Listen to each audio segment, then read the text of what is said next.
All right, guys, welcome back to the channel. Welcome if you're new. Thank you guys so much for joining me today, and thank you for waiting patiently while the intro does what it usually does. We have a lot going on today, like maybe even an overwhelming amount of stuff to go over. So, first and foremost, I'm going to give you a rundown of what we're going to be talking about. And William, I see you in the chat. I actually have you up here on Twitter because I'm going to read your thread. Well, hopefully, it's not too long. Yeah, it looks manageable. So, William, I have your thread up because I think it's a really good one where you're talking about misinformation, misunderstanding, people interpreting things the way that they want to interpret them. Of course, it's I guess to be expected at times like this. But yeah, but before I let you guys know what we're going to be talking about, we have Jake Skew 27 coming in. Let's get some W's in the chat for Jake Skew. He's here pretty much every stream dropping a membership gift for you guys. So Jake, thank you. Thank you so much for that, man. Really appreciate it. Here's what we're talking about today, okay? We got a lot of topics. We're going to be talking about Helldivers 2. We have an update on what's going on with this game. We are talking about Sony trademarking a new title for what seems to be, at least it seems very likely, it's going to be a new IP from Sony. One of the potentially bigger new IPs that we've been waiting for. So we're going to talk about that. We have an update on the situation with Rise of the Ronin, apparently not releasing in Korea. We have Rare seemingly directly teasing a multi-platform launch on PlayStation and Switch. We have an update on Marvel Spider-Man 2 sales. And then we have a pretty large discussion to be had here regarding what I'm calling PlayStation's business update. But essentially, I made a video talking somewhat about it yesterday, but there's just so much conversation happening around what Sony's CFO and the interim CEO of PlayStation had to say yesterday. So there's a lot to unpack there. We're going to be talking all about that. But we also have some interesting rumors about some 2024 PlayStation games from Sony that have yet to be announced that actually are going to, apparently, if the rumors to be believed, be releasing this year, which, is certainly interesting given right now there's absolutely a narrative being spun that apparently Sony doesn't have any games coming out this year. So we'll talk all about that. So yeah, and of course we have the Xbox business update officially. That's what they're calling it. That's happening today at 3 o'clock. So what I'm going to be doing is between now and 3, we're going to be going over these topics and discussing them. But once the Xbox business update, I don't know if it's going to be a live stream. They said it's going to be a podcast. So I'm assuming it'll be pre-recorded, but they'll drop that, I guess, on their official YouTube channel. We'll watch it together. We'll hear what Microsoft has to say, and obviously we'll talk about it. So I have no idea how long the stream is going to be, but that's the plan for now, okay? So before we get into any of these topics, I want to just, again, thank you guys for tuning in. We have over 340 people here watching already, which is amazing to see. So thank you for that. And a shout out to anybody who watches the streams later on. I know not everybody can catch them live. So yeah, thank you guys for that. Make sure you utilize the timestamps from Devil Shooter. He does a great job with them. Also, just want to take a second to ask you guys to please hit that like button. It lets me know you guys enjoy the streams and enjoy the content, and it helps with the algorithm, gets the streams in front of new people so we can continue to grow the community. There are 3 ways you can support my channel and my content directly. Now, I am fan-funded. I rely on you guys to be able to continue to do this, and yeah, it's awesome to be able to do this. So you can consider becoming a channel member. Okay, you gain access to some exclusive perks, such as the Members Lounge. Now, I feel like this has been happening a little bit more lately, so hopefully you guys will understand. But there's likely not going to be a Members Lounge today due to the nature of how this stream is going to play out, where we're going to have the first 3 hours having our normal discussions. And then, of course, the Xbox business update. I don't know how long that's going to be. Could be an hour long, could be 3 hours long. And so because of that, I really can't promise that there will be a members lounge today. But either way, we will continue to do many members lounges. So yeah, consider becoming a channel member. It helps support me directly. Consider gifting some channel memberships if you're already a member. All right. We have Hellbound. We have our man Hellbound 1981 coming in, dropping 5 membership gifts for you guys. Hellbound, thank you so much for that, man. I really appreciate it. Thank you for being so consistent in the support that you show and the amount of membership gifts you drop, man. It's really awesome. So we also have Jake Skew 27 with another membership gift. Jake Skew drops a second one for us. Really appreciate that, Jake. So Hellbound and Jake Skew doing some good work here. They bring us up to 7 members on the day already, which is awesome to see. And so, yeah, if you are a channel member, please consider gifting some channel memberships. I know a lot of people really appreciate that. And again, it helps support me directly. And last but certainly not least, consider donating a super chat. Ask a question, give an opinion, make a statement, anything in between. It all really helps. So thank you guys so much. With all of that being said, though, we are going to dive into the first topic, which is Helldivers 2. I have a report here from PlayStation Lifestyle.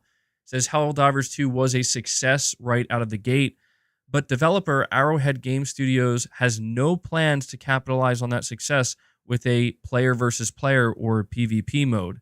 The studio confirmed as much in response to fans who believe that the game can steal some of the Call of Duty player base with PvP content. Some players have been pointing out that Helldivers 2 players count surpassed that of Call of Duty on Steam, which is insane, leading to Arrowhead CEO Johan Pilestead expressing discomfort with such comparisons. We will do our best to build Helldivers 2 into a long-lasting and successful game and a beloved IP, but it hasn't happened overnight, he said. In response to a fan who then suggested adding a PvP mode, he stated that Helldivers 2 will never get such content because PvP has the tendency to make things toxic. In a separate tweet, he reiterated that Helldivers 2 is a success for Arrowhead, and as a result, the studio is going on a hiring spree to accelerate and beef up its content plans. Arrowhead is looking for senior developers across all disciplines, with Pilestead stating that there's an open application for all experienced developers. So I wanted to talk to you guys about this situation with Helldivers 2 because, first off, it's hugely successful, which is great to see. And actually, before I do that, we have Stealth Gunner. Sorry, I almost missed this, man. We have Stealth Gunner coming in, dropping 5 more membership gifts for us, guys. So let's get some W's flowing in the chat for Stealth Gunner. I could be wrong. Feels like it's the first time I'm seeing you give some memberships on the channel, man. So big shout out to you. It's interesting because YouTube notifies me when somebody super chats for the first time, but they don't notify me if it's somebody's first time dropping membership gifts. So hopefully that's something they can add in the future because it's always nice to see. You know, it's always nice to see people paying it forward and feeling inspired to just kind of support the channel. So that brings us up to 12 members on the day. Thank you guys so much for that. I have a couple of super chats. So, really quick, before I read the super chats, I'm just going to finish my my thoughts on this topic regarding Helldivers 2, and I will read these super chats. I'm going to read Cuddy Can't Hang's super chat real quick because it's pertaining to the topic. He says, "Loving defending Super Earth for democracy." I know you're really screaming that, like, for democracy. Absolutely. So I just want to say, Helldivers 2 is turning out to be a much, much bigger success story than I ever could have imagined. I have to imagine that Arrowhead Studios, as well as Sony, are feeling really, really, really good right now. It's hard to say if Helldivers 2 is going to last, and what I mean by that is the type of legs it's going to have as a live service game. I think it is seemingly going to, because the CEO of Arrowhead is out here straight up saying we are looking to hire across all disciplines. Like they were not expecting this. They were not expecting to have this type of response to their game, and it's clear that they have a major opportunity to turn Helldivers 2 into a really successful long-term live service game. So this idea that they want to beef up and hire all these different developers to start pumping out more content, this is a great sign. And it's also great because now more than ever, there's a lot of developers looking for work, right? So I think that this is great news for the longevity of the game. Now, when it comes to what he had to say about PvP, there's two things here. First, like I completely understand why they're like, we're not going to add PvP because this isn't a PvP game. This game was not built with PvP in mind. It is a PvE game, and they want to keep it that way. The only thing I will say is I don't quite understand the reasoning behind the CEO's response where he says we're not doing it because it'll make things toxic. That is a strange response to me because it's like, well, I'll be honest, that's not a great reason not to do it. You know, not all PvP games are toxic. I mean, inherently, they are more competitive, which can lead to more toxicity. So I think, yeah, that's why I'm not going to be too hard on him because I think he was just chatting. I think he's just throwing his thoughts out there. But I think realistically, it's just a situation where they're just happy with the way the game is now. Like, they made the game. Like, I will say this too.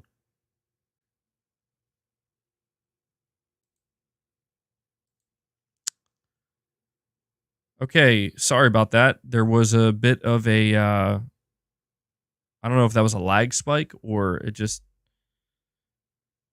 it just cut out for a second. So don't worry, I wasn't saying anything. I was notified as soon as that happened. Hopefully that doesn't continue to happen. Very annoying. But continuing on here, I just think it's abundantly clear.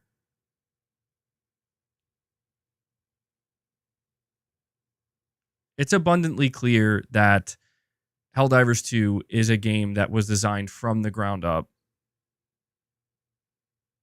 for co-op. Hold on.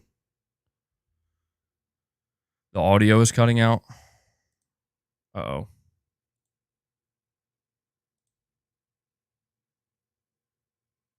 Okay, I guess I have to.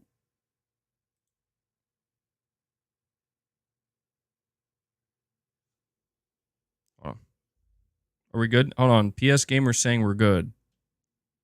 All right. Apparently, anybody who's having issues, try refreshing. I'm getting feedback from you guys that everything is good now. Okay. Okay. If you're still having any issues with my voice or the audio, try refreshing. Everybody's saying it's good now. All right. Apologies for that. I don't know what causes that. I don't know what just caused that. So hopefully that doesn't continue to happen. But before I forget the point that I was trying to make, I'm just simply trying to say that I have no problem with Arrowhead saying that they don't want to do PvP in Helldivers 2 because the truth is that's not what the game is. The game is about friendly cooperation, right? And so I can kind of understand from a more philosophical design level where they're like, look, maybe we are afraid. Maybe they are genuinely afraid that if we make it PvP, maybe it'll become kind of toxic. Maybe they care very much about building a very tight-knit, happy, friendly community. And frankly, I think what they have here with Helldivers 2, well, absolutely that's what they're doing. I've seen a lot of camaraderie, right, between people and just a lot. I haven't seen anybody being rude to anybody in this game. So I just think it simply boils down to they have a really good thing going. They want to keep that going. And their main focus right now is to hire more developers and support the game. And honestly, as somebody who's really thoroughly enjoying the game, although it can be a little bit frustrating at times because I'm still trying to get good, I'm happy to hear that. I'm very happy to see that Helldivers 2 is like the first proper live service game that Sony released, and it's off to a tremendous start. So can't really ask for much more, right? We have Jake Skew 27 dropping another membership gift on you guys. Jake Skew really doling out the memberships today. Really appreciate that, Jake. You just brought us up to 13 members on the day, so thank you for all the continued support, my friend. I'm going to read these super chats. We have Connor. He says, Sony got new exclusive games for June. Connor, that's a very vague statement there. Did I miss something? Did something just come out? Well, what you could be referring to, Connor, I don't know if you're in the chat. You'll have to tell me if this is what you mean. You could be referring to a showcase, unless you're saying that Sony has like a new game to release in June. Now, I think I'm interpreting what you're saying as a showcase. Yeah, so you're saying that Sony is going to have new games to show off in June, and well, I'm actually wondering if it's going to be May, because last year Sony did their showcase in May, and it was a weaker showcase that didn't have major first party presence except for like Spider-Man 2. But Connor, I fully agree with what you're saying. You're saying in the chat here that they have to have new games, basically. Yeah, absolutely. So Connor, I'll let you know, we are definitely going to be diving into that conversation. Absolutely, because there is a lot. Let me tell you, man, there's a lot of opinions flying around the internet right now. A lot of statements being made by people who, I guess, I don't know. They figured it out. They know what's happening, and they're gonna let us know. But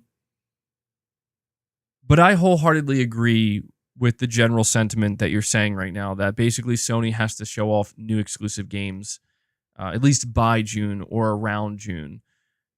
Absolutely.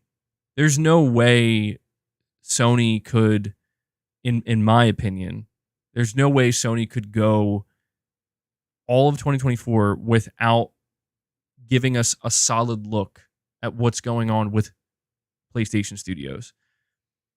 That would be insane. So Connor, I completely agree, man. And I really appreciate that super chat. We also have ACM with the $20 super chat, and it's his 10th super chat. So shout out to you for that, buddy. You're saying, MBG, what do you find more disturbing? That we are owed the money in our bank accounts, but do not own it? Or when the supplies of The Last of Us get unbalanced? ACM, this is a this is a wild super chat, bro.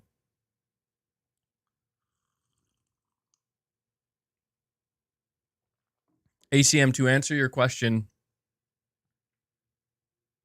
I'm going to have to say when the supplies in The Last of Us get unbalanced. Absolutely. Absolutely. I find that more disturbing.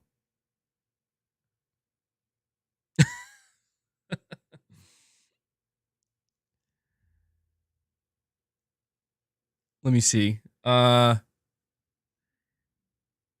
ACM, I'm sorry. Like, I wish I had more to say, bro. I wish I had more to say, but I do appreciate the $20 super chat, man. Thank you so much for that support. We have, hey, Tarnished, member for 5 months. ACM says, thank you. I worked hard on it. LOL. I could tell. Hey, Tarnished says, MBG. I like the way you spelled that. I want to tell you that you're the most level-headed guy in the gaming community, especially when discussing fanboy-sensitive topics. You rock. Well, thank you so much. That's very kind of you. I don't know that everybody would agree. I'm not sure that most people would see me as level-headed, but for those of you that can see me that way because you understand what I'm trying to communicate, I really do appreciate that. It means a lot. I know I'm getting through to some of you, if not most of you here, if not all of you. So thank you so much for that, hey Tarnished. And we have Capono 5150 with a $2 super chat saying, "Can we bring back the train? Can we bring this train back to the tracks?" Absolutely. Yeah. We're always going to get a little bit off track due to the nature of super chats, which is okay. But yeah, we're going to keep things flowing here. So I already am done my first topic. I just wanted to talk to you guys more about Helldivers 2 and let you know, basically give you an update from the developers. So I hope you guys are still enjoying the game. I am. I just want to say this too. Man, I I feel like it's taking me a long time to like actually get good at this game. I'm having trouble going past like challenging and hard difficulty. I'm kind of stuck on this right now. So I'm going to keep grinding away, keep practicing, keep trying to figure out better strategies, and hopefully I'll be able to get to the extreme difficulty. I don't know if I'm going to try to get to the highest difficulty, which I think is like they have like a suicide mission difficulty or something like that, or like Helldiver difficulty, and I'm like, I don't know about that. Saying, can you please tell us more about your impression of the game? I mean, to be honest, man, I don't know how much is left to be said, like, other than I'm just thoroughly impressed. I think Arrow. So I'll say this. Maybe this will help give you a better idea. My whole thing is I never played Helldivers 1, and I didn't play Helldivers 1, well, because it just wasn't on my radar. And when I saw the original game, like when I heard that a sequel was in development, I checked out the first game like with videos, and I was like, "Oh, it's like a top-down kind of arcade-like shooter." So I really, I don't know if I'm going to be excited for Helldivers 2. And then they showed Helldivers 2, and it looked totally AAA, right? Like they completely changed. They didn't change like what the game is, but they just completely changed the presentation of it and how you play it. And I immediately knew like, okay, this is on my radar. And anybody who's been following me for a little while, you know that anytime I talked about Helldivers 2, I kept saying over and over again, like I have high expectations for this game in that I think it's going to be really good. Like I think it's going to be better than people are expecting. I just get this feeling that Arrowhead is really giving this thing everything they got. And I think they're trying to do what a lot of partner studios have done in the past, or a lot of Sony's first party studios have done, which is they make some great games, and then at some point they want to take it to the next level. They want to make a bigger, better game. And I think that's just exactly what Helldivers 2 is. And that's why I'm so happy to see it succeeding so much and getting so much love, because I I really had a good feeling about it. And I was prepared to be wrong and find out like, oh, it's just an okay game. And it'll be, I even saw people saying, oh, this game will be dead in a month. And it's like, no, quite the opposite, actually. So really enjoying it, man. B Flesher, you're saying MBG on Prophet Muhammad. We should try Helldiver difficulty later. Yeah, I've been playing with a couple of you. I've been trying to add as many people as I can, and you guys just kind of joining my game and helping me out. So good stuff. We have Miguel saying, "No worries, guys. 30% of GTA were golden."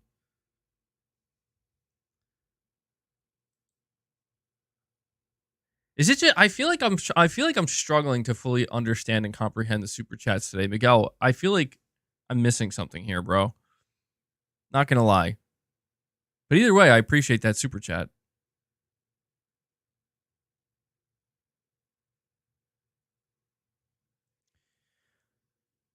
We have, let me see, IP Gaming, a member for 9 months, says half the showcase will have trailers for all these new games next year to help bolster and hype the launch of the PS5 Pro. It makes sense if you think about it. Yeah, I keep forgetting about the PS5 Pro, to be honest. Like, I do see people talking about it, but I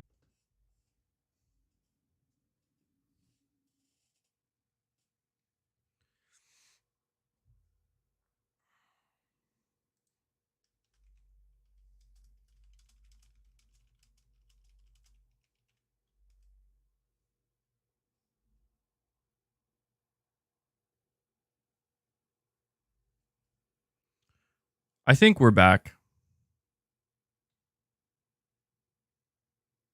If the sound is out, refresh. God, this is so annoying, dude. This is so. My PC updated last night. I've not had any issues like this. My computer Windows updated last night, and suddenly now this is happening on my streams.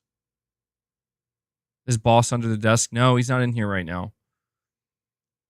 Yeah, so I apologize for this, guys. It doesn't give me any warning. It just simply says no data for stream, and then it comes back.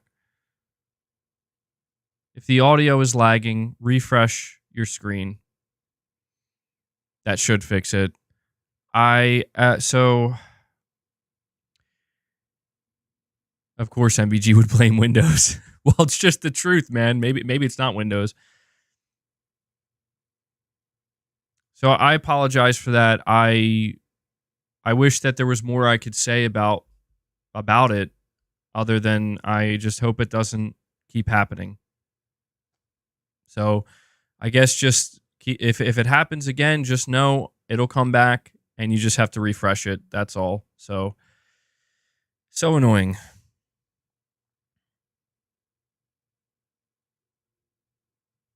Microsoft's trying to take me out. It's weird because it's like it lags for a second and then it just desyncs my audio and then it fixes itself. Very strange. You know, now that I'm thinking about it, I was having issues yesterday when I was recording my video. It kept freezing. Well, anyway, let's keep this thing going here. IP Gaming, you're absolutely correct there, bud. We have Cuddy Can't Hang, 5th time super chatting. Really appreciate it, bud. You're saying chances Sony acquires Arrowhead after the success of Helldivers 2. Very, very high. Absolutely. And it's a great question. I think that Sony is very much looking at Arrowhead like, oh, we found our diamond in the rough for live service here. Now, it's not guaranteed, of course. It's not guaranteed that Helldivers 2 will be like a game as a service that succeeds for the next 5 years, but they're off to one of the best starts a studio could ask for. So when you consider Sony's ambition with live service, yeah, I have to imagine they're already negotiating. And to be honest, I don't see any reason why Arrowhead wouldn't want to do that, right? Because Sony let them release their game day one on PC. That is responsible for a big part of the success. And Sony helped fund the game, you know? Sony's been their partner for a long time now, going back to the PS4. So I think it's a perfect match for Sony. To me, Arrowhead is one of the few studios left that just is like, yeah, I mean, this, you got to pick them up, right? You got to pick them up. So great question. IP Gaming, this is your 2 of 2. You're saying they will show up, as enhanced for PS5 Pro. Interesting. So going back to what you said, showcases will have trailers for all these new games next year to help bolster and hype the launch of the PS5 Pro, and they will show up as enhanced for PS5 Pro. Yeah, I fully expect that, dude. And I'm really curious to see how good this enhanced for PS5 Pro ends up looking. Absolutely, IP Gaming. And we have Exley Trismegistus. Another legend returns. Exley comes in and drops 5 more membership gifts for the community. Exley, my friend, thank you so much. Thank you for continually showing love to not only me, but this community as well, man. I'm going to add that to the counter. Exley just brought us up to 18 members on the day. So, guys, we are already very close to hitting our first goal. Thank you so much for that. Good stuff. Thank you. Good stuff. Appreciate it. Where's Boss? I think he was too... It's kind of chilly in the room here. I think that's why he's not in here today. Last I checked, he was actually sleeping upstairs with Leia. I think they were very cold. It's like warmer upstairs, so... It's really cold out today. Really windy. And actually says you're more than welcome. Well, thank you. And we have Jake Skew 27 dropping another membership gift. Jake Skew is on a roll today. More so than usual. Jake Skew, thank you so much, man. I really appreciate that. I'm going to add that to the counter. That's 19 members and counting. Good stuff, guys. Good stuff. Let's keep it going. We have Treble Champ saying, are you mostly playing one solo? Guess we have to at the moment. Believe it or not, no. I have played some matches solo. In fact, this morning I played one match solo, and it can be pretty fun. I've only played Helldivers 2 solo on medium. I have not tried to go above that. Maybe I will later on. And I can run it pretty well at medium difficulty solo. But the game really shines with other players, you know. And it's just when you play this, even when you are playing solo, I think the game does scale with you, like if you're playing alone. But you can just tell it's like the game really kind of wants to nudge you, like, you know, try to play with some other players if you can, because it's really gonna enhance the experience. Sometimes it can make the experience frustrating though. Like when I say frustrating, I don't mean like seriously frustrating. I just mean like, well, the reality is when you're playing with other people, like you're going to die by them. You're going to get blown up. You're going to get shot accidentally. Crazy. I mean, I got to say, man, one of the funnest things about Helldivers 2 is it really does produce just kind of wild, unexpected moments. And the game is so, I don't even know if it's unintentional, but it just feels at times it's just so unintentionally funny. Like I'm just dying laughing at so many different things I'm seeing and that happen. Like one of the funniest things is I'm playing with my friend Brown Sugar, and he's like, you know, we're trying to clear out the nests, and I toss a grenade in a nest, and he definitely didn't see me do that, and he's running up to the nest getting ready to toss his own grenade. It's like, bro, I just tossed it, and he blows up.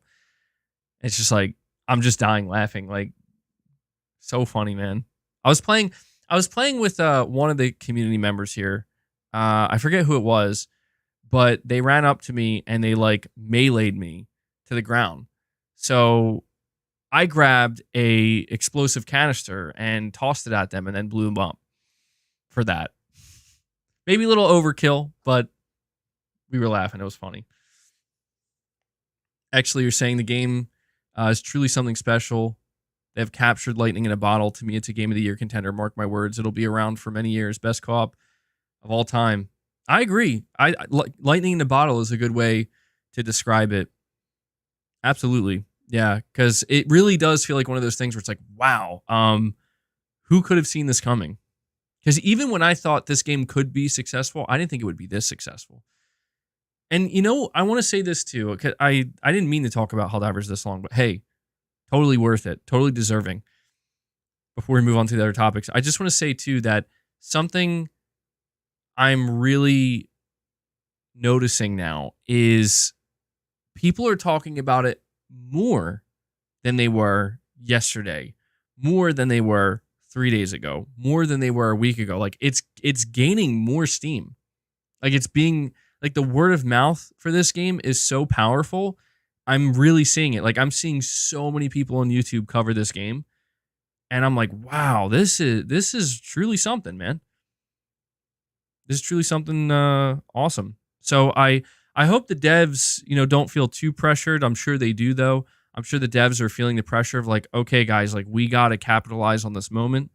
And I hope that they can really produce some great content. By the way, I want to say this as well. There we go. Sim Particle, there he is. I have the clip of you saved, MBG. I'm going to expose your wrath. Dude, I was laughing so hard. I was like, oh, man, he's going to clip me for that. Good stuff, man. And actually, by the way, actually, we did play around together, but I don't think I was able to add you yet. I'll have to put out another friend code for you guys to continue to give me friend requests.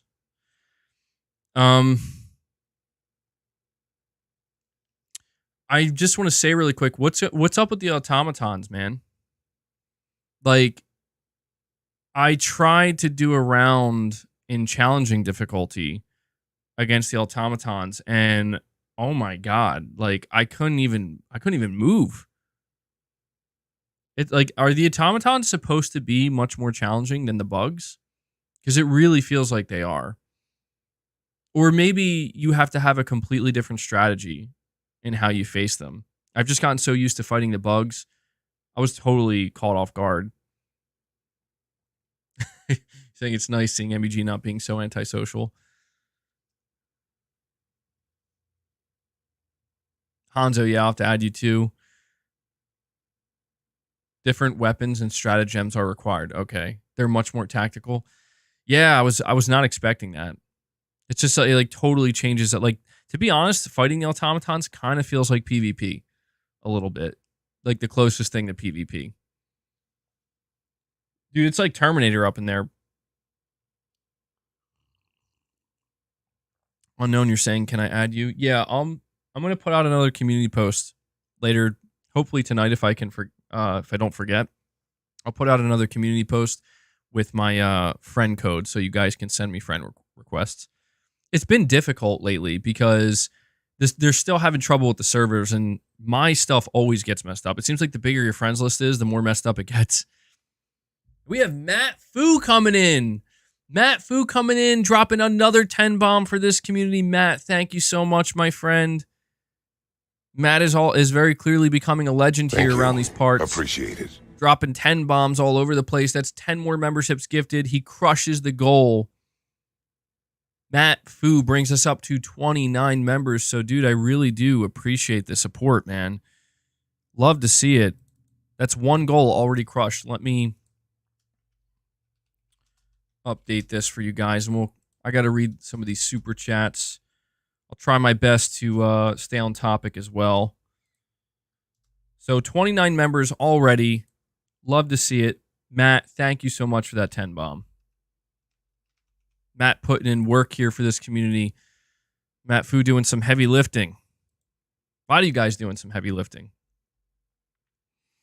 Oh, I had the craziest glitch yesterday in Helldivers 2.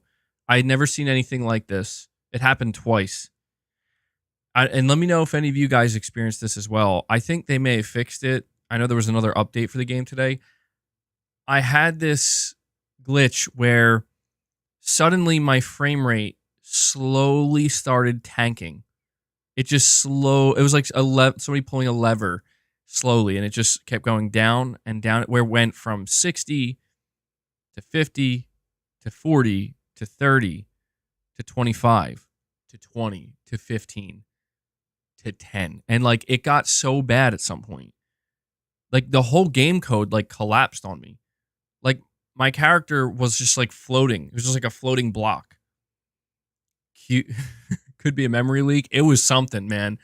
I'll be honest, I've never seen a glitch like that or a bug like that in a game. It was actually kind of funny because apparently the people I was playing with, like, they could see what was happening to me, and my character just looked like he was like frozen and in slow motion, and it was crazy. I've never seen it. It hurt my eyes, dude. I was like, oh my god, this game is like running at literally half a frame a second. Oh, it's still happening. It's not fixed yet. Yeah, that's a pretty serious bug, man. That's a pretty serious bug. Pretty funny one though. But I could see it if it continually happens, getting very annoying.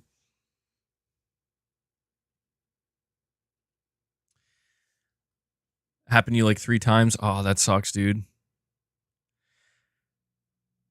All right, so we have Alan L. Ghoul with a super chat saying, MBG, Sony this year has a lot of exclusive games from third party, and Sony had a lot of, I don't know, whatever you type there is not coming up. I'm assuming it was an emoji. They had a lot of something, and they need to sell games for this year, something. For some reason, the emojis, I'm assuming that's what you put here, some emojis. They're not showing up for me. So Alan L. Ghoul, I'm sorry. I don't know. I don't know what exactly they're trying to say, but yeah, that's something that's worth pointing out here. It's that right now and we're gonna get deeper into this conversation. I know you guys are eager to talk about it. I am too. I just want to make sure I run through the rest of the topics though.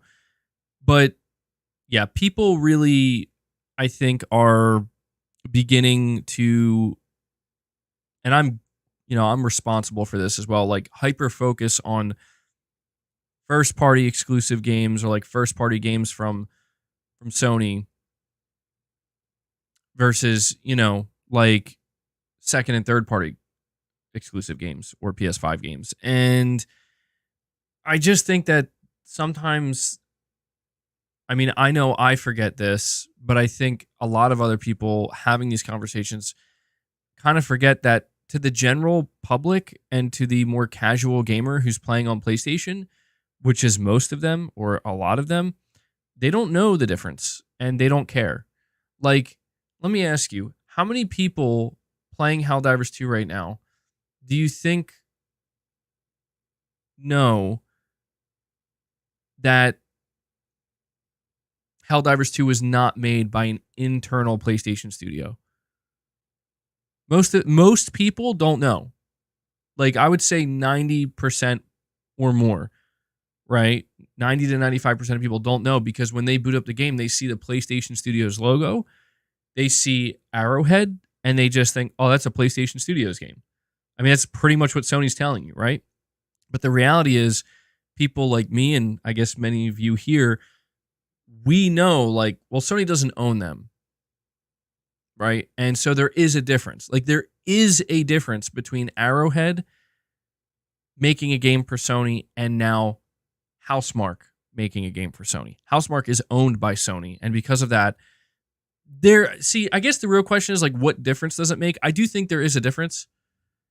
And for me, that difference is when Sony welcomes in a new studio, like, for example, if they buy Arrowhead and Arrowhead agrees to be purchased, to me, that's Sony making it known, like, we want you. Like, we want you on the team, like, full time, right? And I think any studio being pursued by Sony probably is aware that, like, oh, man, they don't just buy any studio. You know what I mean? So that's why I think I personally pay attention to the difference. And it's what kind of leads us to the conversation of, like, man, should Sony buy Arrowhead? It's like, yeah, they've definitely earned a place in PlayStation Studios, as far as I'm concerned. Absolutely. I'm sure Sony feels the same way. But yeah, it is important for me as well as everybody else to just keep in mind that we don't, we shouldn't talk about it as if everybody sees it that way, because most people don't. That's just the reality. Jake Skier saying, MBG, I killed myself while being solo. It was saved as a clip for a trophy. Nice, bro. Yeah, I've killed myself accidentally so many times in Helldivers 2. That's true, too. Supremacy, I'll read your super chat really quick. You're saying Sony owns the IP. That's fine for now. Yeah, that's true, too. I forget about that. They do own the IP. So I guess it's just a matter of if they want to bring Arrowhead on and if Arrowhead wants to agree with that. We have Perfect Image here with a super chat saying, people always say, why Xbox versus PlayStation? For me, it was the PlayStation controller. Xbox controllers reminded me of the N64. Don't get me wrong. I have big hands. I could never adapt. Dude, Perfect Image, I got to say, that's wild, bro. That's wild. Like, you have to be the first person I've ever heard compare the Xbox controller to the N64 controller, bro. But I guess in some crazy way, I could kind of see it a little bit, but yeah, it's weird because, dude, I feel like a lot of people didn't really like the PlayStation DualShock as much, at least compared to the 360 Xbox controller. Now, the original Xbox controller, the Duke, I think is what they call it. Oh my God. Saying Disco Cobra had a very important question. Yeah, I'm sorry, guys. I'm already falling a little bit behind here. All right, so here's what I'm going to do. First, I'm going to give a shout out to Exley Trismegistus, who's dropping another 5 membership gifts, guys. I want to see some W's flowing in the chat for our good friend Exley here, bringing us up to 34 members, making our way to the second goal. Are we going to do it? I think we will today. You guys are showing incredible support. So Exley, my man, thank you so much. Disco Cobra, I will read your super chat really quickly. because, or I'll read yours first just because it seems like you're asking a question that I think a lot of people here have right now. And William, you're saying, MBG, I know it's long, but if you'd like, I can super chat you to read my entire thread, including the 4 addendums, since I believe it is that important. Well, so I'll tell you right now, William, I'm definitely not going to encourage you to not super chat, right? Like, it's your call, dude. I'll read it either way. You don't have to super chat for me to read it, but if you want to do that, obviously I would appreciate that support, but that's on you, William.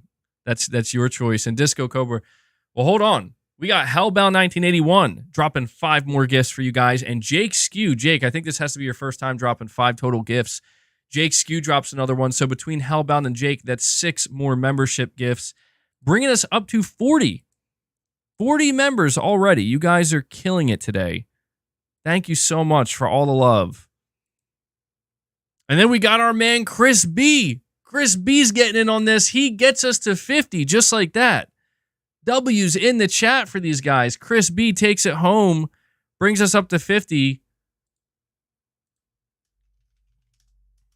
Let me update this one more time, and I got to make sure I read these super chats. I'm sorry, guys. I'm trying my best to keep up. You guys are just you guys are too supportive, which is a great thing. So let me update this. Chris B drops 10 more gifts, gets us up to 50. For some reason, that didn't update.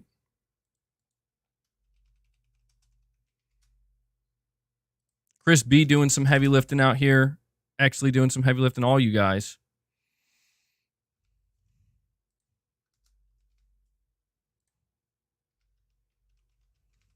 All right, hopefully this works this time. There we go. So already 50 members. Good stuff. If you're new here, click any of the gift icons up top to opt in. Disco Cobra, I'm sorry, man. You're saying here you got to do another stream with Helldivers 2, or am I going to do another stream with Helldivers 2, or was that just a one-off thing? How long do you plan on streaming today, since the Microsoft business thing is around 3 p.m.? So yeah, I'm acknowledging this now because I want to let you know I am going to be streaming the Xbox business podcast or update podcast that they're doing. We're just going to talk about the topics I have set today until then, and then we're just going to segue right into that. I'm not going to do like a separate stream for it. We're just going to do it all in one. And I do plan on streaming Helldivers 2 again, by the way. So I just don't know when, but yeah, we're absolutely going to do some more Helldivers streams. No doubt about that. And we'll be doing some with some members. That was a good time. So you can look forward to that. All right. I'll try to make an announcement about it. We got Matt Fu coming in. You guys are going nuts today with the memberships. Matt Fu comes in and drops another 10 bomb on you guys. Just dishing out the membership gifts. Matt Fu, thank you so much, man. Doing some serious heavy lifting today. Bringing us up to 60. I can't believe that. We're already at 60 members. You guys are killing it. Matt, thank you so much, my friend. Holy shit. Did that go through? Did my holy shit play? Because I couldn't hear it. Normally I hear it. Let me get back to these super chats before I fall too far behind. Jake Skewer saying you have to go to work. Have a good day. Well, really appreciate that, man. Hope you have a good day as well. Thank you for the support, bud. That did go through? Okay. All right, let me see. I'm looking at who's super chat. Who's super chat? So Perfect Image, I read yours. Thank you for that. We have Face23BKNY with a $20 super chat. So thank you so much for that, man. You're saying Sony is following Xbox. There's no talk of Sony games going to Xbox. There's no day and date in a rental subscription. There's no single player games day and date on PC. So when are Sony doing day and date on PC timeframe? It's interesting. I'm almost wondering like if you meant to say that Sony isn't following Xbox, because you said Sony is following Xbox, and then you listed a bunch of things that Sony is doing differently from Xbox. But I'm assuming that's what, like, I'm just going to take it at face value. We have Kevin G. Kevin G decides to re-up his membership. Coming back to greatness awaits. Kevin G, thank you so much, my friend. Appreciate it. Kevin G just brought us up to 61 members. You're saying he's being sarcastic. Oh, okay. All right. Yeah. See, that would make a lot of sense. Kevin G, thank you, man. I guess it is sarcasm. I mean, you know what's so weird though is the reason why I don't read that as sarcasm is because I see, and this gets me into the conversation a little bit. Like I've seen so many people just saying things that aren't real or true.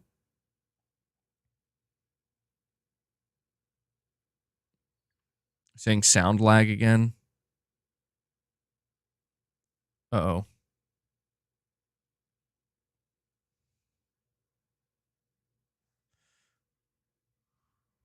Sorry, I'm just waiting to see if I disconnected again or not. I think we're good. I think we're good. All right.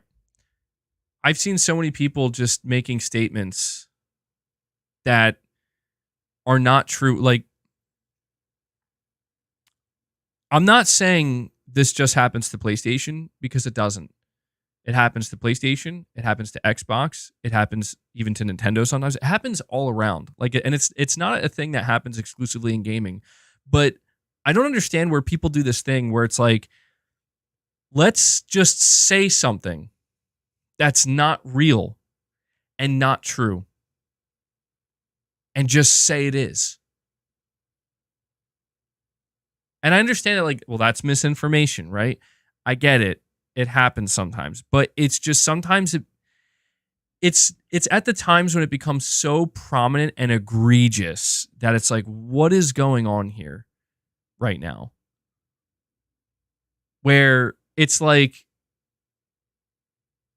you look at, if you read like word for word, like the actual quotes from Hiroki Totoki, and I'm just venting a little bit here based off of some of the stuff I saw. It's just like, you guys are not like people. When I say you guys, I'm talking about the people who are truly trying to spread misinformation. Like, what are you talking about? You know what I mean?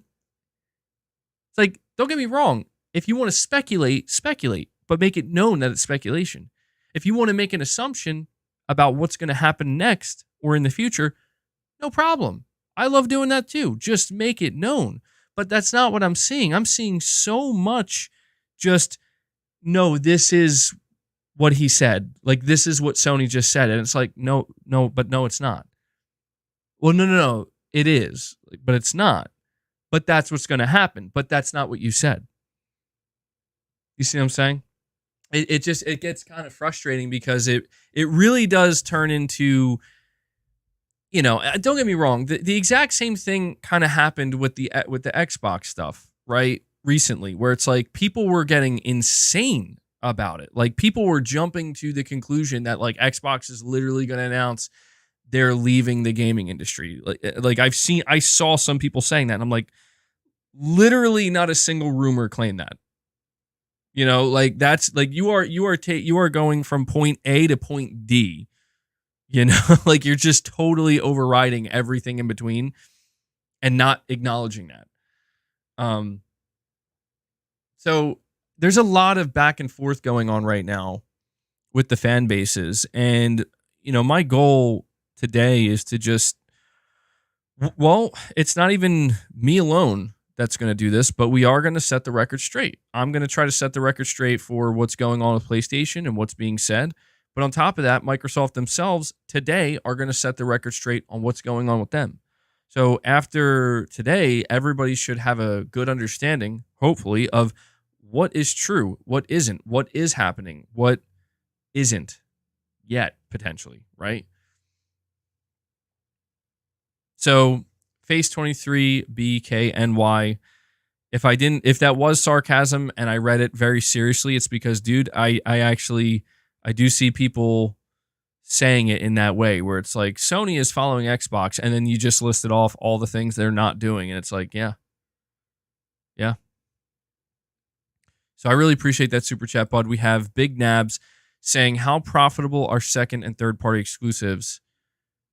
I imagine they can be pretty profitable. I think second party games have a higher likelihood of being more profitable for Sony because it's like I don't know when you think about like again Helldivers 2, they don't own Arrowhead. That's a second party game. That's a second party relationship. But like really, it may as well be first party. I mean, honestly, it may as well because it's like the only place that the only two places the money's going to, or well, I guess Steam's involved. So the money's going to Sony, Arrowhead, and Steam, right?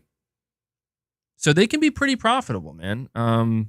Sony's not getting all the money because a good chunk of these sales are on Steam, but Sony's still making money from that as well, just not as much as they could.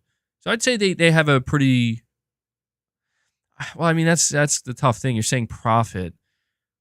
I guess what I mean to say is it'll make a good amount of revenue in terms of profitability. Well, we're gonna have that conversation in a little bit. I can't really say. Axis Hawk, you're saying, damn, I've been a member for a long time now. Keep up the good content, man. I've been very inactive for a while due to national service and other stuff. Well, I appreciate you stopping by, Axis Hawk. And yeah, thank you. You're a member for 20 months, man. I really appreciate that. Good stuff, dude. So thank you for the kind words. We have Michael Meridian saying, MBG, what are your thoughts on IGN getting community struck or community noted for misreporting the Sony CEO comments? Not surprised. IGN is a joke now, dude. It's very obvious IGN has just become a joke, as pretty much most gaming media outlets and journalism has in gaming. I just don't think people are taking it seriously anymore. It was pretty funny to see that though.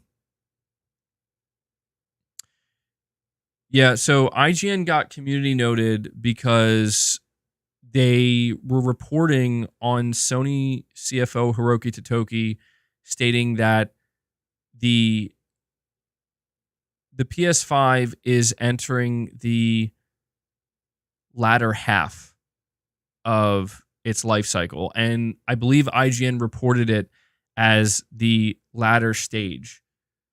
And it's a pretty important distinction because saying latter half means that there's many more years ahead of the PS5. Like half of a generation is usually at least 4 years or more. And saying the latter stage, I think that led people to believe that, oh, we're at the end, like pretty much now. And that's not true. And it is important that they got community noted because somebody might say, well, that's just a minor mistake, but it's like, no, dude, you have to see the way people are running with things. People are spreading misinformation. It's misinformation is spreading like wildfire, dude.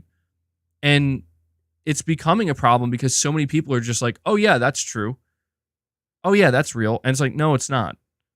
Sorry, it's not. And we need, at the very least, outlets like IGN. I mean, come on. Like, this is like you had one job. This is your job. Just report on it correctly. And to be honest, even if maybe it was an honest mistake.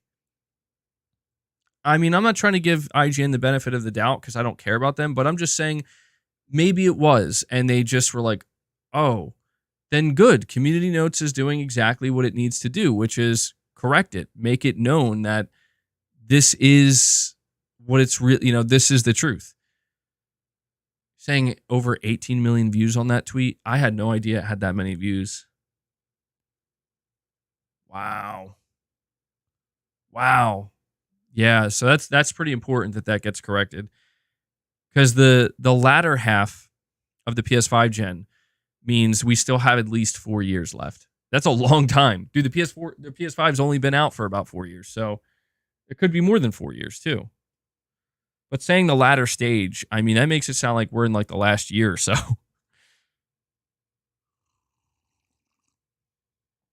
Yeah, I think IGN's slowly eroding and falling apart. I think that's kind of obvious. I'm not necessarily celebrating that. I don't care. That's their, situation to figure out. But so thank you for that, Michael. We have Alex Mercer, the prototype, and Disco Cobra. Again, shout out to you for that $20 super chat, bud. Alex Mercer, you're saying, like to add you just to compare trophies one day. Yeah, we'll see. I'm kind of thankful that Helldivers 2 is letting me just kind of add people in the game, because I just don't know that I'm going to be doing that for my actual profile. I just prefer to, keep it with just my close friends, and not like, to me, that's kind of opening up a whole thing, you know what I mean? So I don't know that we'll ever be able to compare trophies necessarily, but I try to keep you guys updated with my trophy hunting endeavors, games I'm platinuming. Like, I'm at 38 platinums now. I want to get to 50. I'm not sure if I'm going to be able to platinum Helldivers 2. With the help of you guys, I probably can, though. I bet you. Supremacy 101 saying Sony owns the IP. Okay, so I read that one. We have Figuratively Literal saying, Yo, MBG, did you see the Sacred Symbols episode with Mystic? Also, Helldivers 2 is the success Sony was looking for. Does this boost your hopes for Concord? So I just saw that they posted that, where I think Colin Moriarty was talking with Mystic, and I'll have to check that out for sure, because that's a pretty good combo right there, right? I feel like, dude, I don't think I've ever seen Mystic do a collab like that, so that's pretty cool. I'll have to check that out. That when it comes to Helldivers' success, does it boost my hopes for Concord? It does. It does, at least a little bit, because the big concern with Concord is like, is this going to be a train wreck? Like, is this game actually going to be good? And it's like, well, listen, I saw a lot of people saying about Helldivers 2 that they weren't interested in it, wasn't on their radar, they're going to pass on it. And at worst, I've seen people saying that the game's going to be dead in a month, failed live service. And I get it. I understand where some of that energy came from. But now it's like, well, a lot of people saying similar things about Concord. And granted, I think Arrowhead, they're a little bit more established. We have some idea of what to expect. Like, let me ask you this. Would you have thought when you see gameplay of Helldivers 1 and then you see gameplay of Helldivers 2, would you have thought that's the same studio? I mean, I want to say, like, the gut reaction is, oh, wow. They've improved, like, a lot. Like, I would have never, I guess what I'm trying to say is I would have never thought that the sequel to Helldivers would look the way it does right now. I would have never thought that. In the same way that when you look at a studio like Housemarque, I would have never thought that we would get a game like Returnal from Housemarque, where they just, like, basically leveled up, man, where it's like, whoa, you guys can make AAA games, huh? And I feel like there is a slight difference here with Concord, where Concord, we just don't have any frame of reference. The only frame of reference we truly have for a game like Concord is who's working on the game. Former Bungie employees, former Activision employees that worked on Call of Duty, former employees that worked on Apex Legends, etc. That's basically what we know. So we can only infer so much. But this does give me confidence. It's clear Sony saw something with Helldivers 2. Something. I don't think Sony was prepared for the success that they're seeing with it, but they knew that it has a chance. This game has a real chance of maybe doing it, right? And it's doing it. They were right. They were right to bet on Arrowhead. They were right to fund this game and to give the Helldivers IP another chance. And the game took 8 years to develop. So that's a long time, dude. That's almost a decade. But it's clear that's like I mean, you have to imagine that at some point Sony was like, oh my God, why is it taking these guys so long to make this game? But, they were cooking away, man. And they're like, hey, we're just making the game. And when it's ready, it's ready. And now it's ready. And this is what I think Helldivers 2 also serves as another prime example of why we really shouldn't rush games or the development of games. Like, we shouldn't encourage that. Neither should Sony, because it's like, it's still not perfect. Like, it still has some issues, obviously. They're working it out, but 8-year development time frame, the most you can hope for is I hope this game justifies it. And at least a game like Helldivers 2 is justifying that. So I'm getting a little bit off track here. I'm just trying to say that it does boost my confidence in Concord. I'm not assuming Concord's going to be the same type of success. I'll be honest, it would be crazy if Concord found the same type of success that Helldivers just found. But if Sony really believes that they have something good on their hands with Concord, just like they believe they had something good on their hands with Helldivers 2, then yeah, let's go, man. I'm feeling better than I was before Helldivers came out. And yeah, Arrowhead isn't even like a huge studio either.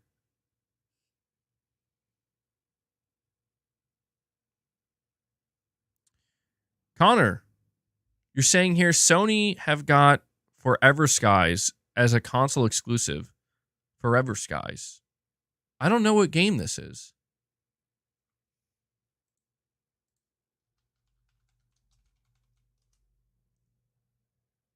Okay, Forever Skies. I don't think so, dude. It says here platforms PlayStation. It released apparently September 30th, 2022. PlayStation 5, Microsoft Windows, Linux, Xbox Series X and S. Unless maybe you're thinking of a different game.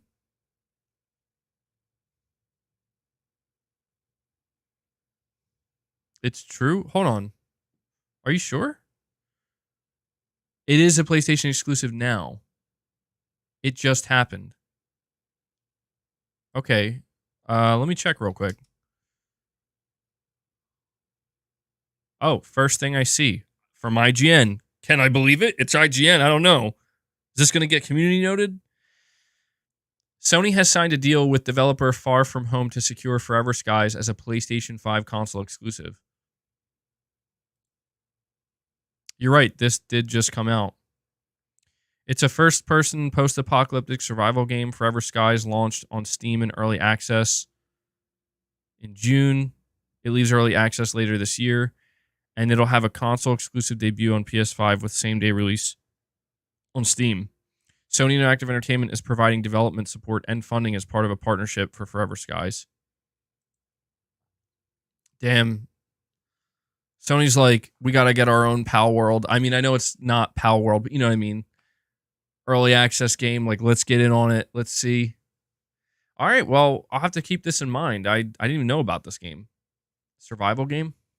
Forever Skies.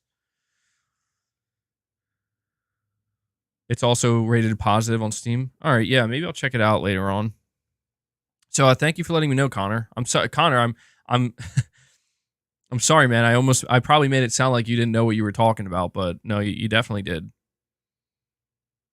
And William, you're saying here, I know my thread is long, but I really do believe that the whole this is one of the best threads I've written since doing gaming analysis. Yeah, that's why I wanted to bring it up, William, because I think it's does a good job, man. So we're almost there. We're gonna get to that very soon.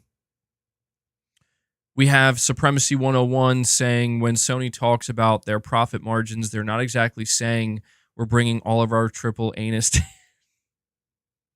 day one to PC. They're looking for ways to trim costs while improving their margins. Well, didn't you hear, Supremacy? What are you talking about? No, Sony just confirmed they're bringing all their games to PC day one.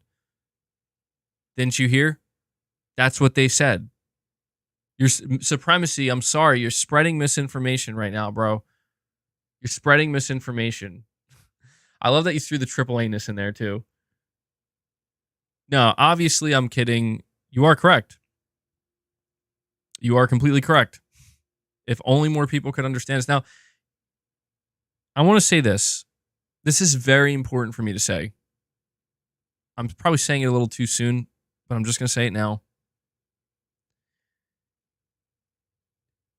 If somebody says Sony did not confirm that all of their games are dropping day and date on PC, so therefore they are not dropping day and date on PC, and then the follow-up is However, they might eventually go day and date on PC with all of their games. We need to understand that these are two separate things. One is a fact that was communicated directly to everybody. The other is speculation, an assumption, and not a fact. I just feel like I have to say this because this is truly the biggest problem we are seeing right now. And I get it. I know why this problem exists. It's because people want direct answers. I mean, like more direct answers than what Sony is giving us. Where, Sony. I'm gonna read Williams' thread, and we'll dive more into it. But basically, what I'm trying to say is Sony did not confirm that they're going day and date on PC, and there are too many people out there whose first instinctive gut reaction is no, but they are. It's like, okay, but why is the expectation? And this is a serious question. Why is the expectation that when we are told something very specifically, we're going to get more aggressive about bringing some of our games to PC and leaning on PC? Why is it that, like, rather than just acknowledging that's what they said, and that could mean multiple different things, it's like people have this kind of, they're like imposing it on you where it's like, no, you have to accept they're going day and date. It's like, but they didn't say that. Like, there's nothing to accept because it's not real. And that's where I think people get kind of crazy with these conversations, because then the conversation turns into what ifs. That's all it's, and there's nothing wrong with that. There's nothing wrong with the conversation turning into nothing but what ifs, as long as you acknowledge they're just what ifs. But people get all crazy about it and they're like, no, I'm right, you're wrong. No, I'm right, you're wrong. It's like neither of you are right or wrong, because it's just, now we're just, you're existing in just the what ifs. You're not actually talking about what is. And that's all. There just has to be a clear separation, I think, with these conversations. That's why last week, when I talked about all the Xbox rumors, that's why I made it crystal clear. You guys know, I said it like 100+ times. If this is true, if the rumors are true, this is what I could see happening, right? I make it abundantly clear. This is all just speculative territory, minimal actual facts right now, because there are none. We're waiting for Microsoft to give us the facts. That's what we're going to get today. Brandon, that's the thing though. What you're missing here is you're saying that I'm literally doing the exact same thing when discussing Xbox rumors. Don't get me wrong. I am. Like, I am talking about the what ifs, and I am speculating, and I am making my own assumptions, but I make it crystal clear that that's exactly what I'm doing. I'm not telling you this is what's going to happen, and this is how it's going to happen, and this is a fact, right? And even if I come off that way, I'm always sure to, and trust me, there's plenty of people out there to keep me honest and say, but that's not confirmed yet. It's like, of course, you're right. It's not confirmed yet. And that's all. Like, that's all it is. I just think that we just need to be more accepting of admitting, like, people need to be more willing to admit that you don't know if you're right. It's okay. Like, how could you know if you're right? Who here can honestly predict the future? No one can. We could just make our best guess and hope we turn out right to be right, You're saying sounds like basic common sense any grown adult knows. You would think. You would think, bro. All right, so let me see here. We got Supremacy 101. Or sorry, hold on. Kevin G says, this community towards PlayStation, what is love? Baby, don't hurt me. Don't hurt me no more. What is love? Baby, don't hurt me. Don't hurt me no more. I'm not singing. know what you're trying to do. I'm not singing. I'm just going to read that shit word for word, and you're going to accept it, Kevin G. I will say that's a lot of people. No, I know. It's funny, dude. A lot of people feeling that way. A lot of people feeling that way. Across the board. Across the board. Now you got that. Now you got the song stuck in my head. See, the reason I don't sing it is because I'm so good at singing that I'll end up getting a copyright claim. They'll think I'm actually playing the song. And Supremacy 101 again says, and to that extent, what they're sorry. Let me read your super chats back to back. When Sony talks about their profit margins, they're not exactly saying that we're bringing all of our AAA games day one on the PC. They're looking for ways to trim costs while improving their margins. And to that extent, what they're doing with their games as a service strategy is a decent start if Helldivers 2 is any indication. Just need to expand to more platforms. Yeah, I think the biggest mistake that people are making, truthfully, is assuming that they know for sure that Sony's going to go day and date on PC, because the reality is Sony could very much just be looking at this as maybe we can have our cake and eat it too. Because think about it. If Sony already made it clear we're bringing all of our live service games day one to PC alongside PS5, games like Helldivers 2, right? And any future live service games. But they have not confirmed games like Wolverine and, future titles like Naughty Dog's next game, Santa Monica's next game, Ghost of Tsushima 2, Death Stranding 2. Like, these games are not going to launch day and date on PC. Sony could just, honestly, here's what I'm trying to say. Sony, if they find enough success with their live service games, they won't have to do this. And I think that is something that is so important for everybody to understand, just like I talk about it with Microsoft, where it's like, why did Microsoft drop all of their games on PC? Why did Microsoft drop all their games on Game Pass? Because they had to. Okay, they were bleeding money. They were not making money. They were not making enough sales. And we're going to dive deeper into this, but I'm just saying that the only reason you would see Sony decide, like, we got to just go all in, is it is in the name of profitability and making sure that, like, we got to, like we have to. We're beginning to bleed now, and we have to stop that bleeding. And so it's like, I know some people would be really upset. That's just how these things go. But in reality, it's like, well, listen, man, if they do it, they do it, like, they're not doing it just because they're not doing it for any reason other than they have to. They need to make that money.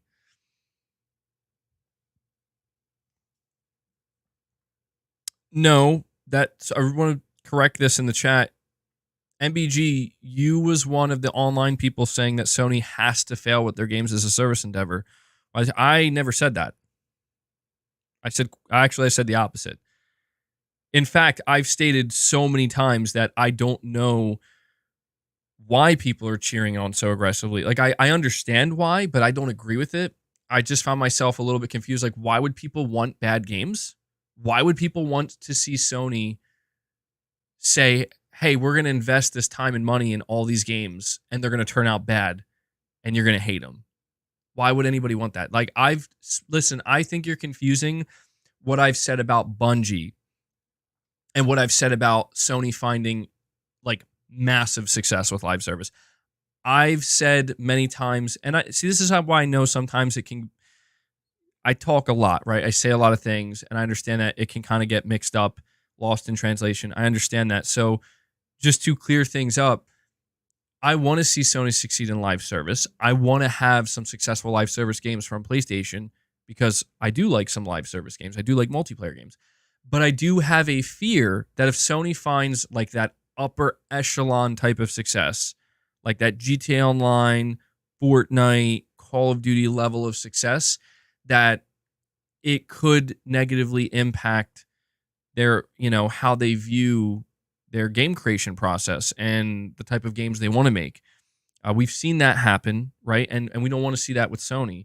So I've always made it clear that there is a lingering fear there. I don't want to see failure, but I also don't want to see it take over. I want to see a moderate level of success, a balanced level of success. And Helldivers 2, to me, seems to be exactly that, where, dude, Helldivers 2 is not Pal World, right? It's not It's not Fortnite. It's not doing like that type of work, but it's doing like, it's punching well above its weight, and it's doing really good for them. To me, that's exactly where Sony's live service games should exist. Because as long as they continue to exist there, I think it'll do what it needs to do. And what these live service games need to do is fund further game development. That's the purpose of these live service games, to fund PlayStation Studios, to fund Sony's game creation. So hopefully that kind of clears it up. I will say, when I checked the top 10 most played games on PlayStation, the fact that last time I checked, Helldivers 2 was number 3, just behind Fortnite and Call of Duty. I was like, holy shit. What is happening right now, dude? Brandon Martin, you're saying I'm so wrong. Well, I mean, if you care to elaborate in the chat, I'll see if I can read it. Why do you think I'm wrong?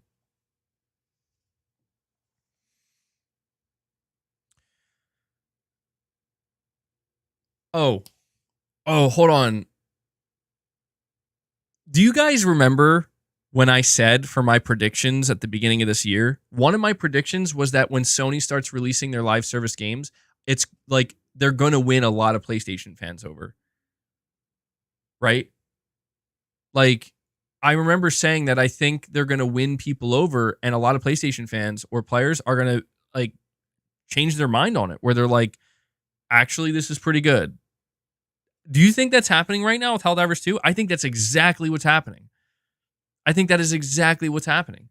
Where a lot of people were like, nah. And then like they see it come out. They see it's doing well. They see it's a high quality game. And they're like, okay, I'll give it a try. And then they're like, yo, this is actually pretty good. Did I see the leaked gameplay of Factions yesterday? Don't tell me that, Chris. I don't want to see it. That's not real. That's not real. What are you talking about, Chris? There ain't no leaked gameplay of Factions. What's Factions? What is that? What are you even talking about? I don't know what Chris is talking about.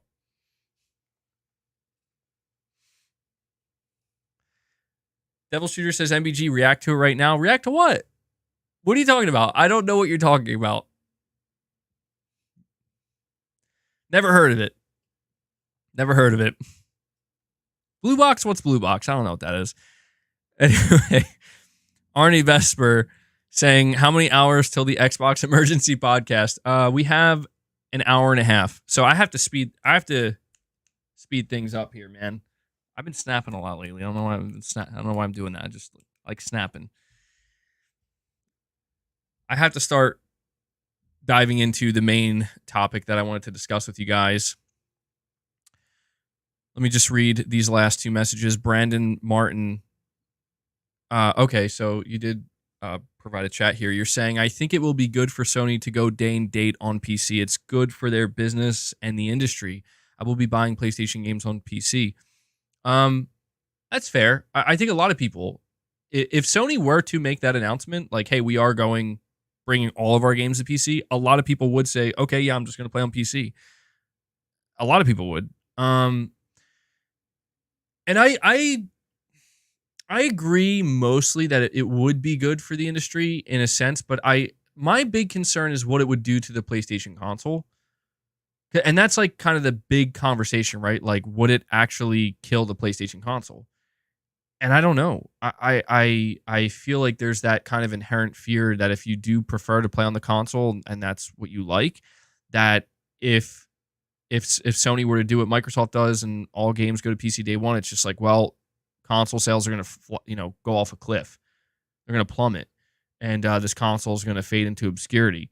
I don't know that I feel that strongly, but here's the thing. I have to go over the info first, okay? Before I can dive deeper into it. You're saying the consoles that we grew up with are dying? Maybe. I'm not. No, I don't think so, dude. I don't know. I will say I do not think they're dying. I just think that I do think the landscape is changing, and we are in a kind of awkward transition phase where we have to really see like the market, that is. Like the market, the gaming market has to ultimately determine the place of these consoles. But it's not just us, unfortunately. It's also shareholders and profit margins and constant and consistent growth that is determining this as well. So it would be unfair to say it's just on us to decide. Devilac 47, you're saying people need to chill. PlayStation launched 3 exclusives in 2022 and Spider-Man last year. Aside from Spider-Man, everything else is first-time AAA games. This takes time. Yes, we're going to talk about that as well. Devilac. Dark Horse, you're saying if the rumors are not true. Okay, that like broke my brain for a second. If the rumors are not true, are you cooked? I don't know. Am I? Well, you tell me, Dark Horse.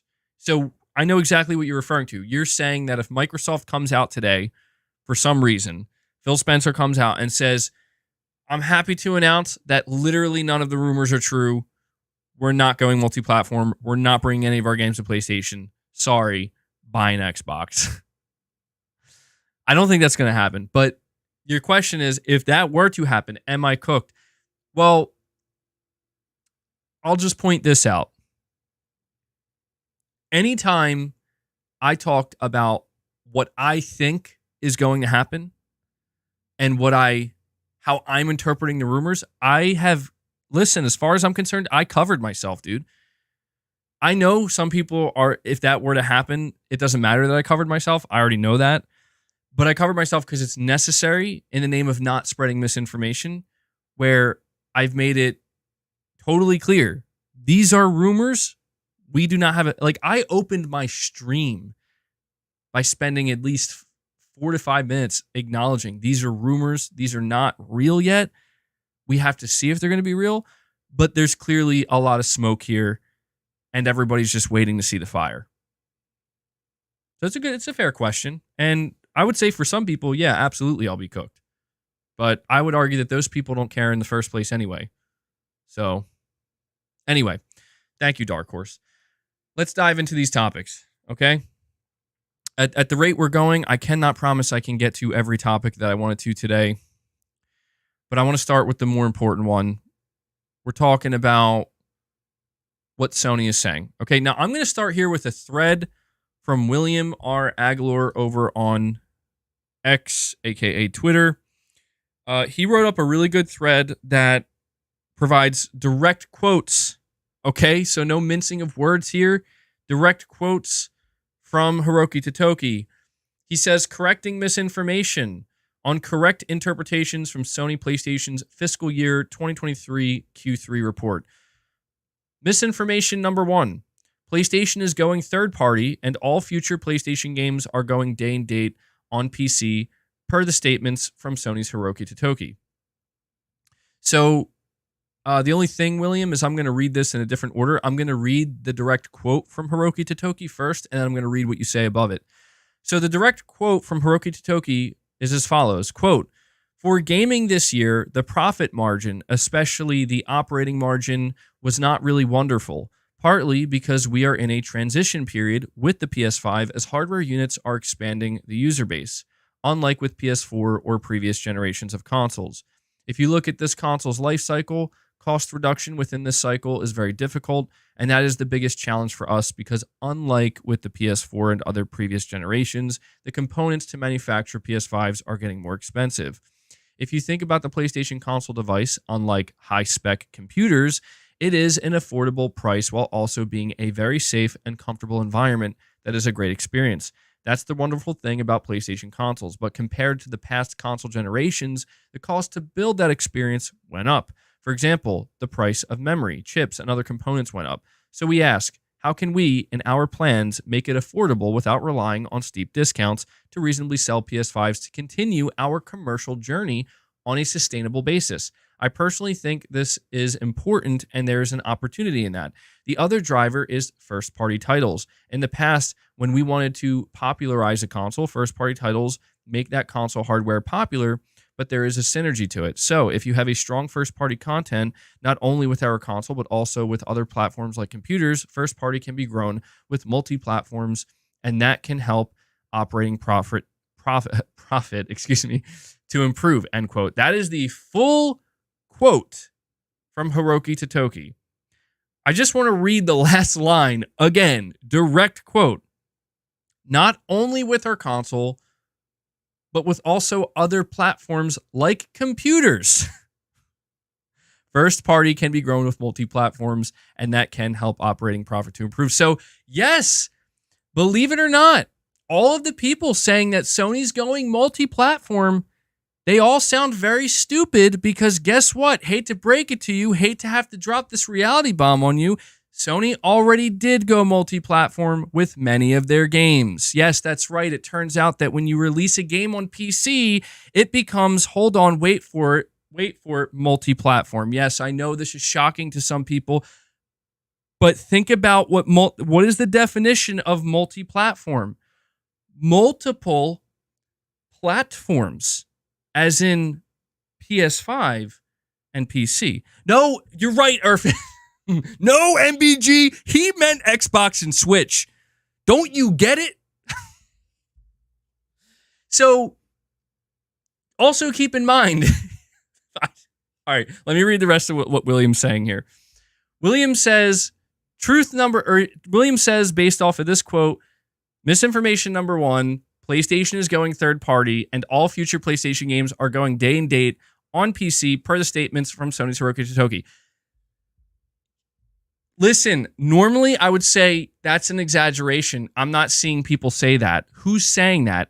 No, I am seeing many people say that. I am seeing so many people stating exactly what you just claimed as misinformation number 1. And he says, truth number 1, nothing new was actually stated regarding their plans, especially regarding going third party. PlayStation is not putting their games on Xbox or Nintendo. Yes. And you know, to me, that is what is truly disturbing about the way I'm seeing people talk about this is like, what did he say that we did not already know? Like, we just fucking saw Helldivers 2 release on PC. What are people losing their fucking minds? The answer is yes, and I'm losing my mind because they're losing their minds. We just saw PlayStation Studios release a game called Helldivers 2 on PS5 and PC Steam day one, and everybody's loving it. PlayStation players are loving it on PS5.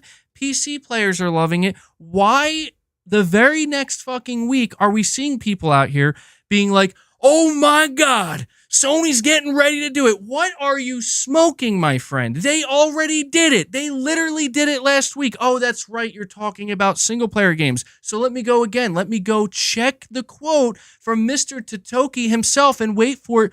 Hold on. Let me get to it. Oh, you know what? As it turns out, he doesn't say a single word about single player games dropping day one on PC. So again, my question is, what has changed? Literally nothing has changed. Mr. Totoki is saying what Sony has been saying for the past 4 to 5 years. So I'm glad we could clear that up.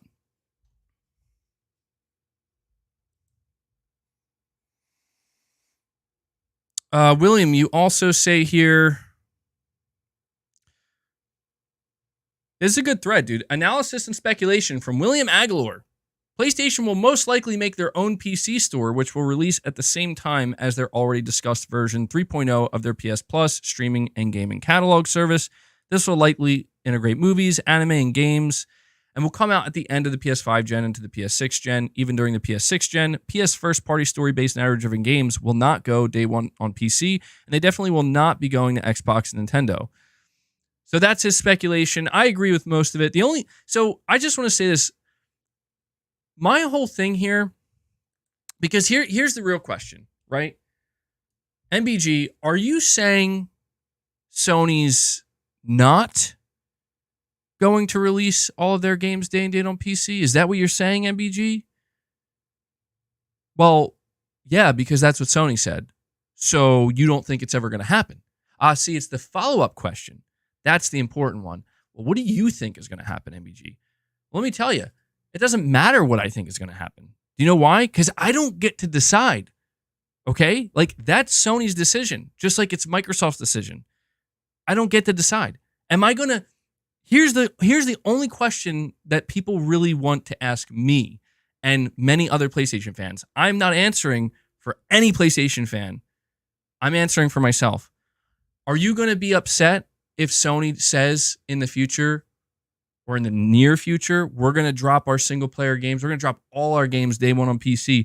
You're going to be upset about that? You're going to cry? You're going to buy them? You're not going to play them? I'm going to buy them.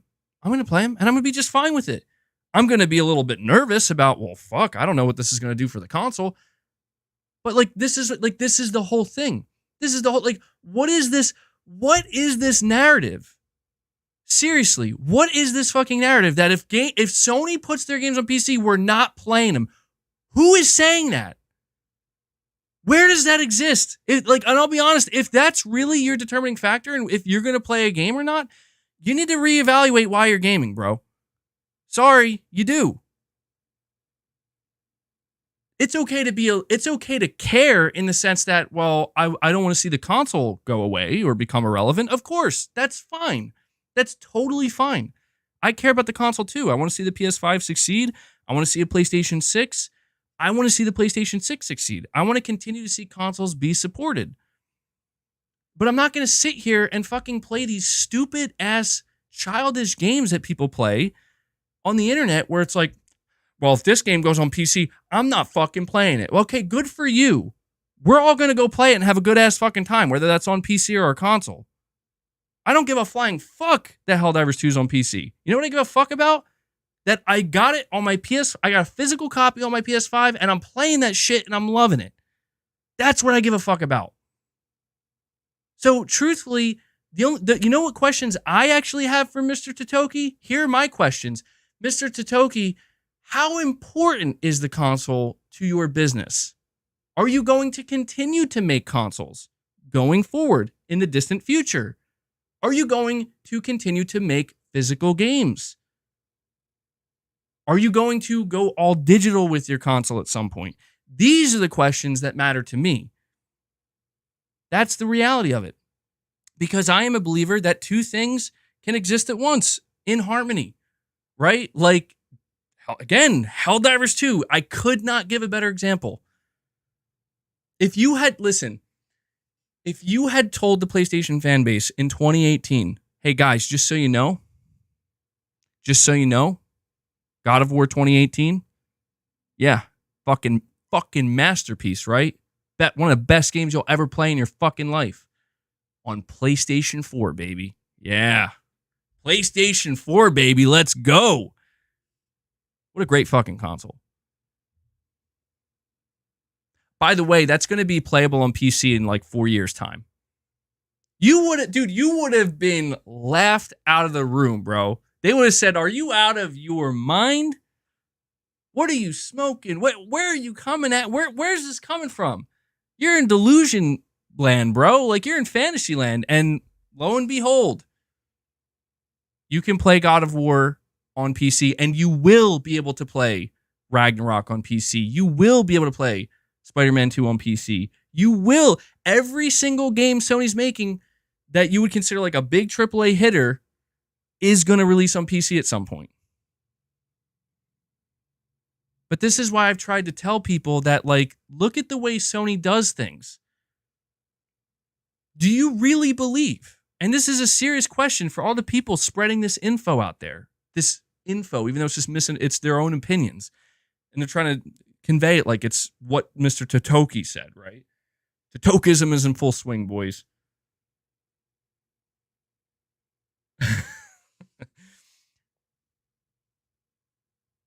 Do you really believe that Sony's just going to wake up one day and say, hey, we're just going to bring all of our games to PC? I get it. We've been using these games to sell our consoles, and we've been seeing pretty good results up until this point. But you know what? We're done. We're just doing it. I'm not saying that couldn't happen. I'm not saying it. That absolutely could happen. However, I don't understand how people are sitting here with like bated breath, like that's going to happen next week, bro. That's going to happen next year. It could. It could. But it's like, when has Sony done that? Like that would be that that would be totally unprecedented. Where it's like, oh, holy shit, okay. They just did it. And I guess they're going to find out. I said in my last stream, I will. I know. I'm sorry, William. William, this is the way it was going to go, bro. I got to rant a little bit. I'll keep reading. Don't worry. Because you got some good shit written here. I just got to get my own in, though, right? Like, I just got to say, I said last week that, you know what I could realistically see Sony do? Experiment. Test the waters, just like they did with literally everything else. Literally everything else. Like, let's try it and see the results. Well, they just did it with Helldivers 2. Let's drop a live service game day one on PC. Let's see the results. So you bet your ass every live service, every multiplayer game, day one PC and PS5, because why not? More money. So of course Sony might be thinking, if we can get more money and more sales and more success by launching day one on PC with our multiplayer game, what would the results be for our single player game? Of course they're asking that question. Why wouldn't they be asking that question? It's a natural question to ask. Even we're wondering, what would happen? So what I suspect is most likely to happen is, at some point in time, maybe this year, maybe next year, maybe towards the end of this generation, Sony's going to take one of their games and they're going to say, all right, let's test it. Let's test the waters. We're going to drop this game day one, day and date on PS5 and PC. It's a single player, narrative driven game, but we're going to try it. And if Sony does it and they look around and they're like, we're still selling PS5s like crazy, no slowdown. Okay. Hey, we're getting more sales than we expected since we launched it on PC. We're getting more money than we expected. Then you better believe Sony's going to say, yo, we gotta do this. Day and date PC, let's go. But if Sony does that, and it's like, we're seeing some slowdown still with our consoles, and we're not really seeing as much of a boost from PC sales as we expected, then Sony is very likely to think, all right, well, maybe this is not a good idea for our single player games. Maybe we'll just keep doing it the way we've been doing it. We'll release it first on the console and then later on PC. I'm just saying, like, this is how Sony has always done it. Sony has done it basically the opposite way that Microsoft has. People are saying, like, oh, Sony's following Microsoft, Sony's following Xbox. Like, I mean, yeah, they kind of are, but they're doing it differently. They're doing it on their own terms. They're not just diving in head first and saying, this is our new normal now, right? Like, they're saying we're going to just step by step. And anytime we start to feel like maybe this is a mistake, we're going to pull back. That is how Sony has always done things.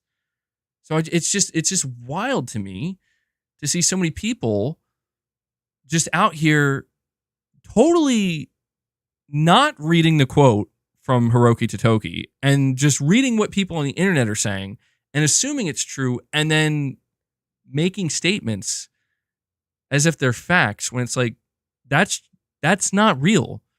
Like, what you're saying isn't real, and that's fine. People say things that aren't real all the time. I say things that aren't real all the time, but you can't frame that like it is. You can't frame that like this is what just was announced. That's not what was announced. So I don't get it, man. People are losing it out here. I'm losing it out here. All right, let me see. All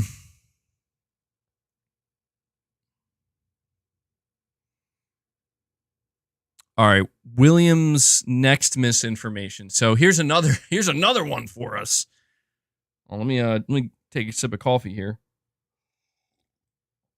Actually, real quick, let me make sure I read these super chats before I forget. Dark Horse, you're saying, then why have people been getting on Xbox? Then why have people, well, you wrote that twice. Why have been people getting on Xbox for not having games because their games are multi-platform?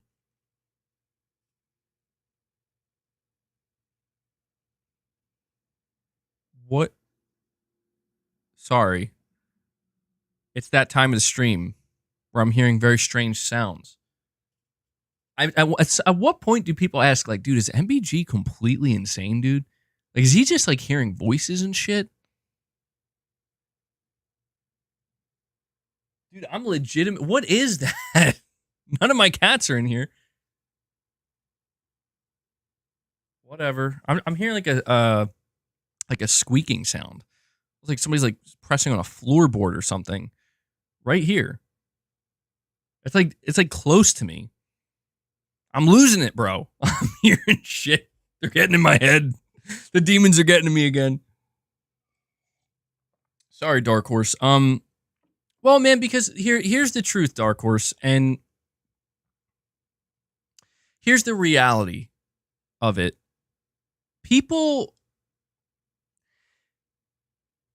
it's understandable why people are reacting the way they are to the Xbox rumors and reports. And I have to emphasize, even now, we're about an hour away from the actual announcement, whatever it's going to be from Microsoft, but it's still just rumor until we hear what they have to say.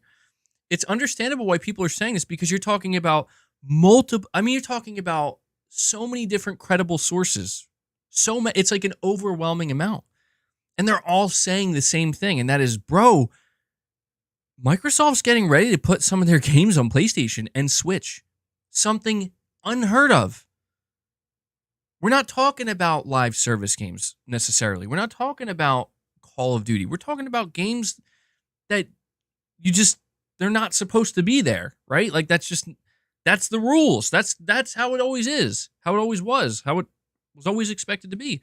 So you're talking about a console manufacturer potentially putting some of their games on a rival console. That is inherently different from putting it on PC, because I think traditionally the console and PC market, there's competition there, but I think we can all agree it's not the same. Like the PC, frankly, the PC market is not fighting to be in your entertainment center in your living room. I think that's important to understand. The Xbox console is fighting to be in your living room under your entertainment center, just like the PlayStation is. So the PlayStation console, the Xbox console, they're trying to achieve the exact same thing. They're trying to do the same thing. And they know that the average person is not going to buy both.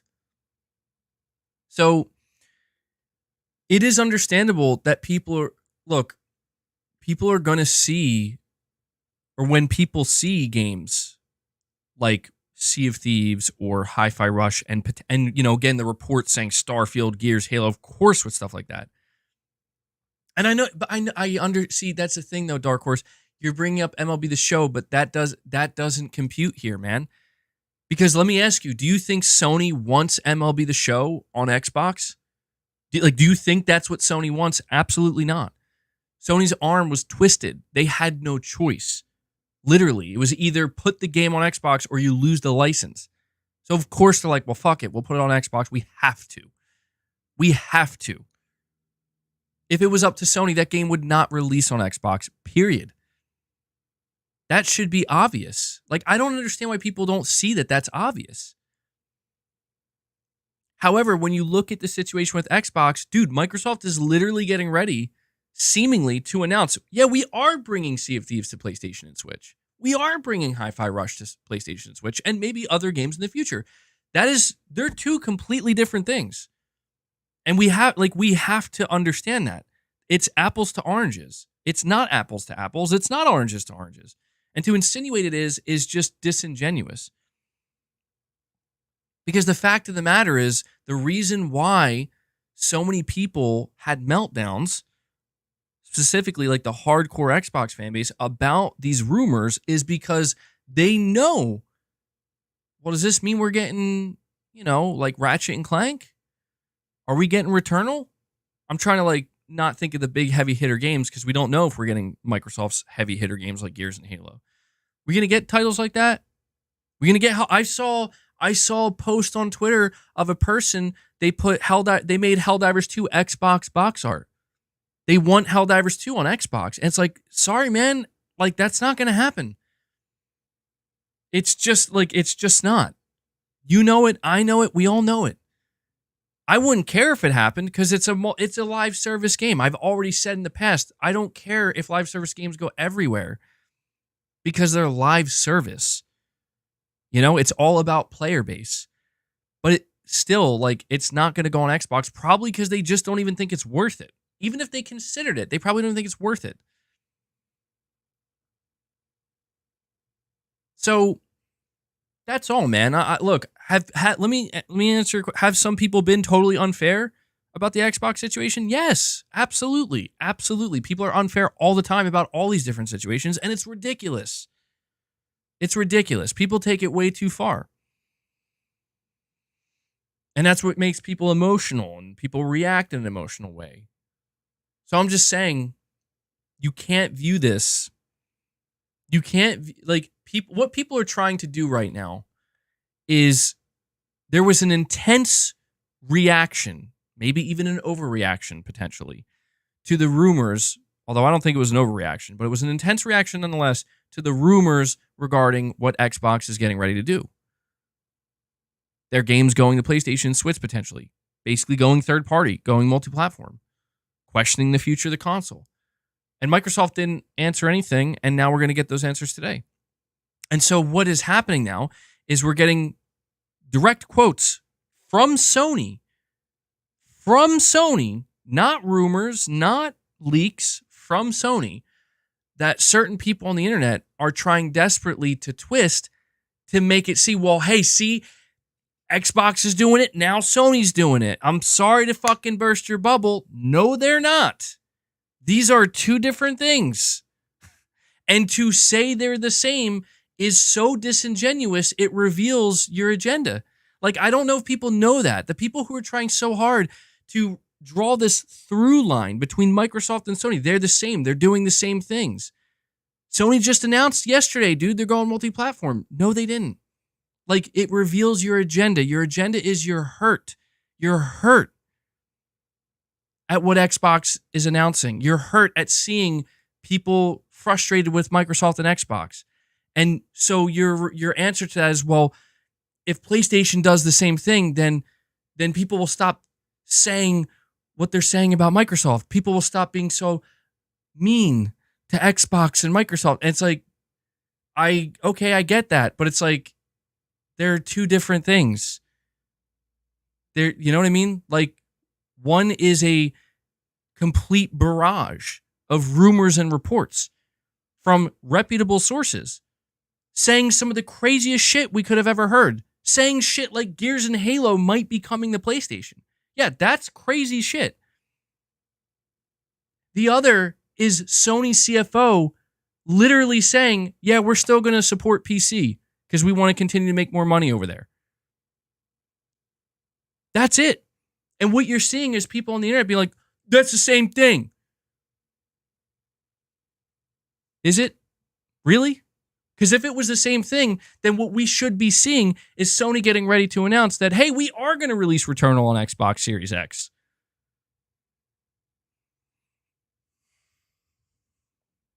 We are going to release Ratchet and Clank Rift Apart on Xbox Series X. Is anybody expecting that announcement next week? Hey, you know what? We are going to bring Helldivers 2 to Xbox. I mean, is anybody expecting that announcement next week or next month or this year? Who's expecting that? I mean, let's ask that question. Who is sitting there expecting that?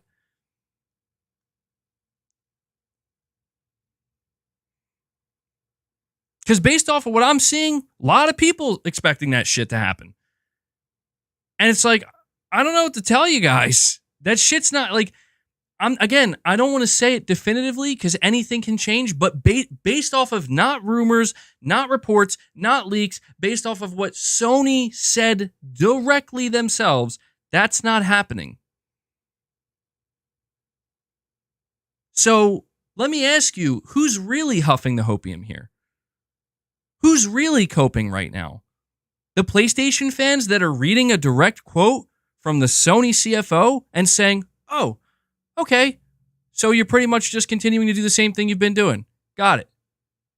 Maybe just get a little bit more aggressive with getting, some of your back catalog on the PC. Okay, yeah, sure. And who knows, maybe you will go full PC, but that's not what you're saying. Or is it the people who are so upset about what might be about to happen with Microsoft that they just need to believe Sony's doing it too?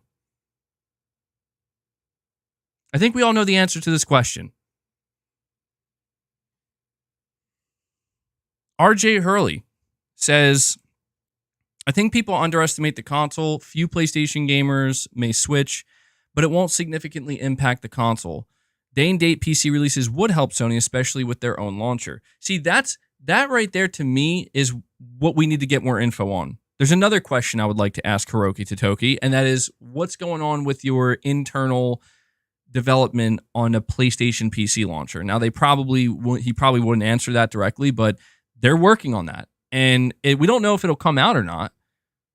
It could get canceled, but you have to assume if they're working on it in conjunction with PlayStation Plus. So again, I'm not here to say that Sony isn't also looking to expand. But it's just, that's not like, he didn't talk about a launcher. Sony didn't talk about a launcher, and we only ever had one report about it being in development. So it's like, I don't know. Maybe not. It would make sense. Yeah, in the long run, absolutely. I think if Sony's smart, they need to have something like that in place. Just like, look, if what some people say turns out to be true, could the console just die one day? It could, yeah.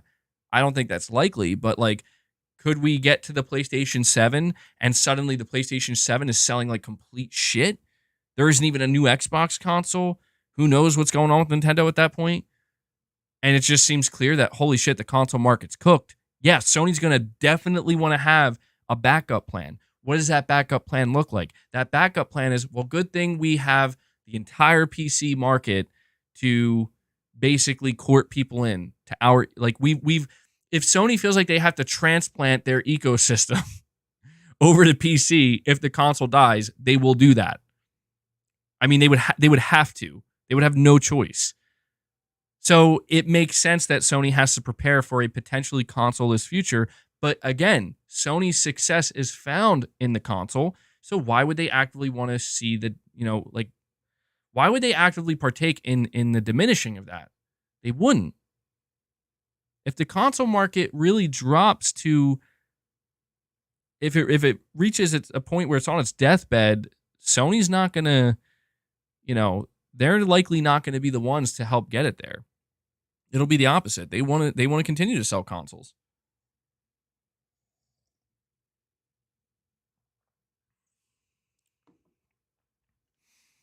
Figuratively literal, you're saying people tend to miss the fact that day and date on PC would mean longer dev times. Just look at Star Wars Jedi Survivor. It's faster with one console. That is true. Yeah, that is a reality of console exclusivity, no matter who's doing it, is that when a developer only has to worry about, okay, just this specific specification, this custom configuration, that's all we have to worry about.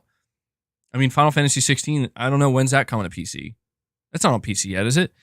And they specifically said, because it's like, oh, it's going to take time. And that's the thing. You see so many broken, busted PC ports because it does take more time. It takes more time because you have so many other configurations you have to develop for. So it's kind of like this. This is what I'm saying. It's kind of like a double-edged sword, because it's true. If Sony were to make that decision where all of your games now have to release day one on PC, that's going to take a lot more optimization time than it otherwise would have. And you have to think, like, this is probably another reason why Sony's like, all right, we're going to drop Horizon Forbidden West right now on console because it's done. It's done. They didn't make it for PC. Let's think about it. God of War Ragnarok came out. Oh, sorry, let's do Spider-Man. Spider-Man 2 came out October of 2023. If that was going to be a day one PC launch, how much more development time would it have needed? When would it have actually launched? Yeah, even Rockstar isn't doing it. Exactly. Like, and this is where like PC players can get fucking annoying, dude. Where like it's great being a PC player. It's like that's fine, but they get obnoxious about it where it's like you like surely you know that it's more difficult for developers to optimize for PC, right? Like you know that, right? Like it takes more time. It requires more effort. And I'm not saying they should look, I'm not against that. I'm just saying it's like we need to acknowledge that reality. And I think that it's just important to have that understanding so we can realize why some developers and publishers actively choose not to release on PC, at least not yet. I think that's why PC always kind of comes not necessarily last, but you know, when people say like, "Oh, aren't games developed on PC?" It's like, well, yeah, they're developed in the PC environment, but they're targeting a single spec, sometimes two, if there's two consoles, right? Or I guess in the case of Sony and Microsoft, 3 with the Series S. Breaking news: Microsoft stock going up. Uh-oh. Uh-oh. I don't know, man. I just think sometimes people oversimplify, which I understand why we do. Like we oversimplify game development when we're having conversations about it, and it is for the sake of the conversation. But I mean, look, man, I do wonder, like, talking about Helldivers 2, could we have gotten that game sooner if it wasn't launching day and date on PC? Probably. We probably would have got it sometime last year. And even still, it's not perfect on PC. It's still got some issues. And that's fine. Like for a game like that, I don't mind at all. But that's just the way it goes, man. My whole feeling on it is simply this. If you're going to release a game on console and PC, I don't think you should shortchange the PC players. I don't. Like I think if you're going to release a game, like you made that choice, you want to make money from console players and PC players, then make sure the product is finished on both. And if it can't be fully optimized and finished on PC, then delay it out of respect for the player base. You know what I mean? And I think, to be honest, and to give PC players credit, I think almost every PC player would agree with that. That like, okay, I'd rather you delay the game on PC and release it when it's ready to go than just launch it broken and still ask me for my money. You know? I think most, if not all PC players would agree with that. Because why would you want it any other way? Dark Horse, you're saying, but the person who stated this, Nate the Hate, got their shit pushed. Shit. So all I'm saying is people should take those rumors with a grain of salt. Well, I agree, Dark Horse. Everybody should be taking all of these rumors with a grain of salt. However, you also have to understand, and I think you do understand this, but just to help kind of, as you know, you worded it so beautifully there, it's because the nature of what he's saying, dude. Like he's not saying, like I think he was the first one, based off of what I've been told, he's the first one to say like Starfield's coming to PS5. Like that's it. That's a bold claim, bro. Like he's anybody who says that, they know. Do you understand what you just did? Like, do you understand how much weight making a claim like that, knowing you may have you actually have a reputable reputation, you know the type of weight that carries. So I'll be honest, man, it's like that's like a go big or go home type claim. You're saying it won't happen? I mean, who knows? And I don't know. It doesn't matter to me. I'm not buying Starfield. So, or Microsoft, don't even bring Starfield to PS5. I ain't buying that shit. I'm just kidding. Bring it if you want, for people who want it. But I guess I'm just saying that's a go big or go home statement and claim, man. Where it's like, I don't feel sorry for anybody who has spent years building up a reputation, being an insider, saying I have sources and I'll share information, and because that's the nature of being an insider. It is go big or go home. You know, you either have the goods or you don't. You're either right or you're wrong. You live or die by the validity of what you're saying. And I don't feel sorry for anybody who comes out and says, yeah, Starfield's I heard it's gonna be coming to PlayStation 5. And then the next day or next week be like, actually, never mind, that's totally fabricated. Bad source. And it's like, okay, well, people are now gonna get their torches and pitchforks out. What do you what do you expect? You know what I mean? Like, I don't make the rules. That's just how it is. And anybody who is about to say something like that should know, like, that's exactly how it is.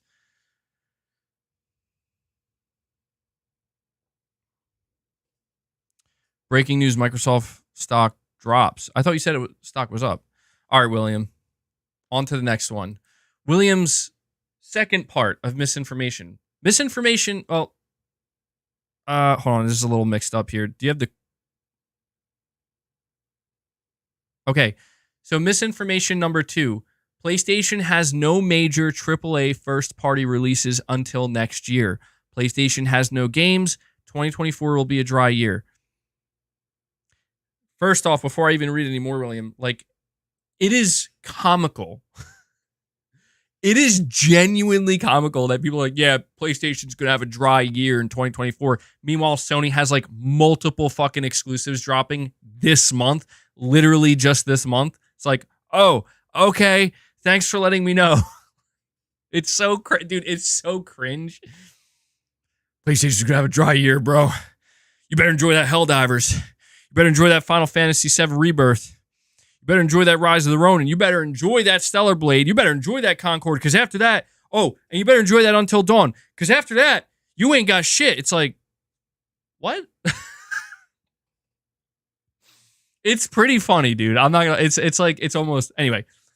So that's misinformation number 2. Here's the actual quote from Hiroki Totoki. Quote, regarding first-party software, we aim to continue to focus on producing high-quality works and developing live service games. But while major projects are currently under development, we do not plan to release any new major existing franchise titles next fiscal year, like God of War Ragnarok and Marvel's Spider-Man, end quote. Truth number 2. They don't mean there won't be any AAA first-party games this year. They meant that there won't be any sequels to their tentpole franchises this year, like we already knew, because we obviously weren't getting Spider-Man 3, the next God of War, Last of Us 3, or Horizon 3 this year, since the previous games in those franchises literally just came out. They do not mean that there won't be any AAA games from PlayStation or new IPs from first-party studios this year, because we already know that Concord is coming out this year. And if you count first-party games or first-party games from second-party studios, then Helldivers 2 just came out, and we already know that Stellar Blade, Pacific Drive, Lost Soul Aside, Convaleria, which I actually forgot about, and Rise of the Ronin are coming out this year too, and that's not even counting massive third-party titles like FF7 Remake, Part 2 Rebirth, and there's still many titles, announcements likely coming at the showcase. And so, yeah, this to me is a pretty important one. Like, all right, look. So here's what I'll say. There was never going to be a scenario where Hiroki Totoki says what he just said and people don't lose their shit. It's important to know Hiroki Totoki's talking to the shareholders. And everything he's saying here, he's talking to the shareholders. And what he's trying to tell the shareholders is, we don't got that big moneymaker this year, guys. Sorry. We don't have that big sequel. Like, again, tentpole franchises. I don't want to get too far away from the quote. The quote says, we do not plan to release any new major existing franchise titles. Here are the 2 key words. These are the only words that matter in this quote. Major existing. Major existing. Major existing. Okay, the reason why I say that is because apparently Jeff Grubb came out and said, I guess he's trying to like let people know, if you believe Jeff Grubb, I'm not here to vouch for Jeff Grubb, I don't care. But he said that he's heard apparently the new Astro game is going to be ready to release this year. So that's fascinating to me because here's why I said we need to focus on the words major existing. Is Astro an existing PlayStation franchise? The answer, yes. Is Astro a major existing PlayStation franchise? The answer is, well, actually, technically, I was going to say no, but technically, Astro's Playroom has outsold every PlayStation exclusive. It's sold more than God of War, Horizon, Uncharted, Last of Us, Spider-Man. Maybe not God of War. I'm making a joke, obviously, because Astro it's free with every PlayStation. But no, like, truthfully, Astro is not a major franchise, at least not yet. I think it can be, but Sony counts major franchises like the heavy hitters, man. Like games that are going to easily sell 10 plus million copies at full price. Games that are going to move units, right?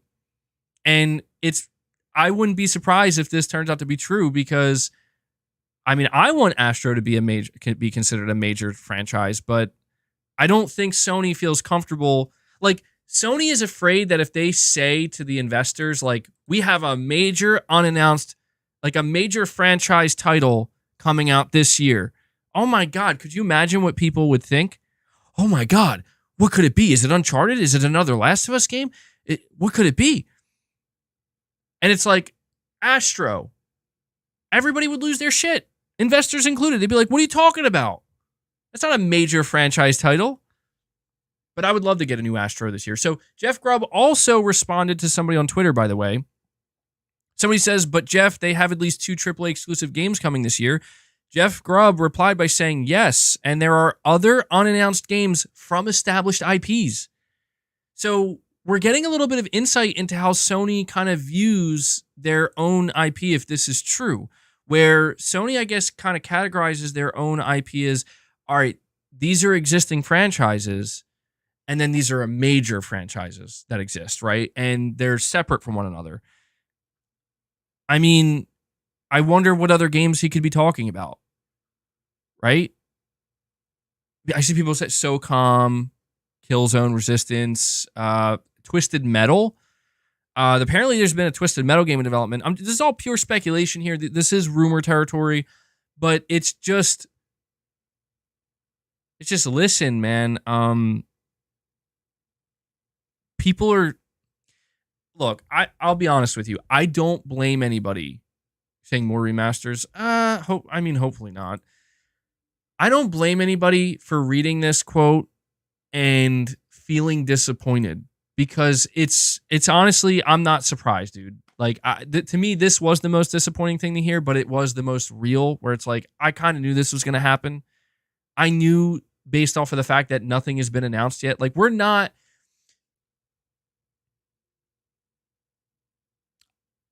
I have a question, and that question is, who by this point, like who in February of 2024 is saying, I can't wait to play Ghost of Tsushima 2 at the end of this year. I can't wait to play Naughty Dog's new IP at the end of this year. I can't wait to play Santa Monica's new IP at the end of this year. I can't wait to play Sony Ben's new IP at the end of this year. I don't think anybody's saying that. They shouldn't be, because it's like, that's not how that works. We should know this by now. However, the big problem people have here, I'm telling you, Sony has a chance to solve this problem. They can thread this needle if they do exactly what I tell them to do. Sony, listen to me, damn it. I can help you.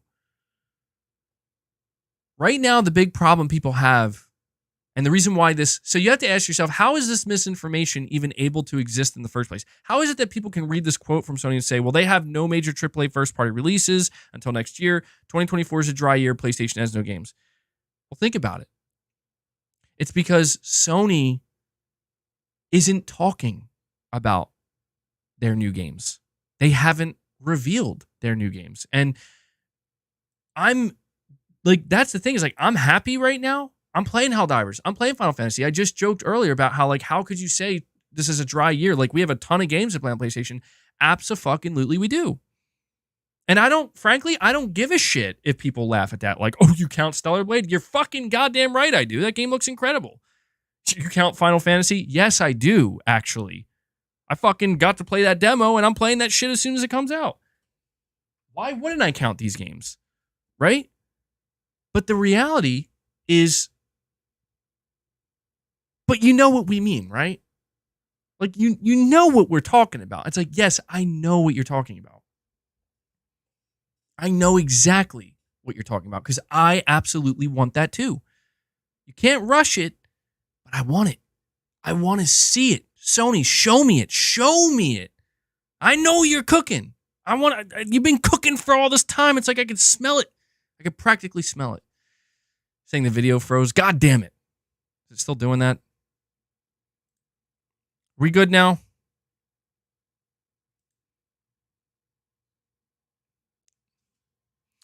Shit's getting annoying. Why does it keep doing that?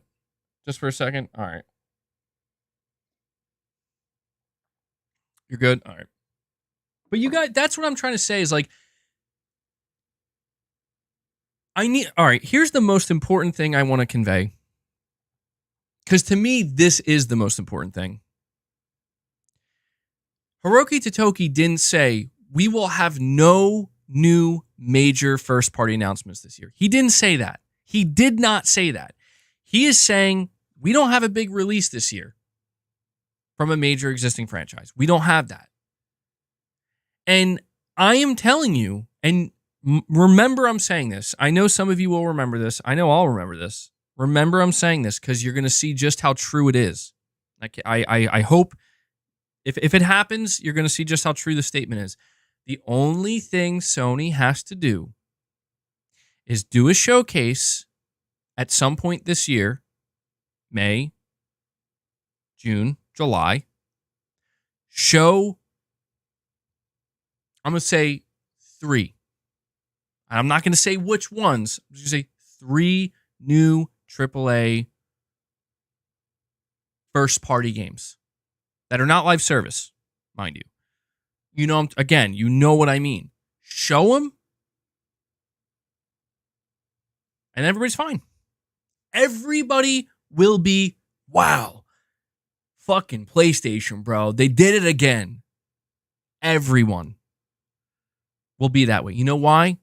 Because that's all we need. We have the games to play literally right now. But what we want is the roadmap. We want to see what we can expect. We want to know what the second half of this generation is going to look like for PS5 from their studios. We don't want to rush it, but we are anxious. And so right now, Sony hasn't showed anything. That's very important to acknowledge. Sony is going to end this at some point. And that's the thing is like, William, I think you're doing a good job trying to clarify all this, but the reality is so it starts with Sony and it ends with Sony. It doesn't even matter what I'm saying because the reality is Sony knows what they have and they know that when they're ready to show it, it's going to shut everybody up. Like it's going to just universally shut everybody up. You know? Where it's like, well, what are you going to say now? It's like, we can't say anything. So you just kind of have to let it roll, so to speak. You have to let it just kind of be what it is right now, where it's like, yes, the reality right now, we don't know Sony's first-party roadmap. We don't know anything beyond Concord and Wolverine. And, well, actually, we know everything about Wolverine. But Wolverine isn't coming till 2026. We know Death Stranding 2, of course. Fizzant. It's all great. But there's all these different studios and projects that we haven't heard a single thing about. And they're all just being worked on. And Hiroki Totoki makes that clear, that they're under development. And so, on top of that, and Jeff Grubb saying that apparently there's more coming out this year, which, hey, I'm open for that. Sony, you got a little surprise up your sleeve, which I hope you do, because we don't really know anything about the second half of this year. I'm all for it. But this is where it's like, there may be people out there that are very quick to be, I don't know, I guess against PlayStation or whatever and be like, they don't got nothing. they don't have any games. And it's like, well, that's wrong. You know, like Sony actually has plenty of games. Like one of the biggest games being talked about right now is a PlayStation Studios title. You know, it's like, okay. But all Sony has to do is just show their first party roadmap. When Sony shows their first party roadmap, if they do it this year, if they do another showcase in May and they actually are like, here are the games that we've been working on, guys. It's over. Like it's at that point, it's over. Where it's like, and when I say it's over, I just mean like, okay, finally, that conversation can just die completely. Because it's getting tired, it's getting old. And anybody who is paying attention knows like it's not real, you know? It's not a real thing. Just because Sony isn't talking about it doesn't mean it doesn't exist. But I understand from a more public facing, a more casual stance, it pretty much doesn't. So I understand that.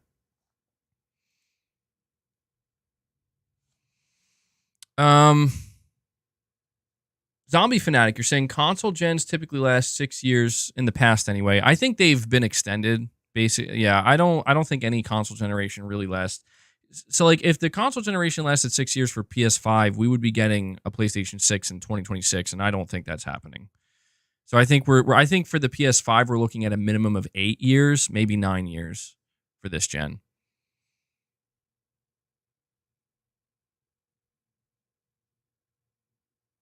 Subtext with a $10 chat. Thank you for that, buddy. You're saying, but the PS5 is now tracking behind the PS4 over the first 13 quarters by 2.5 million units. Remember, they were outpacing the PS4. I hope Sony wakes up and stops being so quiet for such long stretches. Yes, so I'm glad you brought that up, Subtext. And William, I'm going to read the rest of your points here. But yes, it is very important. And I actually meant to bring this up earlier. It is very important to note that the PS5, I don't want to say it's struggling. I think it would be unfair to say it's struggling because it's still doing incredibly well. Like we can't confuse these things where it's like what is struggling and doing poorly versus what is not doing as good as the previous thing or not doing as good as expected. Again, Sony said that they wanted to sell 25 million units in 1 year, which would break a record. Like that would be a crazy record. And they were like, we're going to do this. And I thought they were. And so I would be lying if I said there isn't a little bit of concern where it's like, okay, guys, it's slowing down now. All right. Like you're sitting at 16 million. Now you had to revise your numbers. You had to tell your shareholders you're not hitting 25 million. You're going to strive to hit 20 million or 21 million, which is still really good. If Sony can sell 20 million units in 1 year, that's still incredibly good. Like we need to understand that.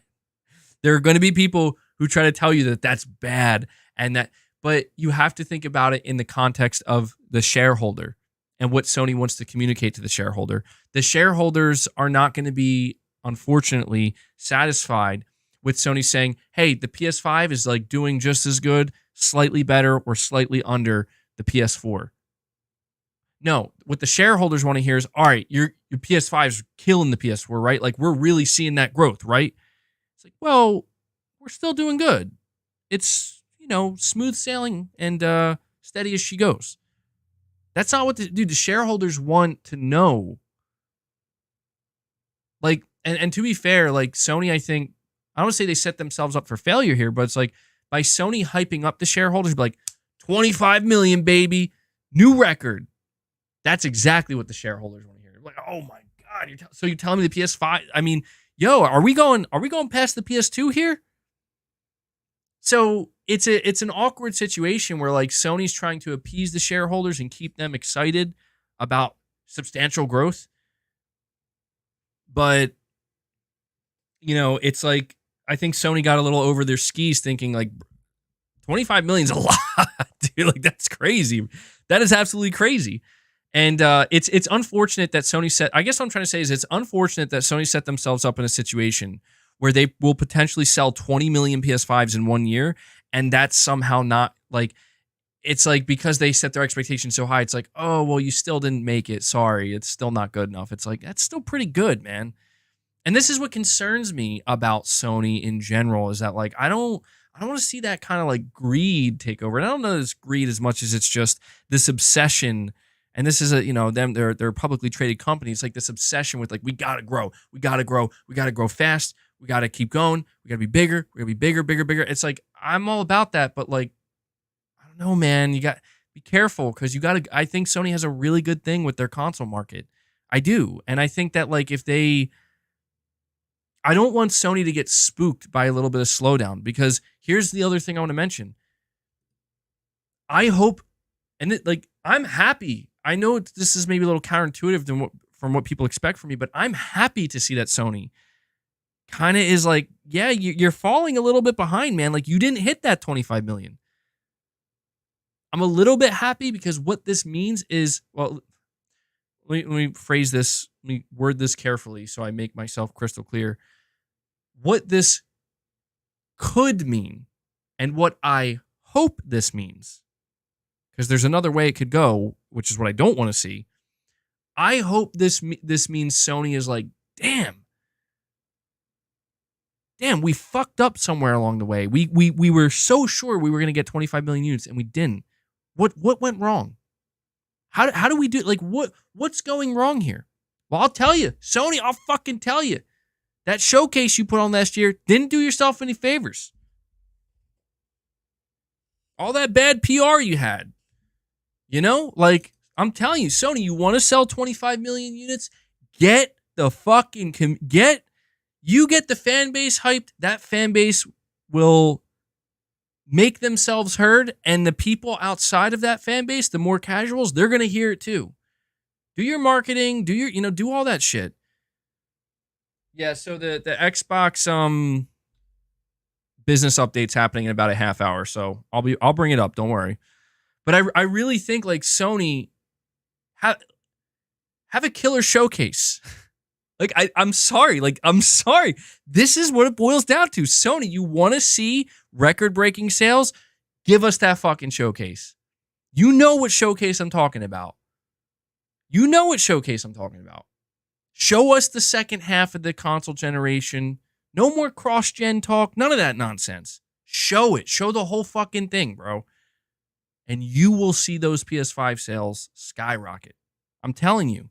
It's just the same. I just don't want to see anybody at Sony. See, like, I hope, surely Hiroki Totoki knows this, right? He's the interim CEO. Hiroki Totoki is not a PlayStation guy. He's the money guy, which is why I'm a little bit worried. I gotta be honest, guys. The age of Totokism scares the shit out of me, because he's the money guy. All right? And I think we're about to learn potentially that Jim Ryan played it fast and loose. He may not have seemed like it. Dude, Jim Ryan was out here be like, yo, you spend that money. Yeah, go ahead. Yo, Insomniac, you want 40 mil? You want 40 mil for those cutscenes? Hell yes. Let's go. Let's go, man. We're going to buy studios. We're spending money here. We're spending money there. We're spending money everywhere.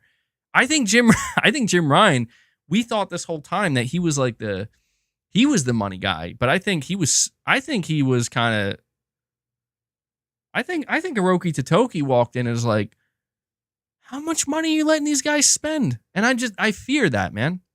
I fear that, because I understand Sony has to worry about their profit margins, but it's just like, I don't want to see Sony get stupid about it. You know what I mean? And think, man, maybe the answer is we spend, I don't know. Like, I don't want to see them squeeze their studios, if that makes sense. I don't want to see Sony be like, well, our studios are spending too much money, so let's ask them to do the same thing they're doing, but with less money.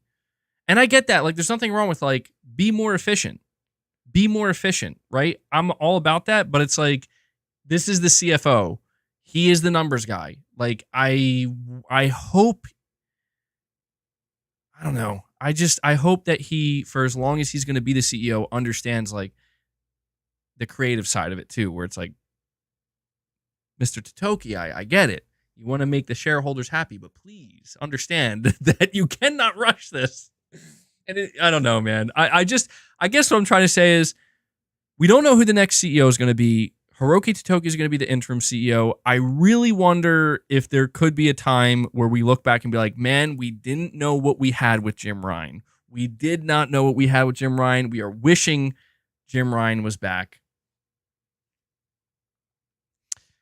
Lore Cannon, you're saying they won't sell that many PS5s this year because people will wait for the PS5 Pro, and also because not having any big hitters like Spider-Man this year. Yeah, I really do think that another reason Sony is maybe not hitting their goals for PS5 is because like they've had, yeah, I mean they had Spider-Man and Spider-Man produced a big push, but I mean, I'll be honest, guys, I'm really kind of wondering if Sony had a higher expectation for Spider-Man. Apparently, Spider-Man sold over 10 million units already, which is good. And the Spider-Man franchise underneath Sony with, the games has sold over 50 million. But you just have to wonder if because they were somewhere along the way, they didn't sell as many as they thought they would. Was that Q2? Maybe it was Q2. It could have been that. It could have been it could have been last year, actually. It could have been between I mean, they had Final Fantasy. Maybe it was, you know what? Maybe it was Final Fantasy 16. Now that I'm thinking about it, I think it was Final Fantasy 16. I think Sony expected that game to do more. I mean, I'm not saying it sold poorly. I don't think Final Fantasy 16 sold poorly, but I guess I'm just saying it's like Sony may have looked at that game as like that could be like a huge hitter that'll move a ton of units and maybe sell easily over 6-7 million units. And it's like, I don't think it did that. Which is a shame because Final Fantasy 16 was fucking incredible.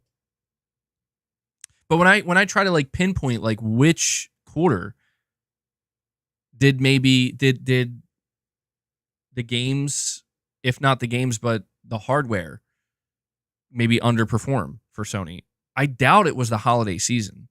Like I doubt it was Spider-Man. I don't know, man.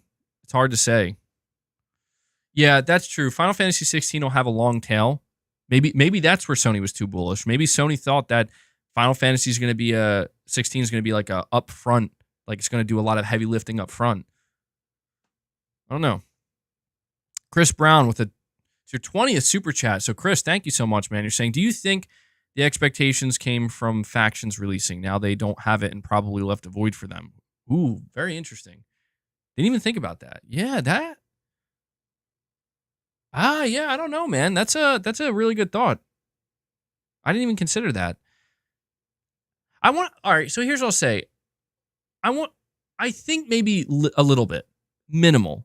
I say this because, let's face it, it's not like Naughty Dog and Sony were marketing the shit out of this Last of Us multiplayer. Like, in fact, we were kind of begging them to talk about it more, begging for them to talk about it more. And but then again, you're right. They could have been preparing for a massive marketing push.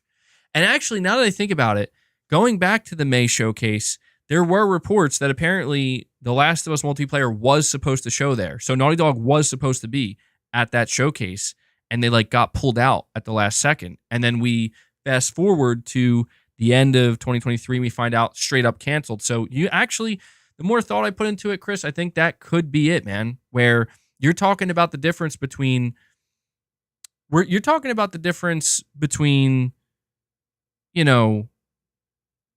Naughty Dog showing up at the showcase, leaving a completely different taste in people's mouths after that showcase, and people potentially looking forward to, at the very least, a beta, but maybe even a potential full release of The Last of Us Factions multiplayer by the end of this year, or at least early this year, right? I think this game was supposed to be out. And yeah, that you're right. That could have been huge, dude. That could have been a massive system seller.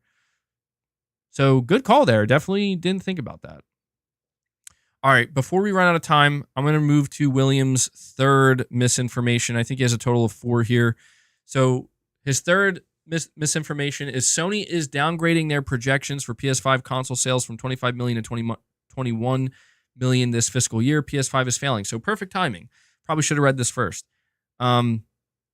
So he says here that while it is true that PlayStation is downgrading their projections from selling 25 million PS5s this fiscal year to selling 21 million PS5s this fiscal year, and this is a missed projection, it was a bit lofty in the first place. It relied on the hope that they would sell 10 million PS5s in Q3, and they sold 8.2 million PS5s. And while this is a miss, this is still an all-time record high of PS5 sold in Q3, and every quarter in fiscal year 2023 has seen record high PS5 sales, and it is still on track to surpass the PS4's lifetime sales by the end of this generation. Compared to the competition, PS5 is still outselling the series consoles by more than 2-1.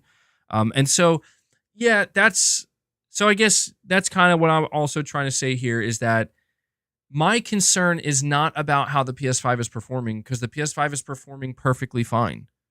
It's doing great. My only concern lies with Sony keeping the shareholders happy. Because again, man, while we, the people, the fans and the consumers just kind of looking in and be like, oh, no worries, Sony, you're on track to hit 21 million. That sounds great to us. That is great. But you have to think, how does that sound to the shareholders? The shareholders, unfortunately, are going to be the ones that say, what the fuck, Sony? You told us 25 million. You're 4 million away. And I know I see somebody saying F the shareholders. While I agree, it's just that is something Sony has to contend with. And to be fair, they set that up for themselves. So it's worth noting, and I have a little update here. Sony, and this is from VGC, it says Sony says it expects PS5 hardware sales to gradually decline during its next fiscal year, which runs from April 2024 to March 2025. So Sony's being smart about it here.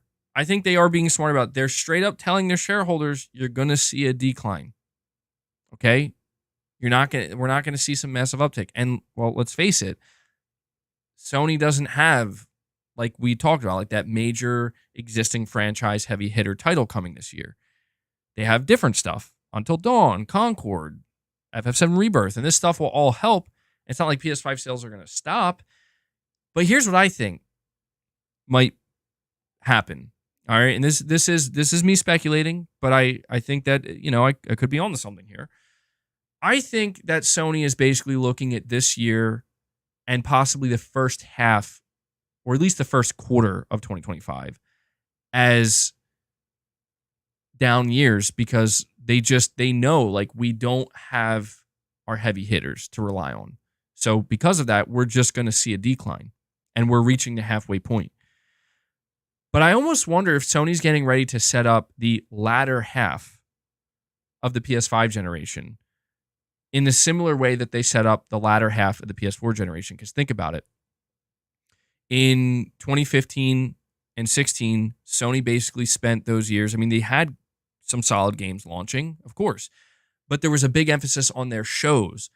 Legendary E3s where it's like, oh my God,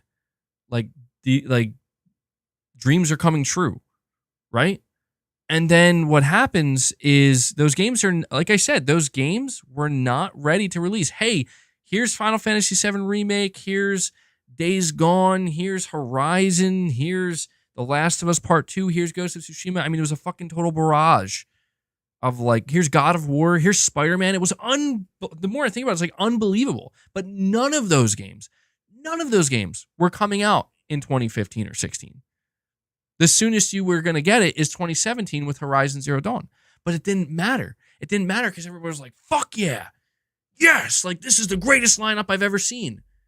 And look at what it did to the PS4. It fucking skyrocketed the PS4, and the PS4 had, like, one of the best endings to a generation we've ever seen. I wonder if that's exactly what Sony's planning for the PS5. And we have Corey the Legend Landiga. Perfect timing, Corey. Coming in, dropping a 10 bomb on us. Corey's keeping that membership train rolling. He brings us up to 71 members. Holy Four away from hitting 75, another goal. Am I streaming the Microsoft Business Update? I am. Yes, I'm going to be bringing it up very soon. I just have one more thing to go over from William's post here. But Corey, dude, thank you so much for the continued support, man. Corey, absolute Chad up in here. GOAT, dropping these memberships, dishing them out as always. So 71 members, guys. Absolutely incredible. By the way, do me a favor if you could so kindly hit that like button for me. We have over 1,000 people here watching, which is awesome. Thank you, guys. Really, I appreciate you taking time out of your day to hang out with me and join my stream. Please hit that like button for me. I think we could easily crush 500 likes. I got one more point here from William. I think, or wait, no, sorry. I did cover them all. He has an addendum. Addendum number 1, misinformation number 4, Sony is killing the PS5. They already said it's in its latter stages. PlayStation has no games. Truth number 4, the statement that was used was the PS5 is beginning the latter half of its console life cycle, which is correct. A console's life cycle is typically 8 years. PS5 released in 2020. It is now 2024. It is about to enter phase 2 of its games and life cycle, but just to ease everyone's worries, the best first-party games on every console, see, me and William are on the same wavelength here, comes in the second half of that console's life cycle. Almost all of the best games. Oh, and I totally forgot. Uncharted 4 launched in 2016. Totally forgot about that, which is fucking how do I forget about that? That's massive. Saying almost all of the best games of the PS4 came out after 4 years of being on the market. Uncharted 4, God of War 2018, Spider-Man, Horizon Zero Dawn. Absolutely. So, William, shout out to you, man. I really appreciate that that thread you made. I think you did a good job. Corey says he's got to go get his coffee. I hear you, man. I hear you. Oh, and sorry, I almost missed a new member here. We have Uzi. Uzi decides they want to become a channel member. Really appreciate that, Uzi. Shout out to you, my friend. Welcome aboard. Welcome to Greatness Awaits. I hope you look forward to your exclusive perks.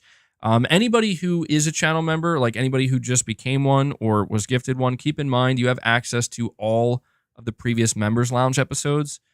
And trust me when I tell you, like, they're not what you think. You know, some of them are, but most of them, we're all over the place. Very different types of streams.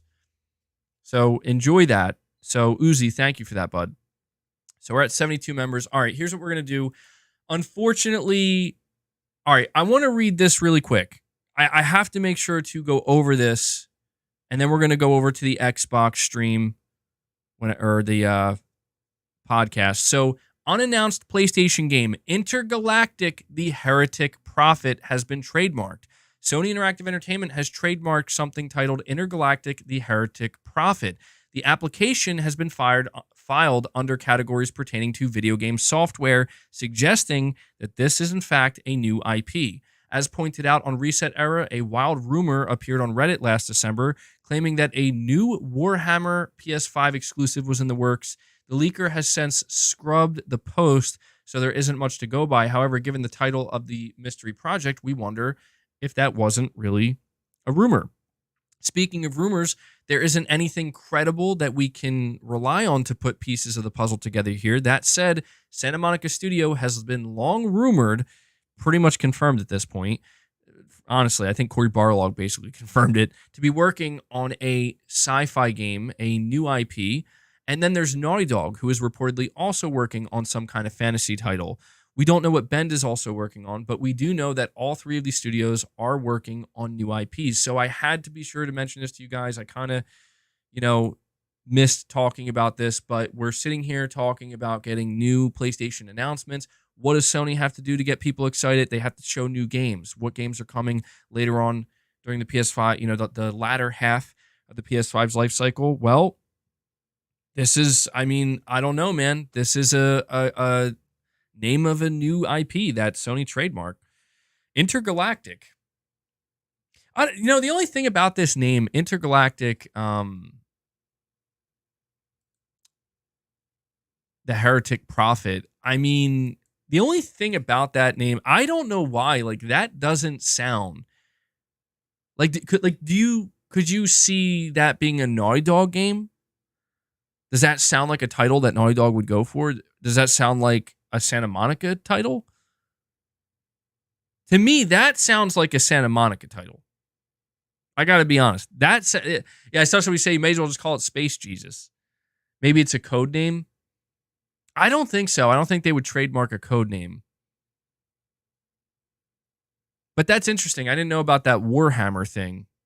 That's fascinating. We'll see if that turns out to be true, but it's a terrible name, whatever it is. I will say it's a little like it's different. I don't know that it's terrible.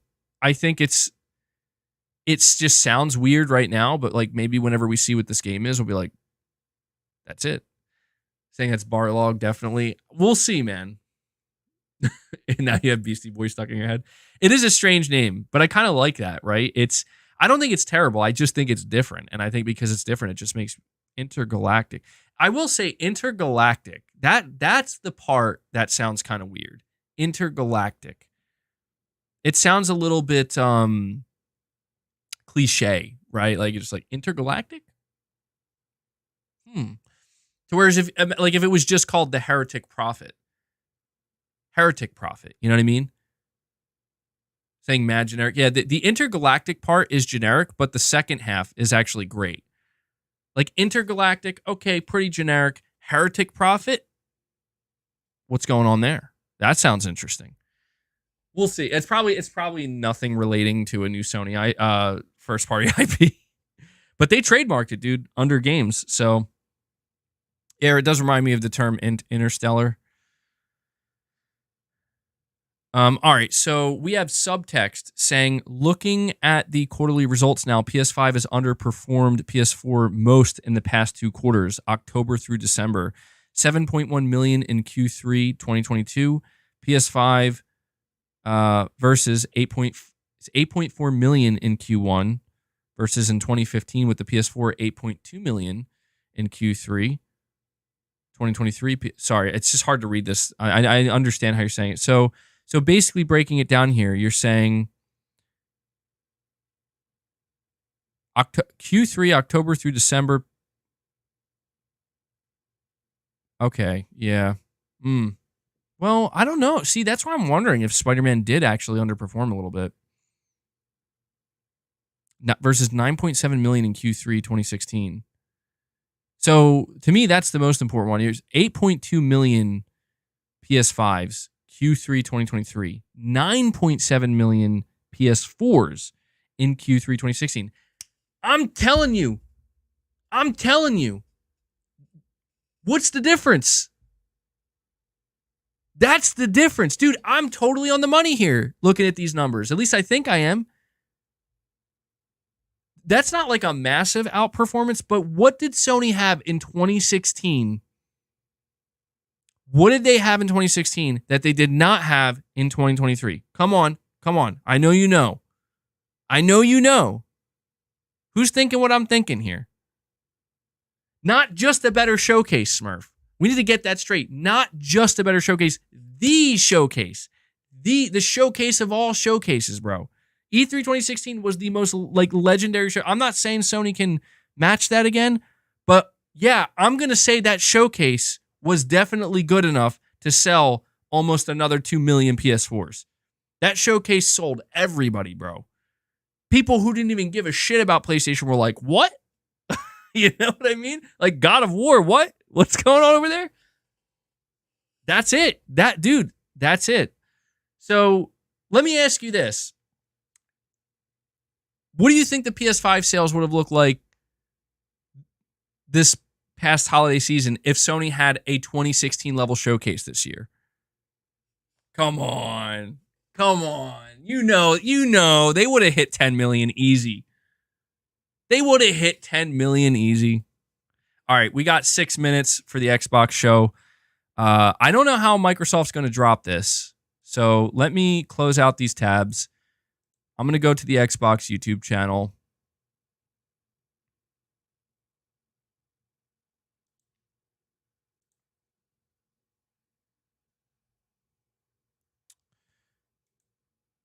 Just give me a second here, guys.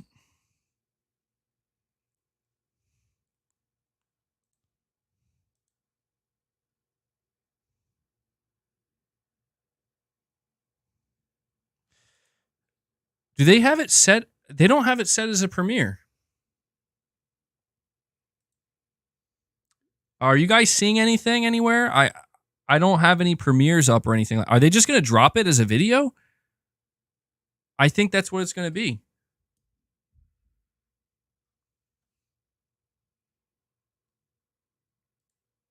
I think it's just going to be a pre-recorded video podcast that they release. It's nothing's up yet. So as soon as it comes up, I'll bring it up on screen. I don't think it's going to be a live stream, dude. And you know what that tells me? That tells me that they want is, I don't know, man. I think they're trying to keep this as much on the down low as they can. Josh, you're saying Forspoken did not help.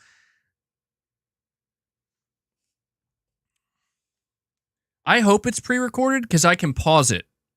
That would be amazing. In fact, that works even better.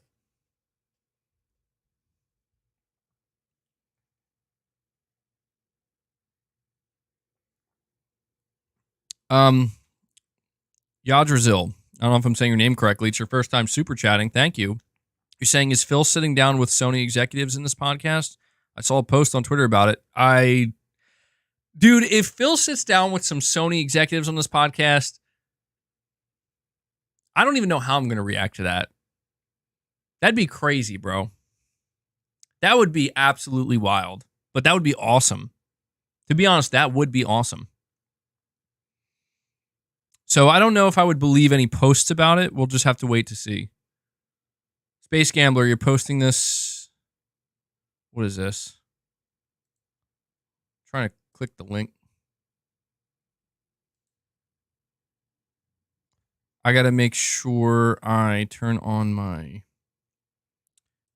desktop audio as well.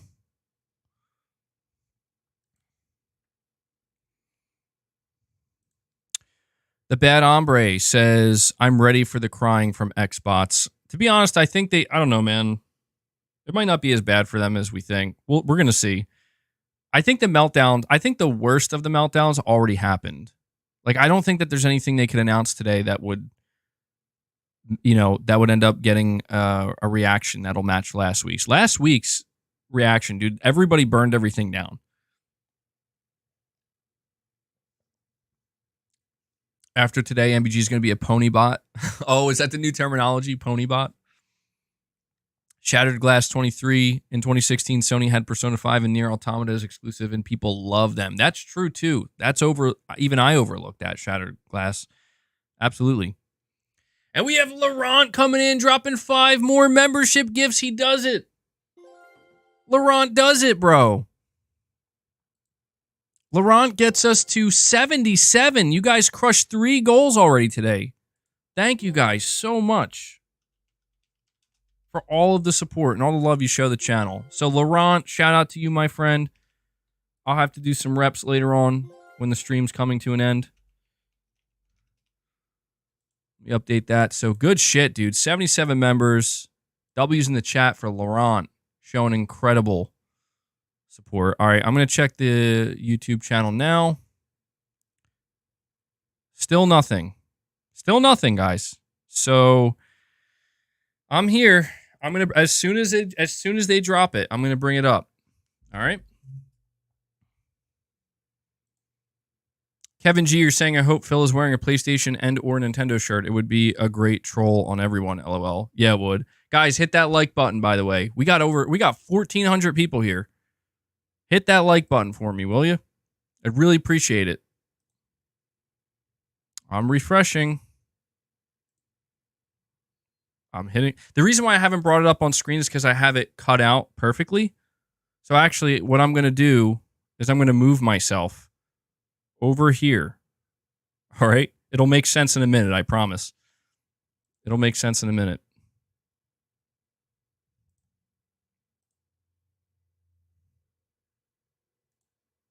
Still nothing, dude.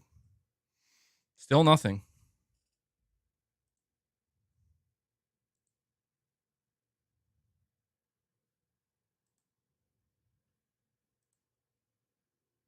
Still nothing. I'm refreshing.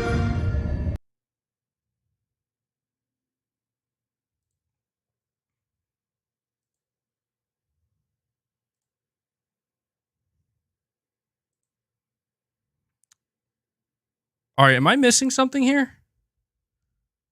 There's nothing on there.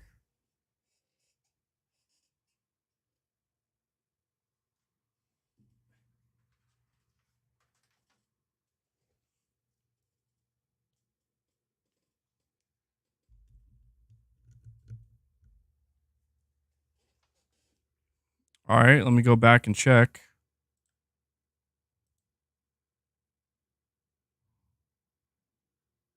Dude, there's nothing here. Oh, there it is. It's 20 minutes long, bro. Oh, it's 20 minutes long. Let's go. I'm bringing it up. That is so short. That is so short. All right, hold on. Hold on. It's pre-recorded, just like I suspected.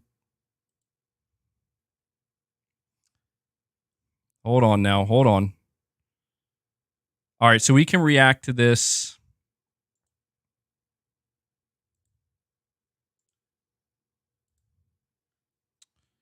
All right, give me just a second here.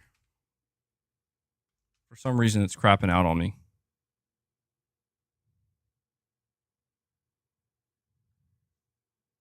Jesus God, man. Hang tight, guys. Hang tight.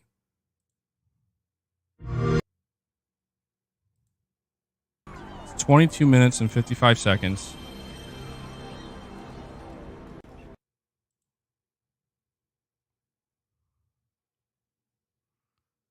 All right. Let's go.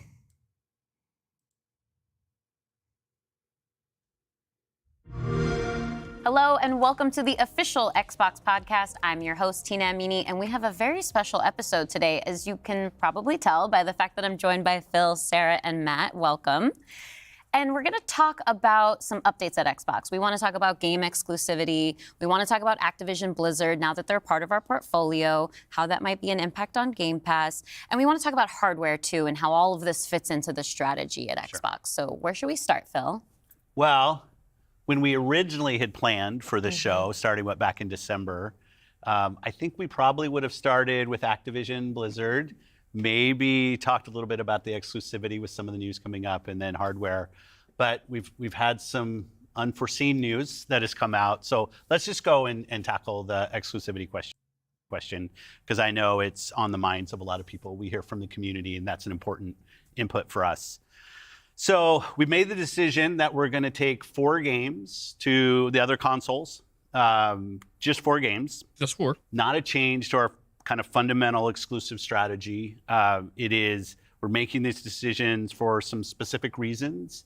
We make every decision really with the long-term health of Xbox in mind. No, and long-term health of Xbox means a growing platform, our games performing, building the best platform for creators, reaching as many players as we can. We're always looking to learn as a leadership team. Oh my God. And to grow. And we think this is an interesting point in time for us to use what some of the other platforms have right now to help grow our franchises. So we're going to do that. So these 4 titles, what are they? Can you say?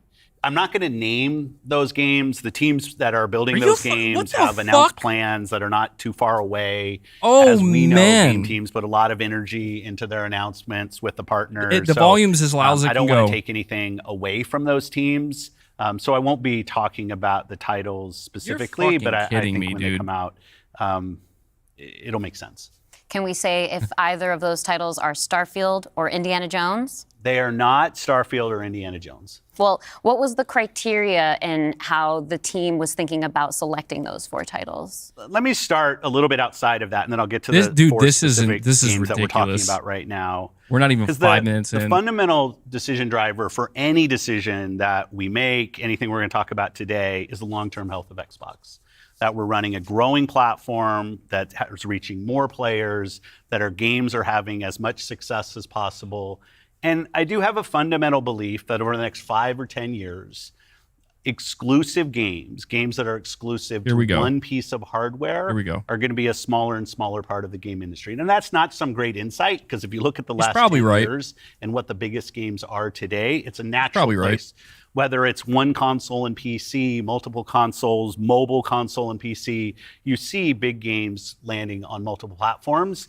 And we want to be a great platform for creators that are trying to realize that potential. But now back to the specifics of the question on these four specific titles.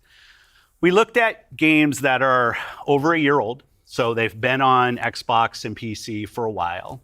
A couple of the games are community-driven games, new games that kind of first iterations of a franchise that have reached their full potential, I'd say, on Xbox and PC. There's always growth. franchises that we obviously want to continue to invest in. Oh my God. Part of having the ability to continue to invest is that the businesses behind those franchises continue. We think it's important that these service-based games that have communities behind them, that they can have confidence that they're going to exist in the future. So 2 of them, kind of community-driven games that will end up on other platforms and give us the ability to continue to invest in them. We So think Sea of that's great Thieves for for the business sure. and great for the communities, more players to play with. Gears? I'd say 2 of the Halo? other games are smaller games that were Hi-Fi never Rush? really meant to be built Pentiment? as kind of platform exclusives and all the fanfare that goes around that. But games that our teams really wanted to go build, that we love supporting creative endeavors across our studios, regardless of size. And as they've realized their full potential on Xbox and PC, we see an opportunity to utilize the other platforms man. as a place to just This drive is more business value out of those games, allowing us to invest in maybe future iterations of those, so sequels to those, or just other games like that This in our is like, portfolio. dude, this is And when we don't exactly what I damage thought it was Xbox going to be, and bro. we can grow our business Oh, using man. what other platforms have. And The damage control is help us through with the that, fucking roof. We're going to do that. And that's really the story behind these 4 games. And last thing I'll say, looking forward, I think there is an interesting story for us of introducing Xbox franchises to players on other platforms to get them more interested in Xbox. Do it. We Say think it. there's a good PlayStation. brand value for Xbox there. Nintendo. So 4 games, no promise beyond that. So if you're on those other platforms and you see these 4 games coming, please don't take it as some sick. Dude, shut the fuck up. Like, you are, I gotta pause this shit. Are you fucking kidding me? This man's really gonna fucking come out here and say, guys, we're taking just 4, count them 4, just 4, and we're putting them on rival consoles, but don't you dare think that we're doing this again. Dude, shut the fuck up. This is dude, I don't even need to watch this shit. It's such damage control bullshit. Could you fucking imagine if Nintendo did this shit? Could you imagine if Sony did this shit? Hey, we're bringing 4 games, but don't think no. Please, you just opened the box. Everybody knows it, Phil. Come on, drop the fucking damage control. Signal that everything's coming. It's Oh not. my God. And we're going to learn. So when you are thinking We're about the gonna learn. future and this concept of live We're gonna make service money. games that can benefit from bigger audiences, new audiences, how does that apply to future titles and how you're applying that criteria there? Yeah, there's really no fundamental change to how we think about exclusivity. We just came out of Developer Direct, which was an awesome show, where we showed great games that are coming to Xbox and PC and cloud, which really makes them accessible to hundreds of millions of people. So it's this kind of, we're really focused on a couple platforms and what's going to show up there. But our key of play the games you want with the people you want, anywhere you want, when everybody plays, we all win. These have been part of our strategy for years and will continue to be. Our focus is on how do we continue to grow the games industry by reaching more players in more places, and how do we grow Xbox as part of that. Xbox is a hardware platform, Xbox is a publisher of great games, and Xbox as a platform for the world's best creators. Sorry, I'll try not to interrupt too And much. then knowing that, how I know do you we guys think are trying about to our listen. first-party games and Game Pass? Yeah, well, to build on what Phil just said, one thing I would add, as you were talking about growth, is just that we've sort of seen this inversion over the last 5 years where it used to be that the platform was the biggest thing. That's right. And the games would sort of tuck in within the platform. Today, big games like a Roblox or a Fortnite could actually be bigger than any one platform. And that really has changed the way that we think about things. So in the midst of all that, I think we at First Party can come back to sort of some core principles. First, that all of our games will be on the Xbox platform. Second, all of our games will go into Game Pass on day 1. And third, we know that Game Pass will only be available on Xbox. So there's sort of starting points for us. As Phil mentioned, there are games today that you can play that only can be found on Xbox. And at the same time, we want to bring more of our games to more players. So we're going to continue to look at that. Kind of moving aside, though, from some of those and thinking more about what does it really mean for the player, to me, the 2 key things are cross-play and cross-save. Those things allow us to deliver on the promise of Xbox, which is play with your friends where they are, play on the devices you want, play the games you want. So that is really only possible at a practical level when you know that your saves and your player are going to be able to What move the across fuck is he all those even parts. talking about, bro? So not all of our games today are necessarily built to take advantage of that. There still will be some games that don't. As we bring more teams into the Xbox family, there's some catch up to do as we get there. But that cross-play, cross-save. I'm is sorry. so it's fundamental like, to what we're doing. answer And the I think questions, it's, man. something that we as first party get such a good benefit from being so close to the platform. Yeah, absolutely. I mean, that's one of the things, like you said, all of our games are always in Game Pass. And so I'm excited to announce, with the coming together that we had with Activision Blizzard King, that Activision and Blizzard games are coming to Game Pass, starting with Diablo 4 on March 28th, which I'm super, super excited to share today. And it's all part of our commitment to make about Call of Xbox, the Duty? Xbox experience and the games that we build as widely available as possible. So now the 34 million Game Pass members can all enjoy 34 million. She straight up said it. 34 Can we come million. back to the point, Phil, you mentioned at the top, this isn't really a change in strategy for us. Can you recap for me how it isn't? Yeah, and I thought both Matt and Sarah did a really nice job of talking about what Dude, I'm we're doing gonna die. on Xbox, where we're Like, going. I can't. If you take a platform feature like Xbox Play Anywhere, which has been a promise that we've made on our first-party games, that you can buy our game once, you're going to get to play across Xbox and Windows. I think we're the only platform that does this. That makes it possible for you not only to play with your friends wherever they are, but to know that you actually have multiple entitlements to the games. I think that's a technology I would love to see applied to more platforms. But it is this view that people are going to play Xbox in multiple places. Whether it's play the games you want with the people you want, anywhere you want, whether it's content, community, and cloud, whether it's when everybody plays, we all win. Like, we've had different taglines, different strategy, kind of words that we've used, but always with this view that Xbox is a platform for creators who want to reach the most players. Our investments in xCloud, our investments in franchises like Minecraft and now Call of Duty and other large franchises so that we learn how to build those. This has been a strategy that we've been on for, I'd say, a decade. It's not about one device. It's not about games in service of a device, but rather the devices that people want to play on should be in service of making the games as big and popular as they possibly could be. Because really, a healthy creator community on Xbox, a healthy creator community in gaming all up, is the thing that all of us as game players should be voting for, because that's the thing that will lead to the best long-term success and growth in this industry. And my understanding, just from listening and learning from you three over the past few weeks, just understanding what's happening with Xbox, is that we see trends with player behavior where people are playing on multiple devices. That is the reality. And we have put some games out on multiple platforms before. So my understanding is that that's been good for players. How does that come back to the business with all of that in mind?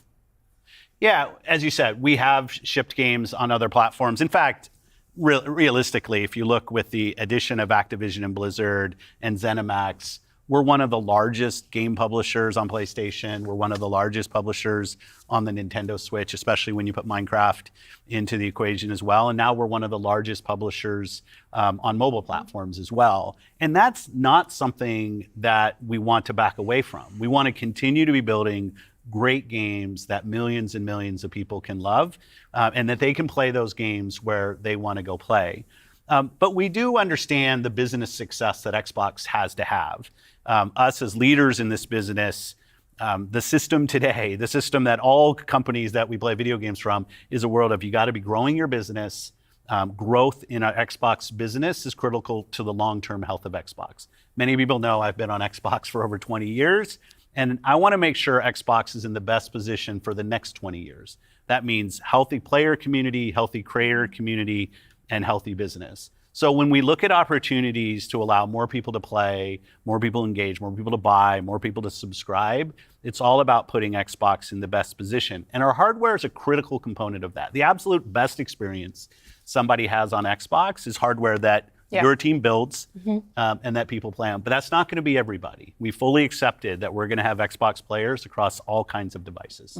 So I think a lot of people think about 2023 as this incredible year for gaming. And in a lot of ways it was. There were some really amazing releases that I think we all enjoyed. But what were the signals behind the scenes that maybe indicated how we wanted to look at the future of Xbox and how we kind of keep up with the industry? Oh my God. Yeah, such a good question. And I think it's, as people who care about the industry, which I assume is people who are watching this, it was an amazing year. Some great launches, some of the games that I think will stand the test of time and people will be talking about a decade from now. But it's an industry that didn't really grow. And what happens when an industry doesn't grow? You end up with some job eliminations, which we had. We had even our own hard decisions to make about building a sustainable business for ourselves. They're really going but here. In no way were we alone in that. When you think about a healthy industry, I want players who believe that they will find the best games on the platforms that There's they no love. way. I want people Hey, we who weren't the invest only ones their laying people careers off. in There's no working way, here dude. to feel like There's this is a no place that they can way. be successful. And This that is really real. is down to being part of an industry that is growing. If you listen to Lisa Su, the AMD CEO, she'll say this that is the biggest pile of AMD-powered dog shit consoles I've are ever likely fucking to heard, decline bro. And I'm in not kidding. 2024. This is I think bad. there's an amazing set This of is games coming in fucking 2024. bad. But if we don't get to growing as an industry, the industry will struggle. And today there's really two choices on how do you grow the industry. Do you say I have a fixed number of players, the players that we have today, and do I find new ways to monetize those players Or do to we get more money buy from the players companies that and I then lay have? people off? Or do you think about how do I expand the business I have by finding new players and adding those to the base of players that Talking to already the fucking play? shareholders Our focus right now, on dude. Xbox for the last decade has really been on that latter point of how do we make sure Xbox is growing for our players, growing for our creators, so those people are finding success Growth. on our platform, which will grow the Xbox business and put Xbox in a position to be very strong for years and decades to come. Matt, earlier you were talking about these growing gaming communities, how they're incredibly large and comparable on such a different level when we think about console audiences. Like you mentioned Roblox, you mentioned Fortnite. So how are we're obviously thinking about our responsibility, our hardware responsibility is supporting the growth of gaming communities. How has that actually shown up for the players? Are there other games we can speak to from our portfolio? Well, as Phil mentioned, two of the biggest ones for us, Call of Duty and Minecraft, they are driven just from the bottom up by the communities of people that play those games, which is so great. I think about it for the player community, it comes down to where are the friends, where are the people you play with, and then equally important is where have you built up your library of games, right? Where have you invested? Where's that library? I think those two things probably are some of the biggest influences on where people choose to play and what devices they choose to play. Yeah. When we think about, on the other side, the developer side, just any game developer wants their game to find the biggest audience possible. That's just the nature of building a game. You want people to enjoy and participate in what you've made.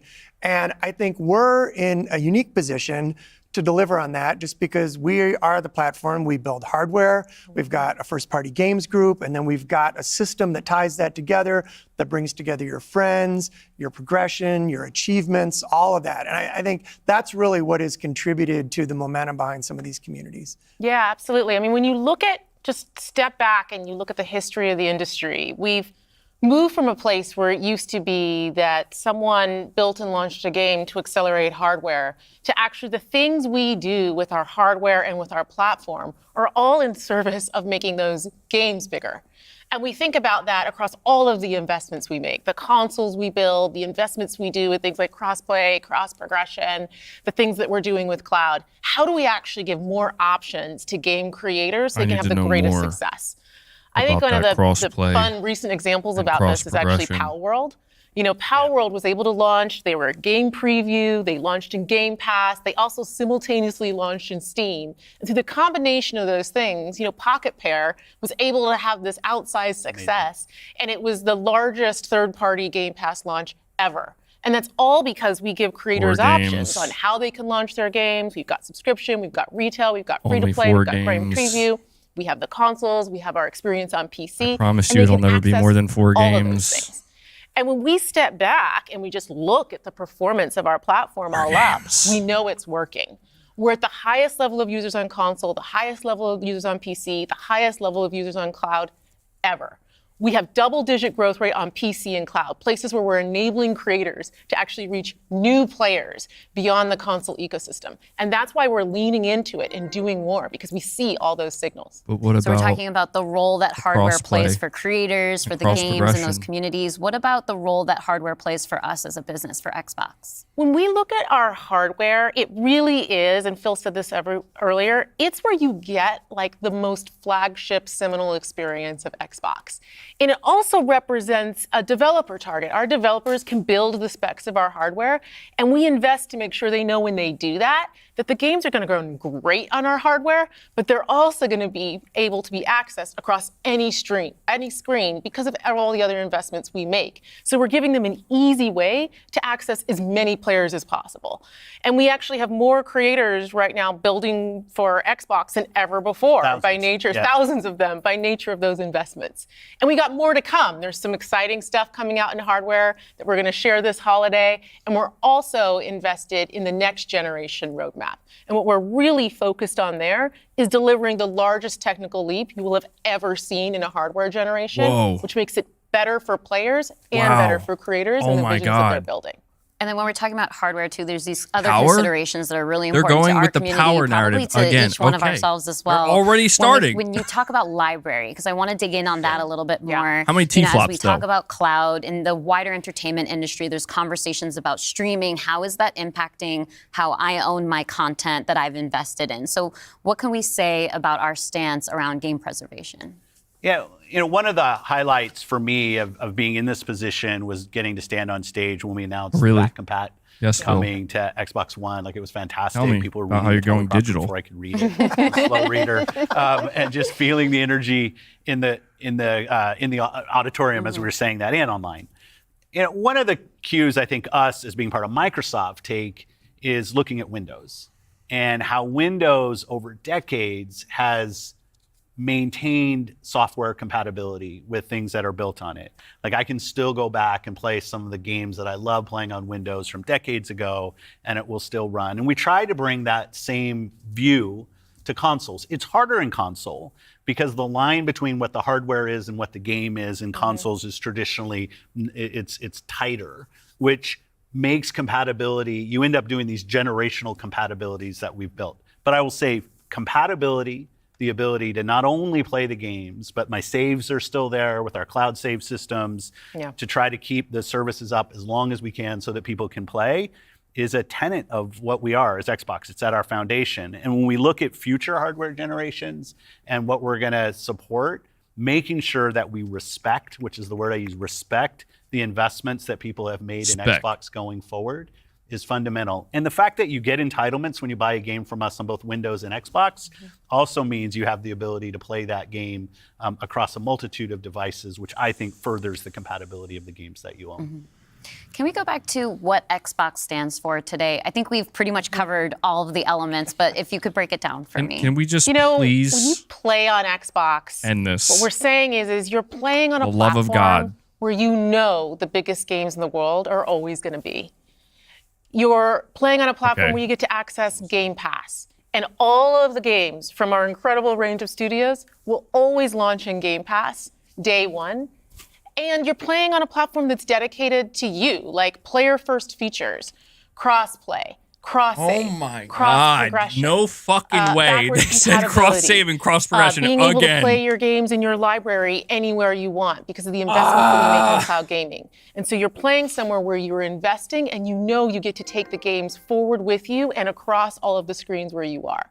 And I think most importantly, Xbox is a place where when you're investing in Xbox, you're investing somewhere that is dedicated to making games more successful and creators more successful so that they can invest more to bring even better experiences to you all of the time. I thought only Sony and Nintendo did that. In the studios is so, and we feel that as part of I didn't know that's what you were trying to do. Proximity, it's would have kind never of guessed. Amazing now to look out across all the studios we've got. This is crazy. And just be reminded that we're now one of the biggest development organizations in the industry. What does that mean for players? it means that the biggest games are going to continue to come to Xbox. And this 2024, the year coming up, we've got more than 10 major releases coming up. Great stuff. Hellblade 2. We've got Diablo expansion. We've got Avowed, Ara, the Indiana Jones game. And there's more in development, which I think we're going to be able to share more about. Dude, I cannot believe they're June not showcase talking about coming Call up of pretty Duty. soon. Well, I guess I should get ready to work on that show. Well, thank you all for showing up on the podcast today, and we'll see the rest of you this June. Yeah. Thanks, Tina. Thank you. Oh my Lord. Oh my God. Oh my. Well, guys, where do I even begin to unpack this one? Well, first, let me get this off the screen. And let me fix my camera. But, oh, well, I don't know about you guys, but my biggest takeaway from this is I know I can expect very strong support for cross save and cross progression for Xbox. I'm very glad that Microsoft took time to reassure me of this. This was honestly the biggest question I had. It really was burning a hole in my stomach. I had to know. But in all seriousness, all right, so let's start with 4 games. Now, I made it clear, and I am maintaining this stance because I'm just gonna give it to you straight. If you just bought that marketing PR spin bullshit, you're a fucking idiot. You hear me? Like, if you now are going to go on the internet and say, LOL, just 4 games, hold that L, you're a fucking idiot. And you are once again getting on your hands and knees and letting Phil fucking, you know what? I'm not going to go any further than that because I wasn't going to take it there and people are going to misinterpret what I'm about to say. You are allowing yourself to be played like the fiddle you are if you just walked away from that shit thinking, hey, none of it was true. Guys, it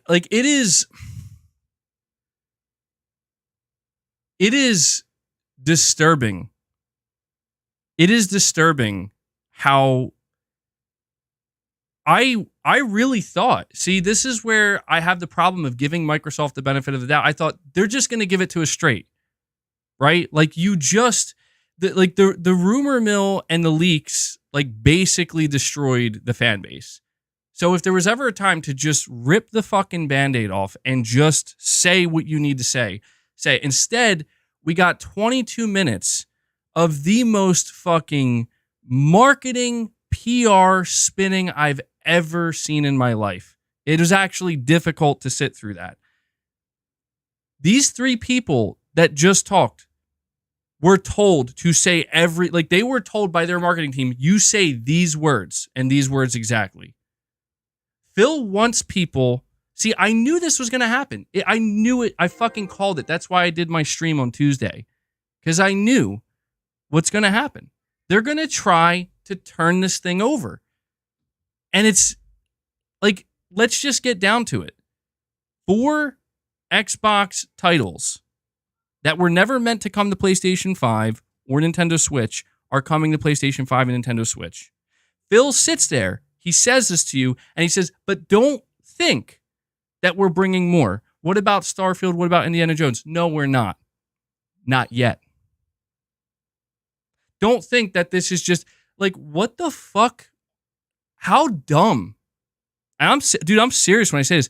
How fucking dumb do you have to be to have a company come out and tell you, we're just taking these ones. No, just these 4 over here. Okay? Don't worry about it. Don't think anything of it. Okay? Shh. Don't think anything of it. Just listen to my words. I'm telling you, it's me, Phil. I'm telling you, don't think that this is going to happen again. We're just taking these 4. Okay? And we're going to move them over. All right? So I'm going to be fine. You'd have to be a fucking idiot. Like, I'm not even kidding. Like, you'd have to be the dumbest of dumb to actually think that. Microsoft just laid down the fucking law, bro. Like, they just sat there and they talked to their fan base about growth. We want to grow, guys. Don't you understand? The industry is unhealthy right now. We're going to make it healthy. Are you kidding me? Like, who's going to buy this shit? You just bought Activision Blizzard and laid off nearly 2,000 people, and you're going to sit here and talk to us about you're going to grow the industry? Go fuck yourselves. What's Twitter saying? Who gives a fuck what Twitter's? Probably some stupid ass shit. When does Twitter ever have anything good to say? That's insanity, man. Like, I know for a fact that some people out there are eating this shit up, and goddamn, you would think they would learn by now. Like, you would think by now they would realize that Phil Spencer, Matt Booty, Sarah Bond, these high-end business executives for a multi-trillion-dollar company are lying to you. In fact, today they didn't even lie. Here's 4 games. Oh, I'm not going to announce which titles. I'm not going to say which ones. Are you fucking kidding me? Oh, man, I cannot wait. I can't wait to see. But there we go, man. There it is. There it is. Microsoft games are coming to PlayStation. At least starting with 4. Oh, wait, hold on. Never mind. Phil told me. It's okay. Phil told me don't expect any more. We're not getting any more. I mean, Phil told me a lot of shit over the past fucking 10 years. But I'm sure he's not lying. I'm sure he's telling me the truth. Oh, man. It's scary, dude. It's on a more serious note, what's most disturbing to me about this video that they put out is they know.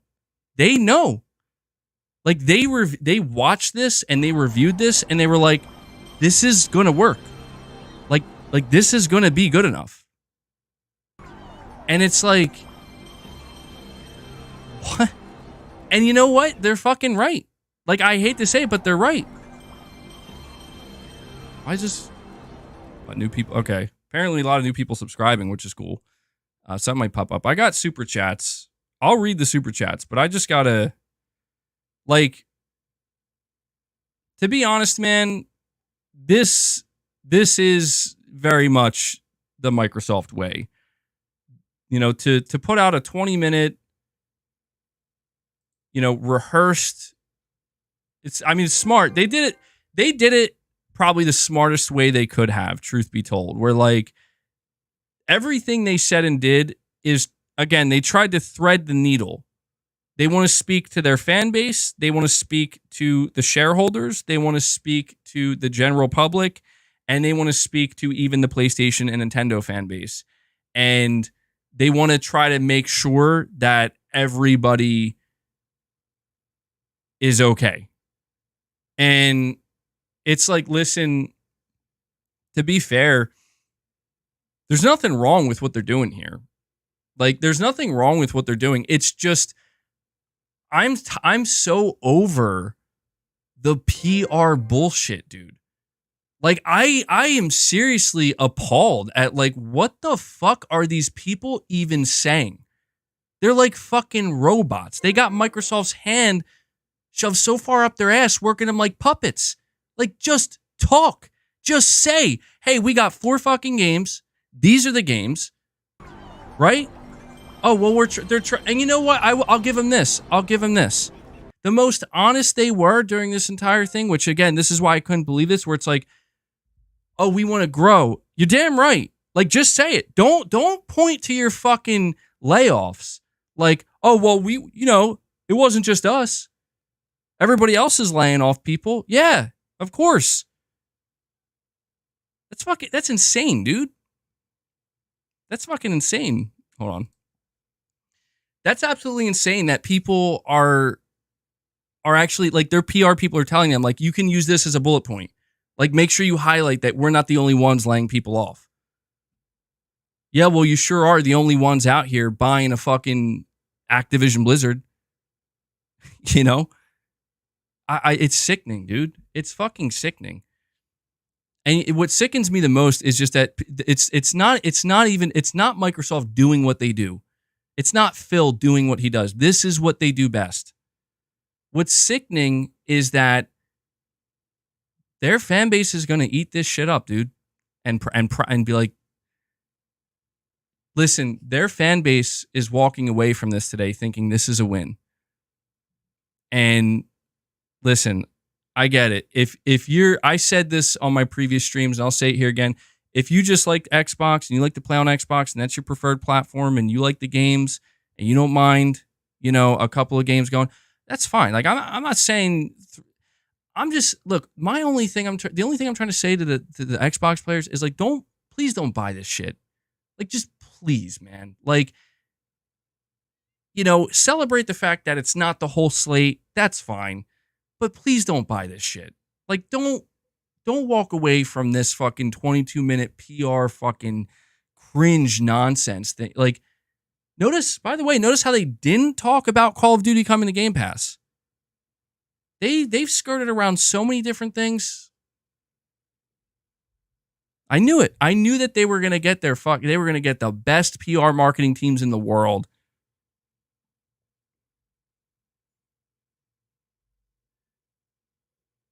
We're gonna get Redfall.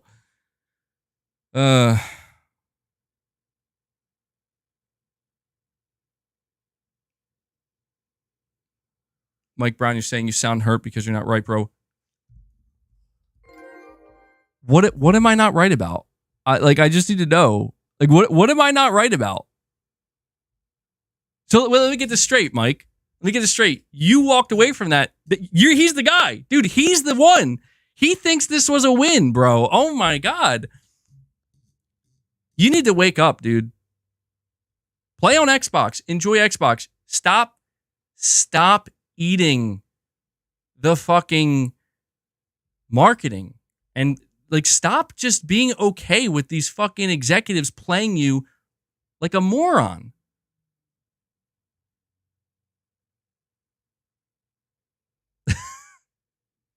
Oh man. All right, let me read some super chats here. Tyson Webb, you're saying, I guarantee you one of the 4 is grounded. You heard it first. Yeah, I don't know. They won't even fucking say what the 4 games are. They care so much. The Band-Aid's already ripped off, man. I don't know what they're doing. I don't know why they think they're going to save this shit. Well, let me ask you this. Serious question, though. This is look, I know I'm like ranting and raving, but this is a serious question. You're saying I'm eating Sony marketing. What fucking marketing, dude? What is Sony marketing right now? Sony isn't marketing shit. Sony just came out and said that, yo, sorry, we don't got no God of Wars or Spider-Man's coming this year. What? This is what I'm saying, man. You already see it. You see it in my fucking chat. Like, who are these people? What marketing? What fucking marketing? Sony isn't marketing anything.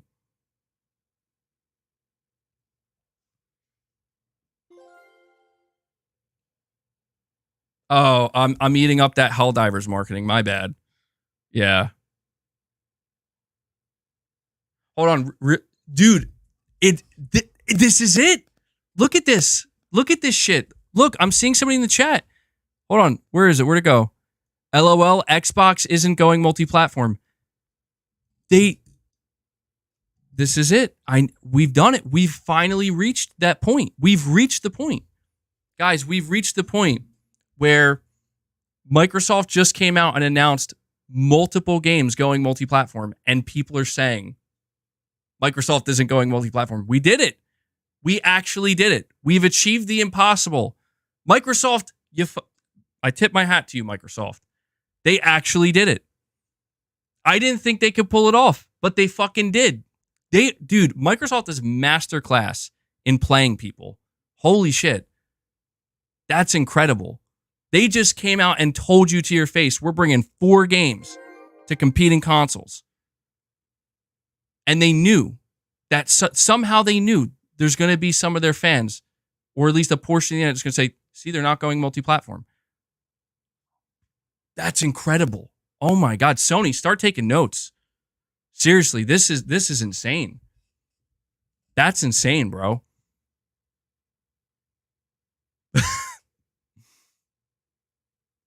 Sony really could start taking some notes though, man. Sony could start playing this shit like this. Yeah, we're only bringing 4 games, guys. Sorry.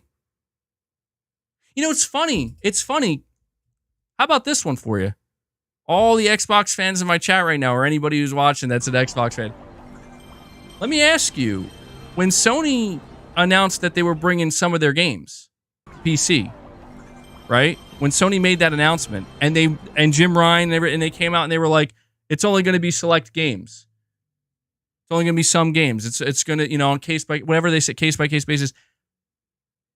Were you not the same guys out here telling us, no, it's going to be every game? But now that it's Microsoft just saying, no, it's just 4 games, now you believe it, right? Of course you do. Of course you do. Why wouldn't you? Dude, now people are just straight up trolling. Xbox wins again. That's amazing. Good shit, dude. Yeah. I will say, though, I expected that shit to be a lot longer. I thought they were going to drop like a 2-hour podcast. I'm kind of glad that it wasn't, though, because, oh my God. Could you imagine like a 2-hour podcast of them talking about cross-save and cross-progression?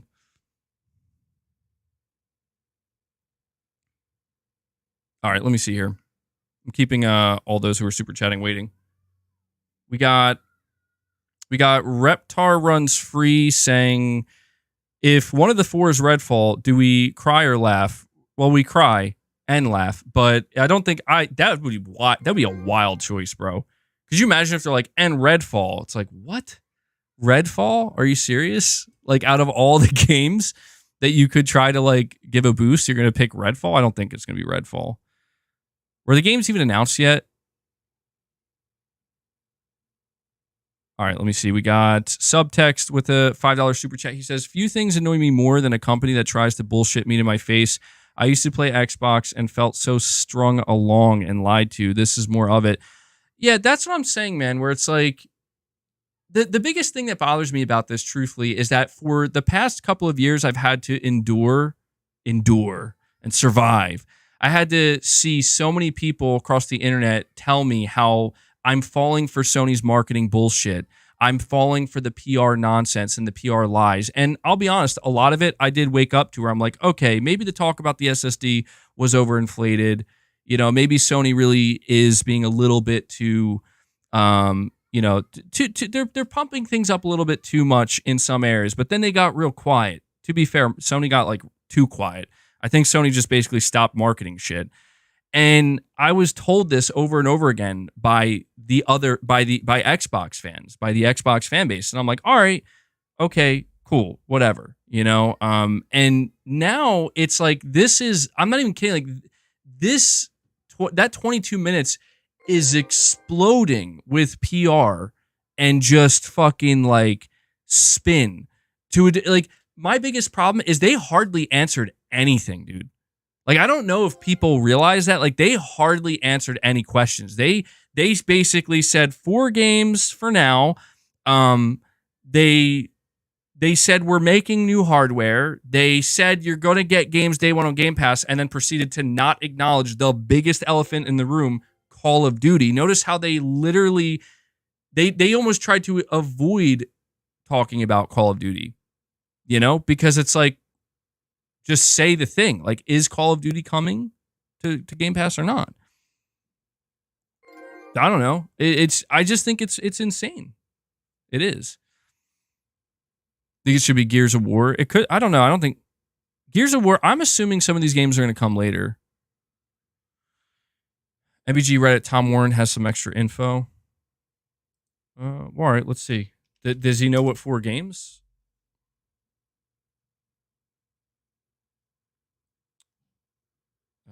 Geez, there's a lot of stuff going on.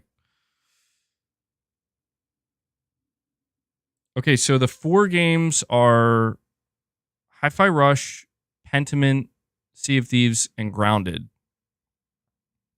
Okay, well,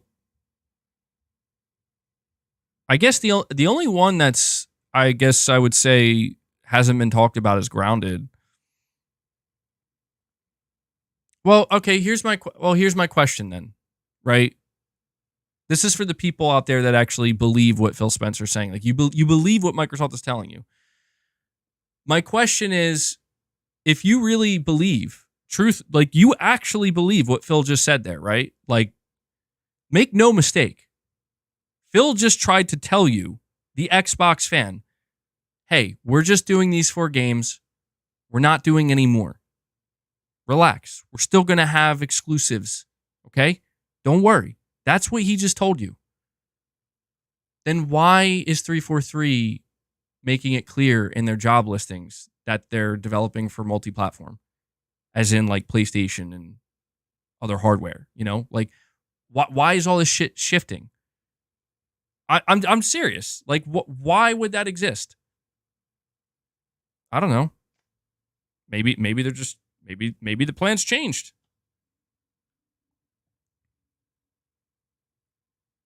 Well, anyway.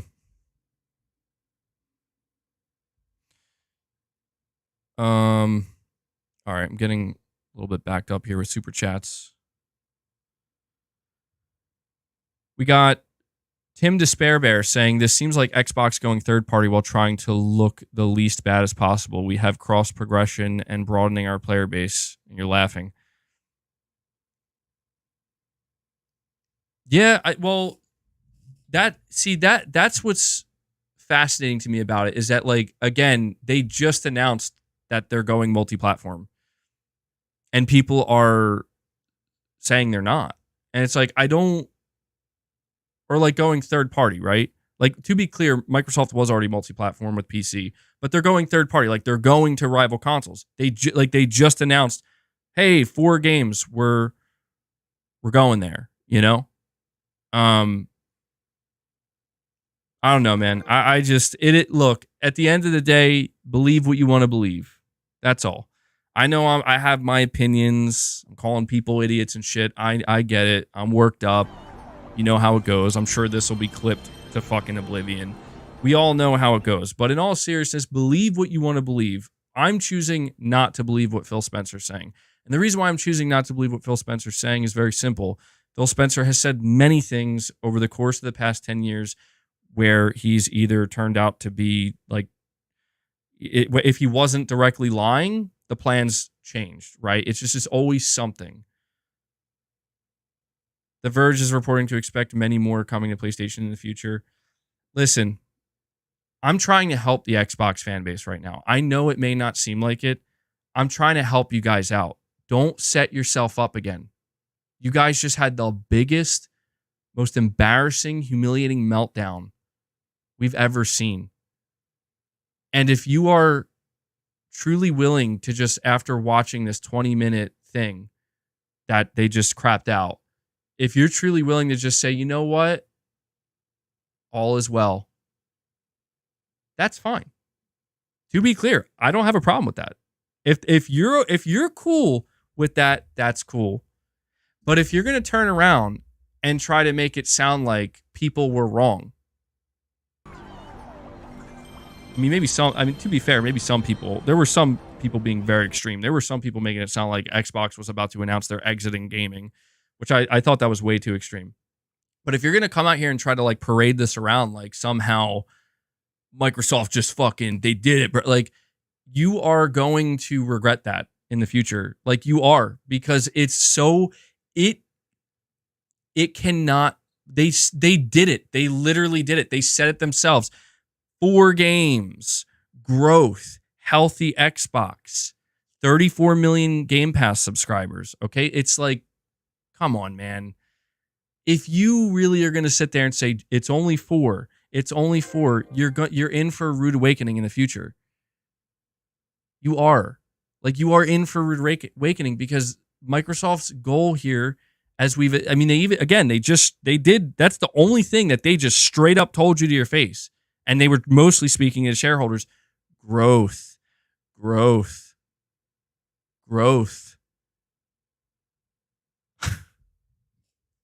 But all right. I mean, believe what you want to believe. That's fine. Yeah, 34 million Game Pass subs is not ideal for them. Certainly not.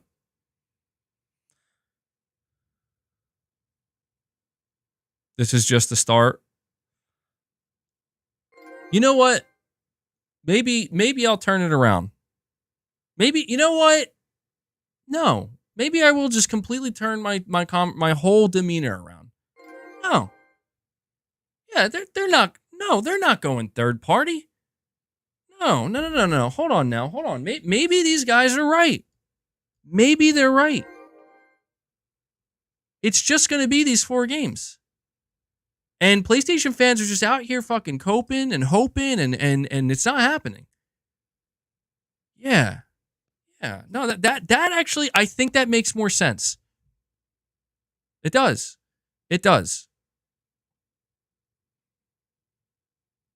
I think they're right.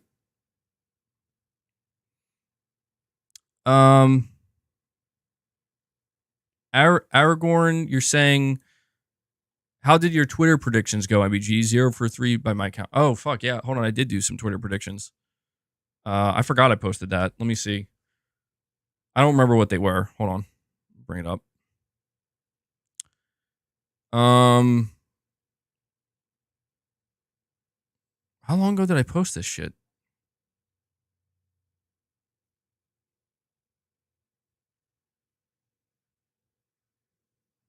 Yeah, I'm not even kidding. I can't find it.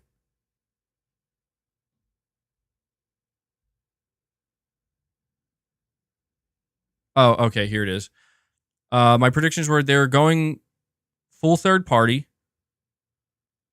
Well, I guess that one. I guess that one isn't true because they're saying just 4 for now. Another Xbox console will be made, but only to appease the hardcore fan base, not in the name of competition.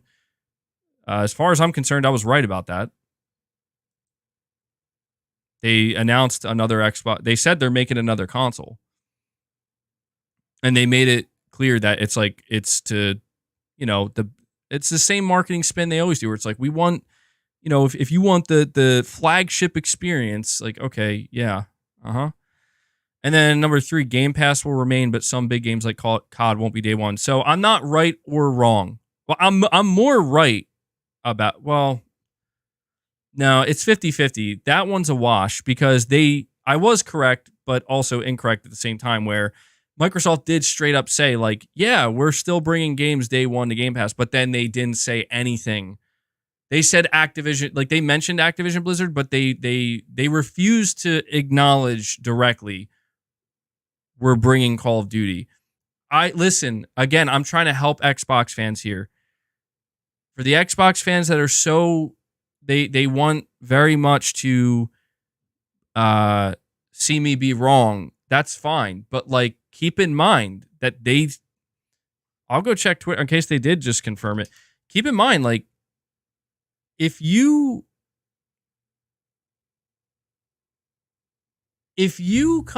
come out and you are assuming, like, just straight up, not even assuming, but just saying, like, no, Call of Duty is day one Game Pass, I think you need to slow down on that, dude.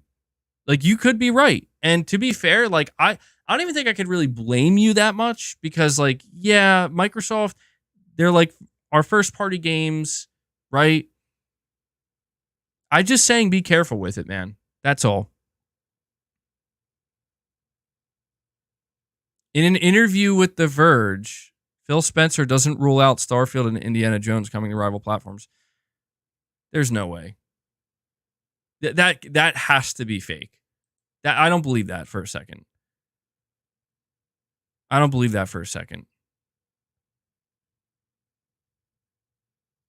Let me go check. That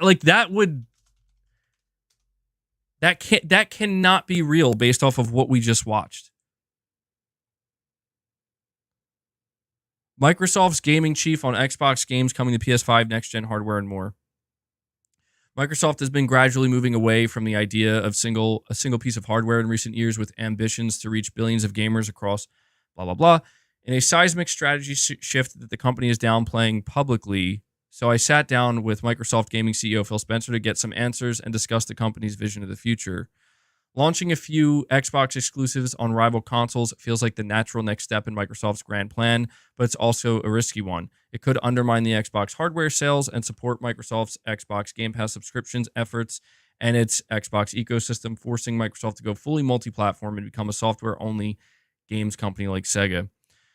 Phil Spencer is all too aware of the risks, but he sees an opportunity to make more money on rival consoles to support Microsoft's game creation and ultimately bring games to more players. Beyond Xbox exclusive games coming to PS5 and Switch, Phil Spencer also teases unique next-gen Xbox hardware. I'm assuming that has to do with the handheld type stuff.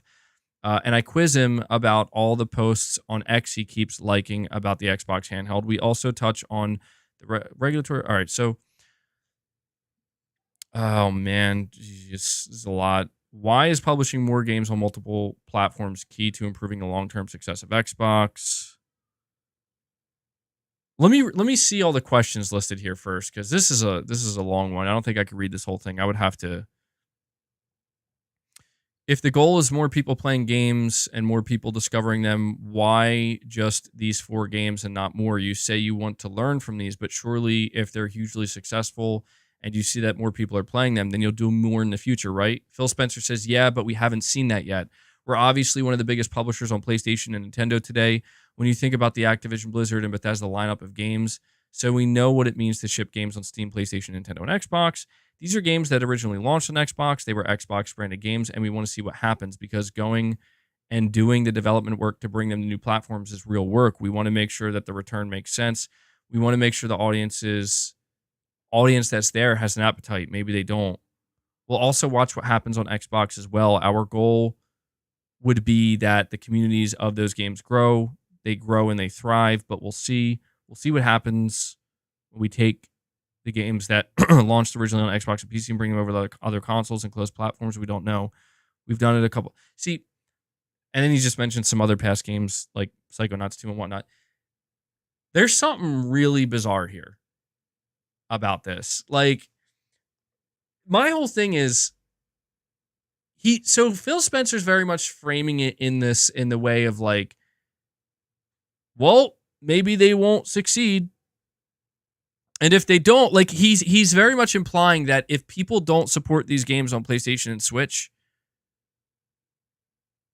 he's implying that if people don't support these games on PlayStation and Switch, then they're not going to do more. And I'm like, well, all right, that does logically make sense, but look at the games you're bringing. But you know what the real question is? And unfortunately, I don't think Phil would answer this. And I think that's why the interviewer wouldn't ask this. Question is, what are your expectations for this? Grounded, Pentiment, Hi-Fi Rush, and Sea of Thieves. What are your internal expectations? Because I'll tell you, certainly Microsoft realizes that those games are not going to do anywhere near what games like Gears or Halo or Starfield would do numbers-wise. All right, the next question is, you mentioned that Starfield and Indiana Jones aren't part of the 4 despite rumors, but will those ever come to PS5? Can you rule that out? Quote, I don't think we should as an industry ever rule out a game going to any other platform. We're focused on these 4 games and learning from the experience, but I don't want to create a false expectation on those other platforms that this is somehow the first 4 to get over the dam and then the dam's going to open and that everything else is coming. That's not the plan today. I also don't want to mislead customers on those other platforms. We're launching these 4 games and we're excited about it. We're excited about the announce and everything else, but we'll see what happens for our business. So yeah, straight up, dude, there you go. He fucking just said it. He just said he's not ruling it out. It is literally what we thought it was, dude, where it's like they're getting, like, they are ready. Microsoft is ready to bring more games. This is why I'm saying, man, people are setting themselves up right now so badly, where he straight up said, you know what my question is? Here's my question. All right, Mike Brown, you got to go, bro. Like, you got to fight. Like, I just can't stand to read this dumbass shit. So you're wrong again. What? This isn't about right or wrong, dipshit. This is about literally what Phil Spencer just fucking said in this interview. I don't think we should, as an industry, ever rule out a game going to any other platform. We're focused on these 4 and learning from the experience. AKA, here's a translation, Mike. Okay? Like, maybe you can fucking get, here's how you can maybe learn to read between the lines a little bit. Not sure how you made it this far in life, not being able to read between the lines. In other words, yeah, other games could come. Yeah, Starfield and Indiana Jones, they could come. They could. Yes, they could. He didn't say they won't. He didn't say they're not. He said they could. We'll see. Do you understand what we'll see means? Understand? Like, I mean, come on. It's not that hard. It's not that hard, dude. What is wrong with these people, bro? Like, they're just so desperate. Like, again, you're talking about a fan base that thinks I got an L today. I just got 4 fucking games announced for the platform I play on. What the fuck are they talking about, dude?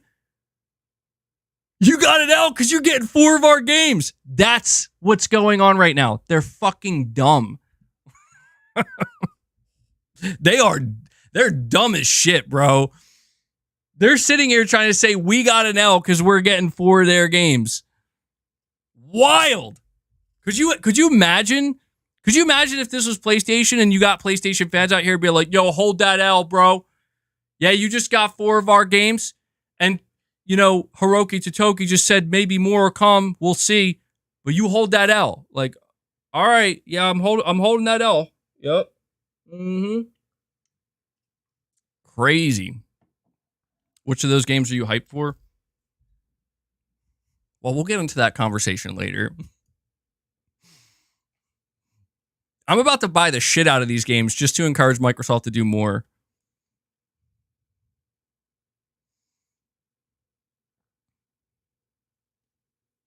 All right. Let me see here. What other... Obviously, you saw the Xbox fan reaction to some of the rumors. People worried about their digital library. All right, well, we know they're not. He's just saying they're keeping the ecosystem alive. That goes without saying.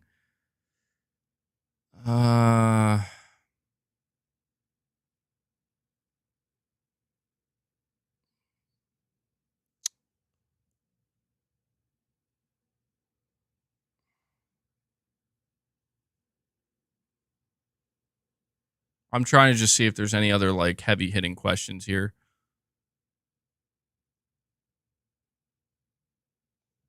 There's a lot of regulatory talk here.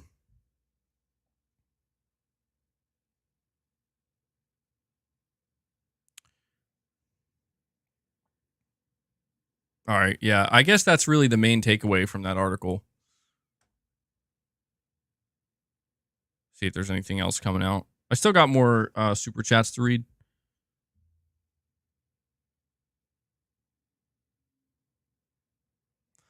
Microsoft, what? All right, so Tom Warren says Microsoft was previously weighing bringing Gears, Flight Sim, and the next Doom to rival platforms. Final decision has not been made yet.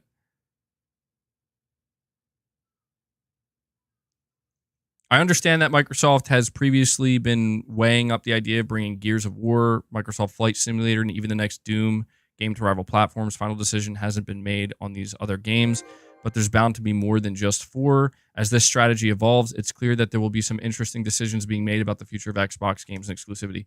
This is exactly what I'm saying. Like even Tom Warren's, he's not dumb enough to fall for it. He knows. Tom Warren knows. He's like, yeah, like you're a fool if you think you're just going to see 4 Xbox games and that's it. Like we're going to look back 5 years from now and be like, remember that one time Microsoft brought just 4 random ass Xbox games multiplat? Yeah, no. That's insane. You'd have to be insane to think that.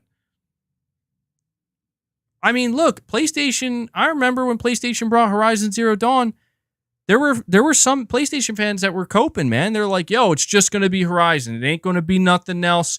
It ain't going to, oh my God, now it's Days Gone. Listen, it's just Horizon and Days Gone. Ain't nothing else. Oh my God, it's God of War. Okay, it's happening. Yeah, it's like, yeah. It's happening. It's happening, people. Like, it's okay. It's okay. Like, you don't have to be upset. You don't have to be upset. It's fine. Xbox thinking they win right now. It's not even that, look, it's not even that they're losing either. It's that it's, like I said, there are normal, rational Xbox fans who are like, oh, okay, this is fine. I can still be a fan of the platform and enjoy it. Those are normal people. And then there are people out here that are like, hold that L. Hold that fucking L, bro. Yo, you guys got L's. It's like, oh my God, you guys need to, I'm sorry that Microsoft has to deal with your ass, bro. Like, that sucks. Like, that just absolutely sucks.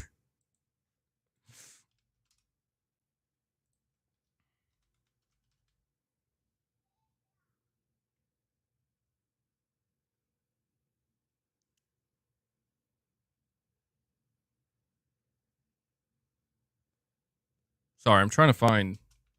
Jeff Keighley has a poll, apparently. After watching the Xbox business update, how do you feel about Xbox's strategy moving forward? Progressive and smart, logical, could be good, too early to say. I'm disappointed.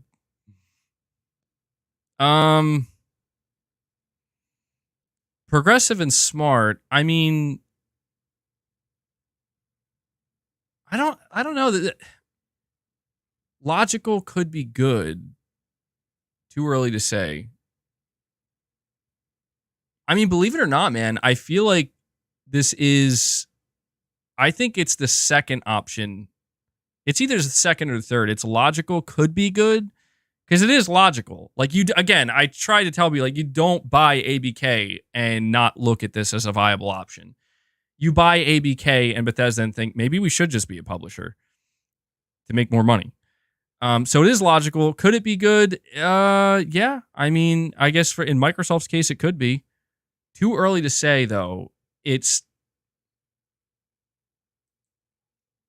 I mean, let's think about it. All right, hold on. I got to get rid of this guy, too. Hold on. There we go. Got to get rid of these fucking gnats flying around in the chat. I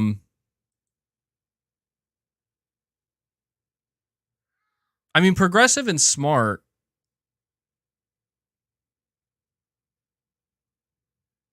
I'm going to say logical could be good. 20% say I'm disappointed. 31% are saying too early to say. 27% saying logical could be good. 20% say progressive and smart.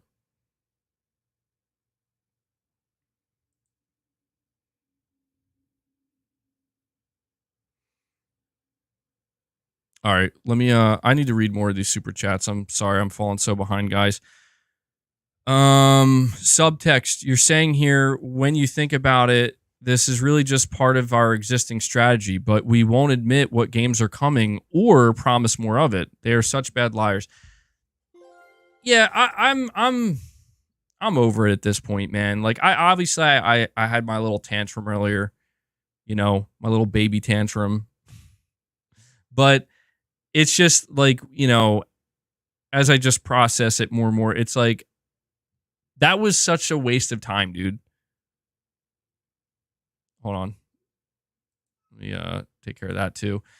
It was such a waste of time where it's like, you make people wait a week. Like, here's another question I have. If this is all it was, right? It's a serious question too. If it was just this, where it's like, hey, just 4 games, guys. No worries. Everything's fine. Why didn't you say that last week? Why didn't you say, I mean, seriously, why didn't you just announce that last week?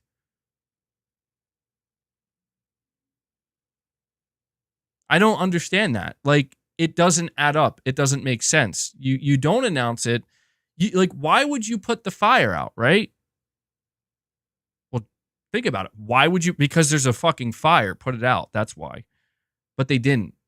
They didn't put the fire out. They let it fester. They let it grow. They let it build. And I think this is why, man, because it's like, you think they pivoted? I don't think so, dude.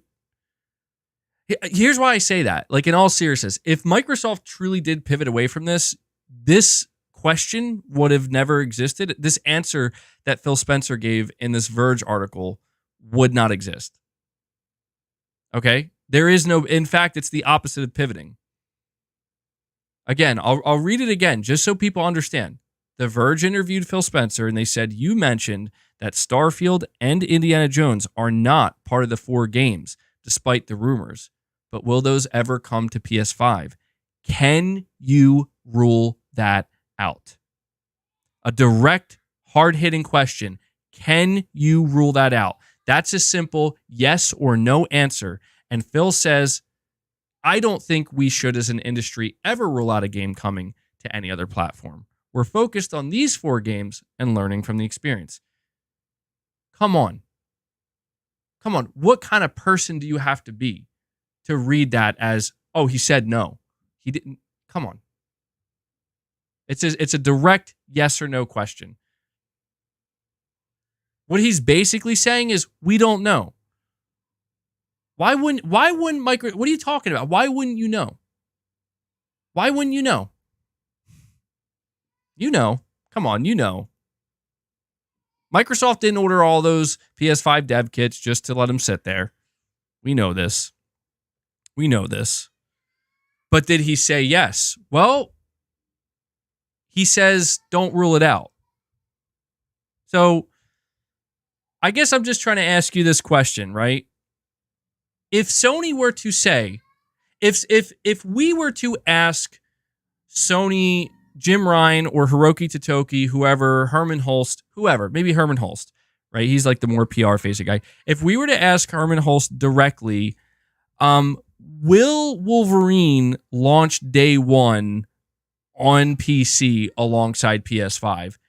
And he gave that answer. He's like, well, I don't think we should rule anything out when it comes to other platforms.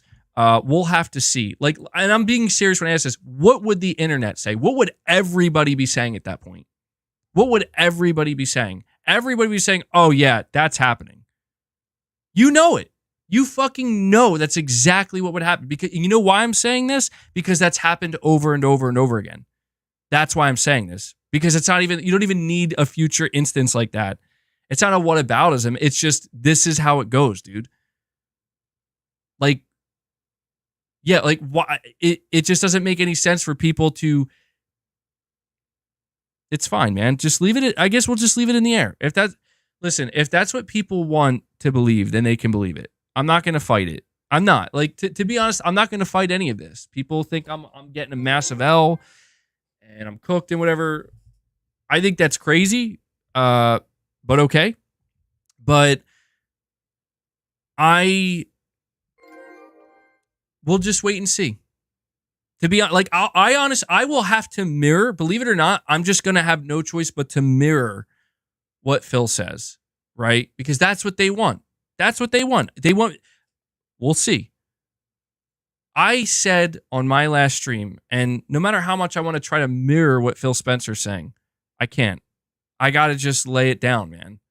I already planted the flag, and I'm not backing off of it because it's just what I believe. I said that if Microsoft announces any of their games that were not planned to ever release on PlayStation 5 or Switch, if games that are not Call of Duty basically or Minecraft or a pre-existing live service from a studio from like Bethesda or some shit, I said if they take any of their games and they say they're going to PS5 and Switch, that is Pandora's box opening, and it will not close. And what Phil is trying to tell you right now is that it will that it can close. He's trying to tell you that we're just opening it now just to see what's in there, and then we're going to close it. No, that is not how this works. Everybody knows this. Everybody knows this. And it's comical to me that they're actually trying to go with the PR spin that, like, no, we can close the box. Okay, even if you could, are you? See, that's what Tom Warren's asking. Even if you could close Pandora's box, would you close it? Well, I don't know about, let's wait and see. Why is that? Why? Because money, because growth, because game sales. That's why. That's why.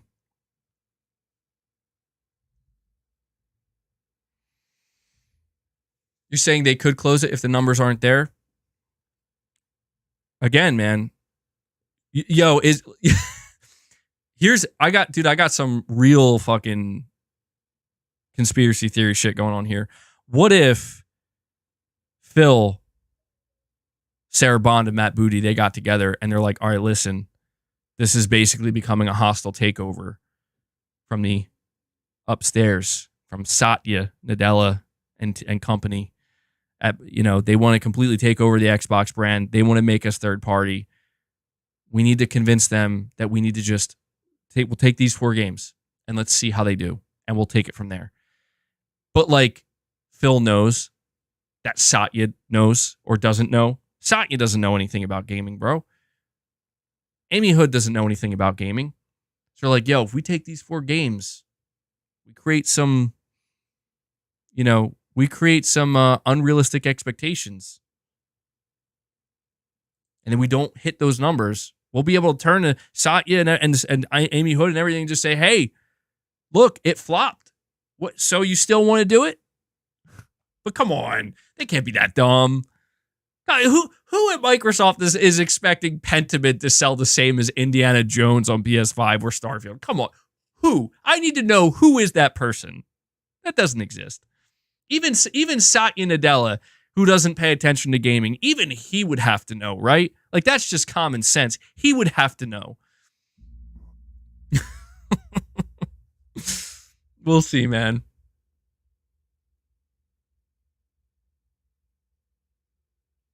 All right, let's see. We got Raptar runs free. He says, how do you talk for 20 minutes and say nothing meaningful? The 4 will most likely be Hi-Fi, Sea of Thieves, Pentiment, and Redfall. Yay for cross-save.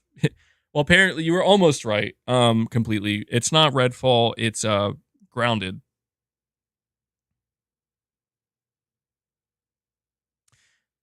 I want to... Listen. People don't know... I understand you're being tricked right now. Like, it is basic psychology, people. It is basic psychology. Why do you think Phil is just... Why do you think Phil is just simply sitting there saying, we'll see. We have to, if people support it. If people support it. He's trying to convince you that, like, it's in our hands, right? Like, oh, if we don't, come on, dude. It's basic human psychology. He wants people to think it's in a way it's a tactic to just make their games even more appealing. To kind of create this, I don't know, just create this kind of, like, I don't know, fluff around the game where it's like, oh, hey man, we got to go support it, right? We got to go support it. And it's just like, dude, they're doing it either way. Like, they just want you to think that it's in, like, we make the decision. It's in our hands. Like, no, it's not, dude. No, it's not. To me, that's kind of, to be honest, it's genius. Like, that part of it, that psychology part of it, it's actually pretty genius, where, like, that is not direct, like, that is not as direct and as cringe, because it's very much under the surface, where it's like creating this dialogue and creating this narrative of, like, well, we'll see, we're testing it, we gotta, it just creates this kind of lure around it that otherwise wouldn't exist, where I wish they were just direct about it, but if they were direct about it and they were just like, yeah, we're bringing everything. Yeah, we're planning Indiana Jones and Starfield at some point, and Gears and Halo. It's like, it removes all the smoke and all the mirrors, and it can have a kind of opposite type of effect where it's like, well, there it is, and then everybody moves on.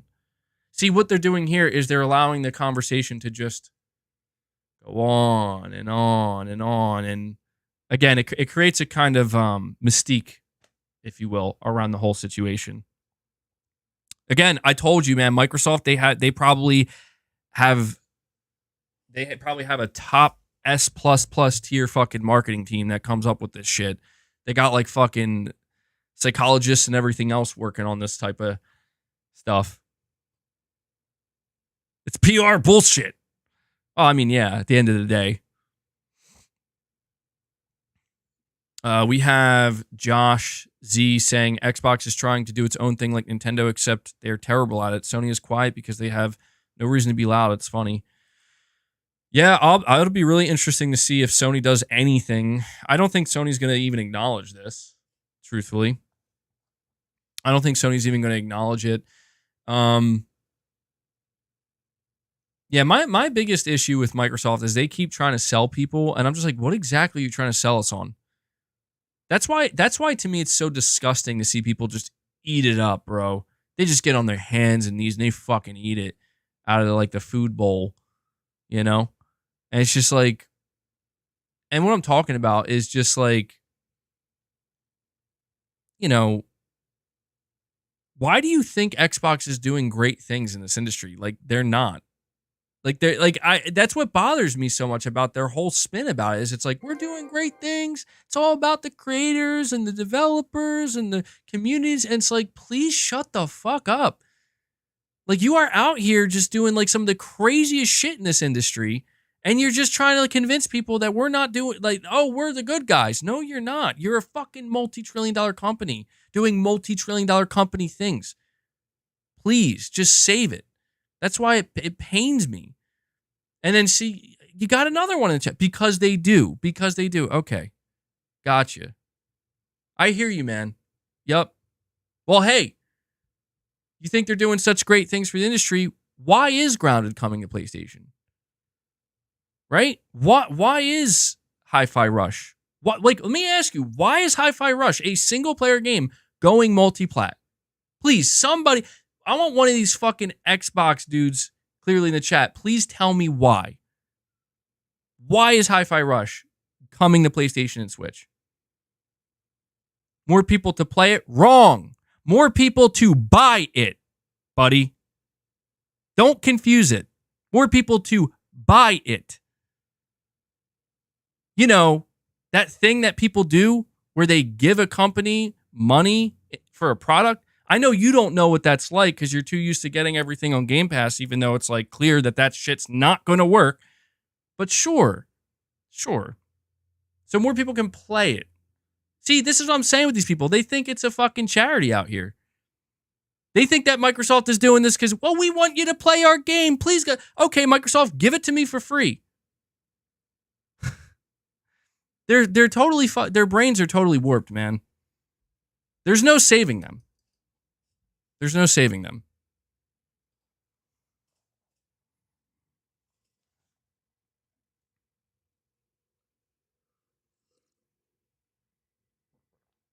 MBG, they want to test how successful a game can be multi-platform. That will decide whether or not it justifies future endeavors. Bullshit. Microsoft has many multi-platform games. They have many third-party games. Dude, they have Call of Duty. They have all these different titles that are multi-platform. They know. They have the data. See, this is how I know people are missing it. They are missing it, dude. They have the data. They have the numbers. You think they're like, blind Phil, oh, we don't know. We got to test it out. Get the fuck out of here with that shit, bro. They don't want the single-player massive games. They have Bethesda. No, what is happening? Microsoft's PR team is infecting everybody. No way, bro. They have the data. Phil knows every fucking game sale that exists, bro. They know. Don't be fooled. Saying calm down. I know. I'm just having fun with it.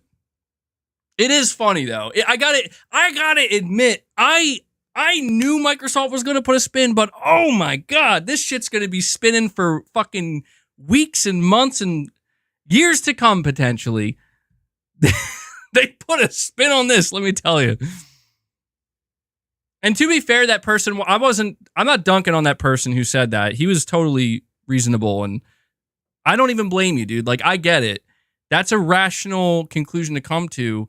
It's just you got to be able to keep in mind that, like, just think about it a little bit more, right? Like, wait, how would they not know?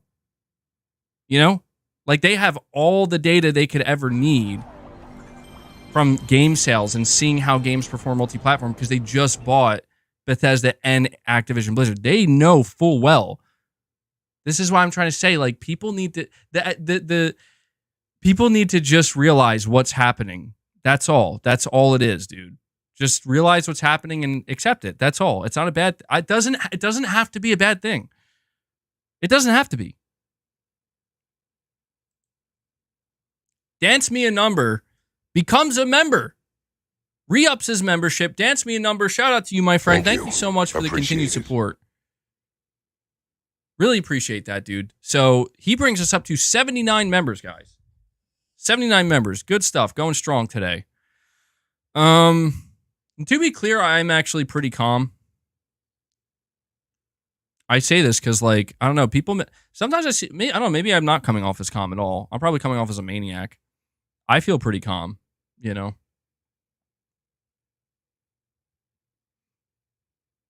I'm calm. I'm cool. I'm collected. I'm telling you, nothing's bothering me. Nothing's brewing under the surface.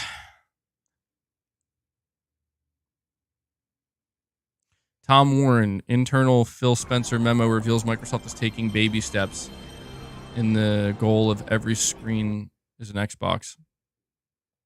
Listen, man. Listen. I'm just going to tell you this, too. To all these fucking Xbox D-bags, the toxic ones, not the normal, rational ones, the D-bags. I saw you guys last year. I saw you make your fucking infographics as soon as that PlayStation showcase ended. And you wanted to be sure to let everybody know. You just had to let everybody know, hey, man, look at all these games. Multi-plat coming to Xbox, right? Sony being deceptive and shit. And you bragged about it. I mean, you really bragged about it, you know? You really made it sound like, man,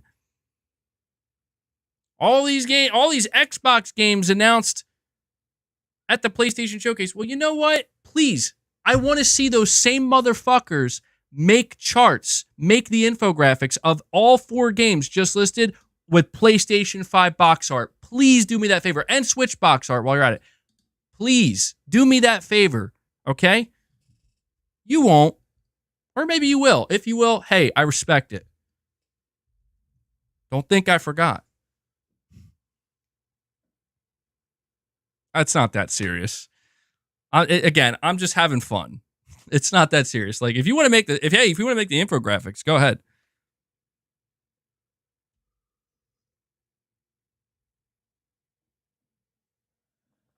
You're saying the 34 million Game Pass subs include the Xbox Live Gold people who converted to Game Pass Core.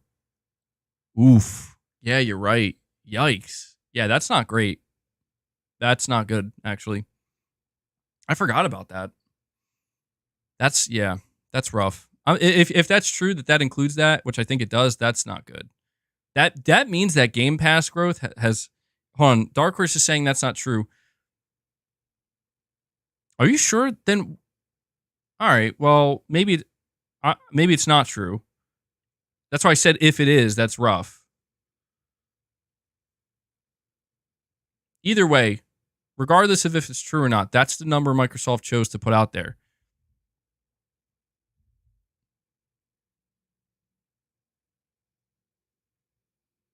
$34 million. Yeah, I'll be honest. Like when I think about, because Game Pass Core, I guess that would bring like Game Pass over like 70 million or something like that, wouldn't it? I don't know. Microsoft really kind of.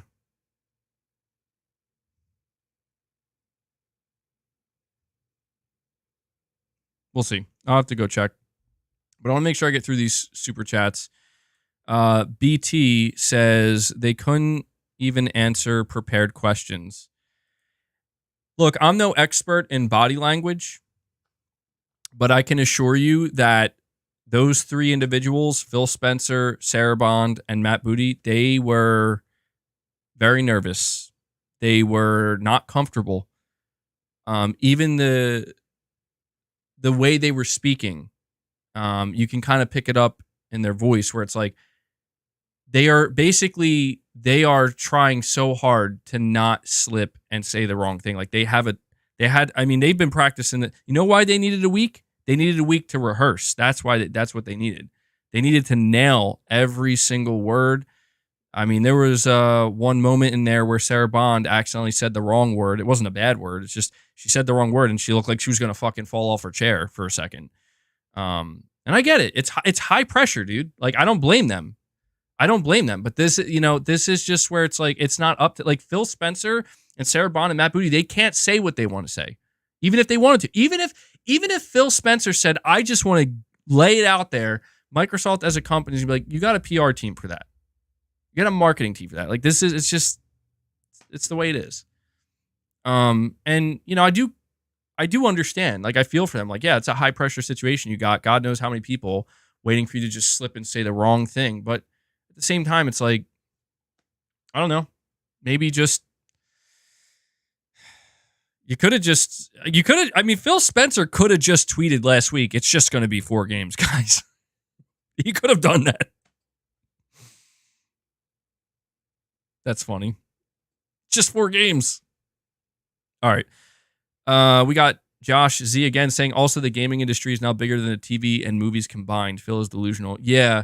The gaming industry is... See, you're right. I know exactly what you're referring to, Josh. You're referring to the part of the video where Phil made it sound like the gaming industry is in distress. And here's the fucking truth of it, dude. The gaming industry is in distress because of stupid decisions made during COVID, during the pandemic. Okay? Like, companies were making unhinged decisions, bad decisions, where they thought that the growth that they were experiencing in the year 2020, the year of lockdowns, the year of fucking COVID that nobody will ever forget, they thought that growth is like, wow, this is it. We're reaching a new level. This is going to be the new normal, or we could make this the new normal. And nobody had enough, greed took over, basically. Greed took over. And right now, everything is correcting itself. And the economy is shit too. So there is that. It's not like gaming is exclusively the only industry that's struggling. I think Boss is trying to come in here. It's not like the gaming industry is the only industry that's exclusively struggling. And I do think that it's just disingenuous for Microsoft to make it sound like, I just don't understand how this works. Where it's like, hey, we're the multi-trillion-dollar company.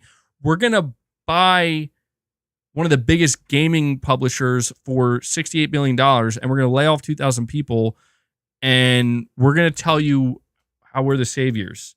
I got to let Boss in. Hold on. Also, I had my headphones in the whole time.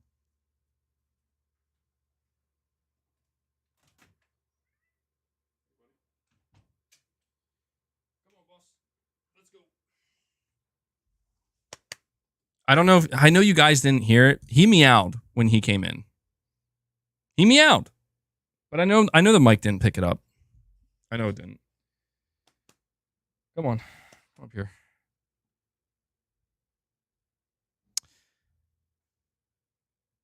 Perfect Image, you're saying that's why PlayStation stays quiet and Xbox fails. I'll be honest with you, man. Like, Microsoft could have not done this 20-minute video, and I think everything would have just, like they maybe could have just tweeted it or put out a blog post, and I think people would have been fine with that. Lone Wolf Gamer says, we all know they said exactly what Microsoft wanted them to say. Well, yeah, dude, you have to think about it. Like, think about just how... Oh, there you are, boss. Think about how dire everything seemed last week. Everything was on fire last week, man. So Microsoft, as a multi-trillion-dollar company, their first instinct is, man, we have to put this fire out immediately. Like, we can do whatever we want eventually, but right now we have to put this fire out. I think anybody who thinks that Microsoft just suddenly changed their mind, they didn't change their mind. They didn't. Like, I told you guys that all Microsoft had to do is paint a slightly better picture, and that's exactly what they did. The picture that was painted was everything's going, the whole slate, Halo, Gears, Starfield, Indiana Jones, and future titles, and even the smaller titles. And all, everybody was expecting, based off of the rumors and the leaks, Phil Spencer to come out and say, yeah, it's true, all of it. They're all going. No. Instead, they just said, all right, what's the next best thing we can say? The next best thing we can say is we have to wait and see. We'll see.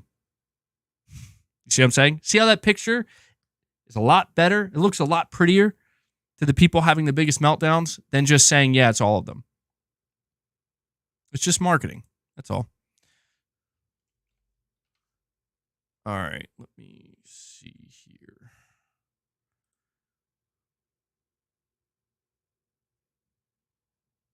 Oh, caught in the act. Phil Spencer caught in the act. Uh-oh. Sorry, boss. I don't mean to scare. I'm like scaring boss. She's like, why are you yelling? Why are you screaming?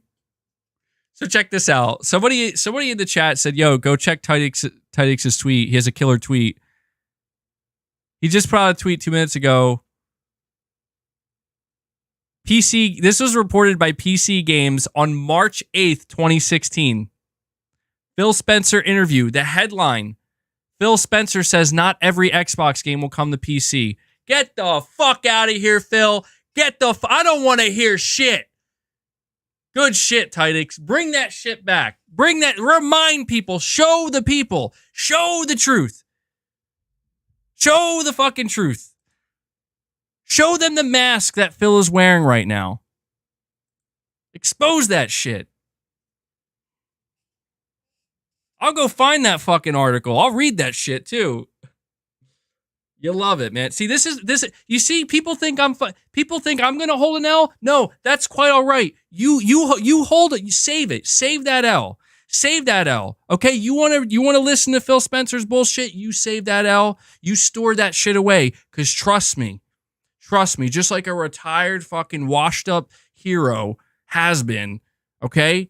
Just as they go back to the fucking, they open the box in their closet, like, maybe I can wear it one more time. That's going to be you with the L. You hold it, okay? You hold on to it.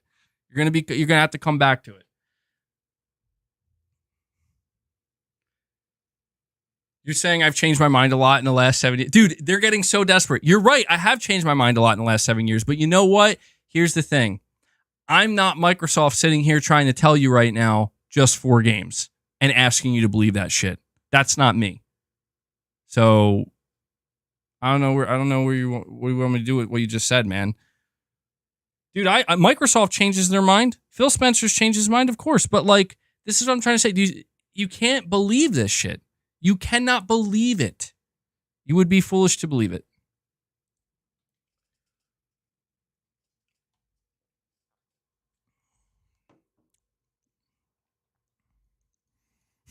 You love how he does his little 180 and then, like just settles down.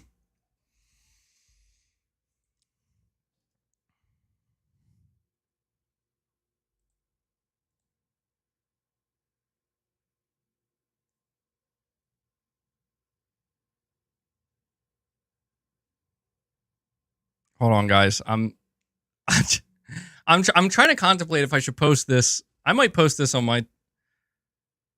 I think I'm just gonna retweet Tidix, bro. I'll be honest. Hey, okay, boss, don't you dare start this shit.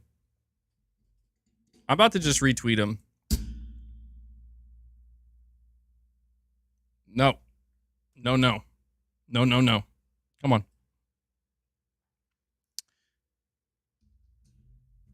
They're talking ish on Twitter, MBG. You need to stop.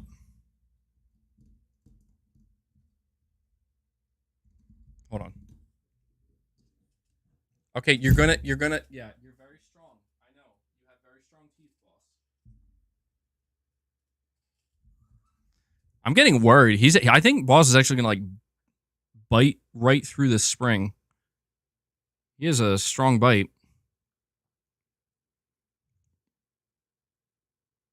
Listen, man, I'm telling you, anybody you see talking shit on Twitter, screenshot that shit, save that shit, keep the receipts on this one, because I think that they're gonna have some issues in the future, in the not too distant future potentially.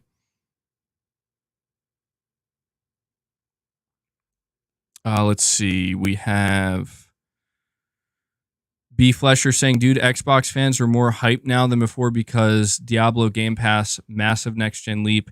They just made the leaders look dumb. It was calculated. Yeah, dude, again, man, they fall for it hook, line, and sinker.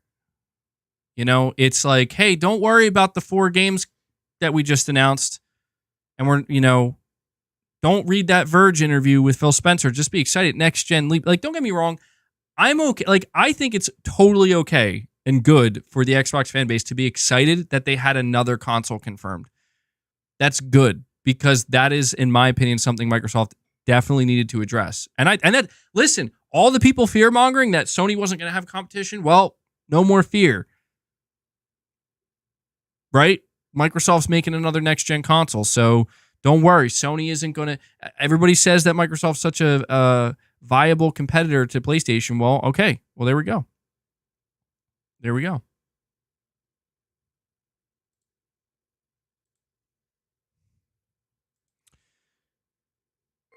Hold on. Man, I'm really backed up. Wow, I'm really backed up in Super Chats. My bad. I got to start picking up the pace here. Figuratively literal saying an announcement to prepare for announcements. Absolutely, dude. Cult of Carl says that he is going to buy a PlayStation 5 and he has given up on Xbox because he's a massive Xbox fanboy and he's seen the light. Wow. Thank you for sharing that, Cult of Carl. Eric from 850 says, you seem a little heated, MBG. So I take it you're not going to stream Hi-Fi Rush instead of Helldivers 2 then? No. Shattered Glass 23 says, dude, they got those fools hook, line, and sinker. Shaking my head. Oh, there you go, Shattered. Yep, absolutely. Absolutely. Let me see. We got Dawson. God, man. I cannot believe how far back I am on these super chats. I thought I was caught up. Thank you guys for all the support, really. Dawson says, PlayStation has been my preferred platform since the original, but I still own an S. They weren't going to announce more games because that would be marketing suicide. Of course there will be more. Yeah, I'm just gonna sit back, man, because again, like, I don't know how some people out here, I don't know how they don't realize that there isn't going to be more, but all right, well, just sit back and enjoy, I guess, the ride. But yeah, I agree with you, Dawson. That's another thing too, is I think you have to also consider what if Phil just said that? You're absolutely right. That would be marketing suicide. Like, what if Phil just said, yeah, we are going to bring Indiana Jones and Starfield at some point. And hell, we're future games, Gears, right? It's like it would, like, we saw what would happen. We saw it last week. We literally saw what would happen if that announcement occurred that way. And last week it was bad, dude. Like, I mean, people, you know, people were, the most hardcore Xbox fans were like losing it. So we'll see. Boss, here, I want you to come up here. You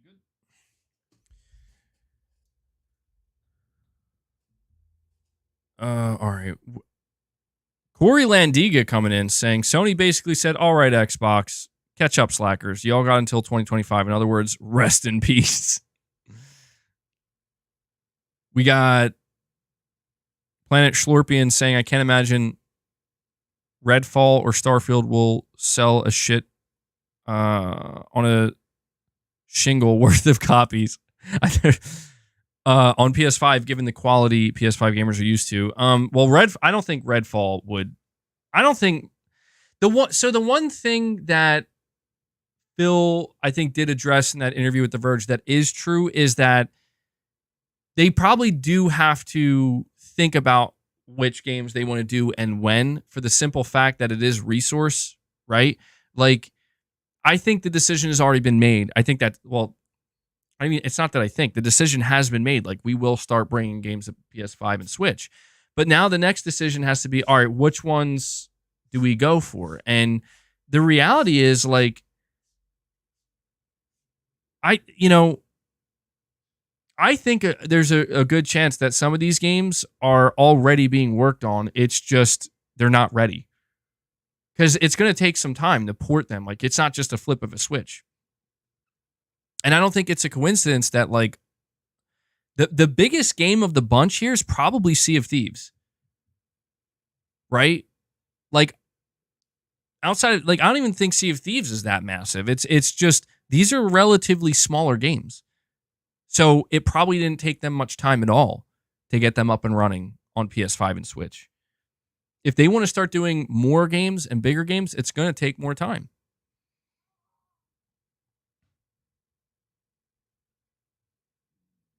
All right. We got Warcry 07 saying nothing new. Xbox continues what they've been doing, and there's no need to say anything unnecessary that might put you in an embarrassing situation. I mean, I'm assuming you're talking directly to me. Microsoft isn't. That's where, like, that's not true, though. Nothing new. Xbox continues what they've been doing. Microsoft hasn't been, like, these are games that were never meant to come to PS5. These are games that were supposed to be exclusive to Xbox. They are now going third-party multi-platform. They're releasing on rival consoles. So it's like, I don't know, man. Look, if the general consensus, and I will say this, I can agree with this. If the general consensus is that everybody's just going to accept, like, this isn't a big deal, who cares, move on. Fine. I can do that very easily. Because to be honest, I'm not very interested in these 4 games. And if we have to just sit back and wait until it's another game, a 5th game, then fine.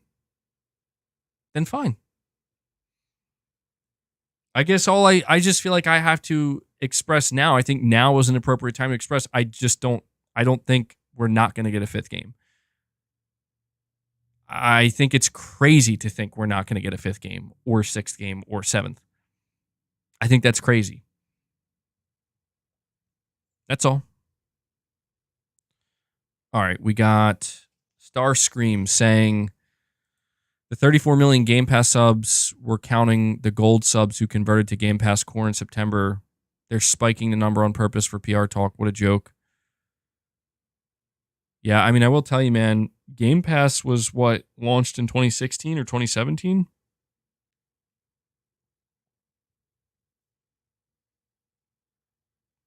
I mean, 34 million subs in that time.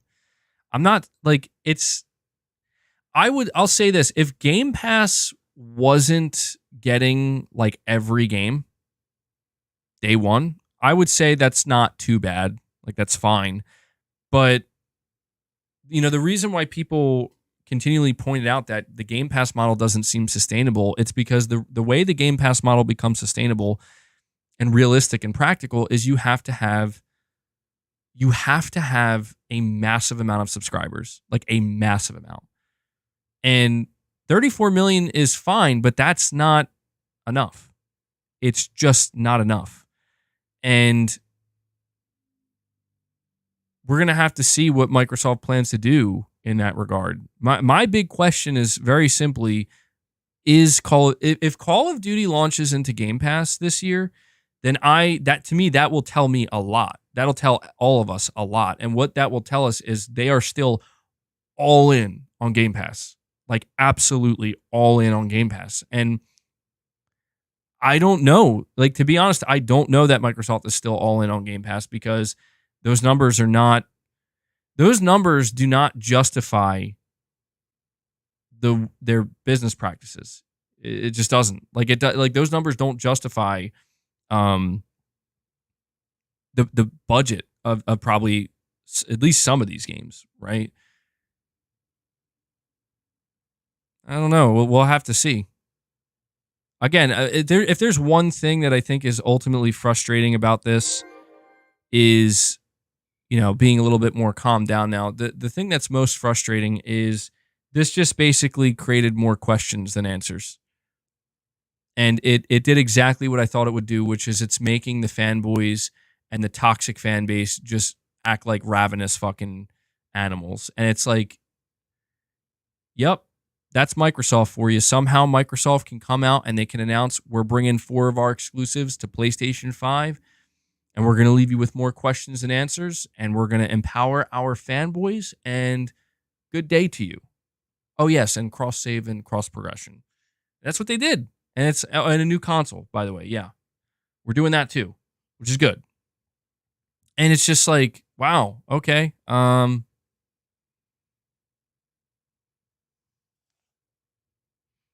We have Josh Z with another super chat saying the psychology of people is such that they will deny what they don't want to be true. This is because we cannot handle things that disrupt our perception, even if it contradicts reality. Yes. Yes. Yes, Josh. I should not make that mistake, Josh, right? The reality is that Microsoft did something that no one ever thought they would do. But it's only for 4 games. Everything else, question mark. That is the reality. Corey, you're heading out, man. I appreciate you stopping by, dude, and thank you for dropping some membership gifts. Really appreciate it. But Josh, yeah, the human psychology, that's a doozy.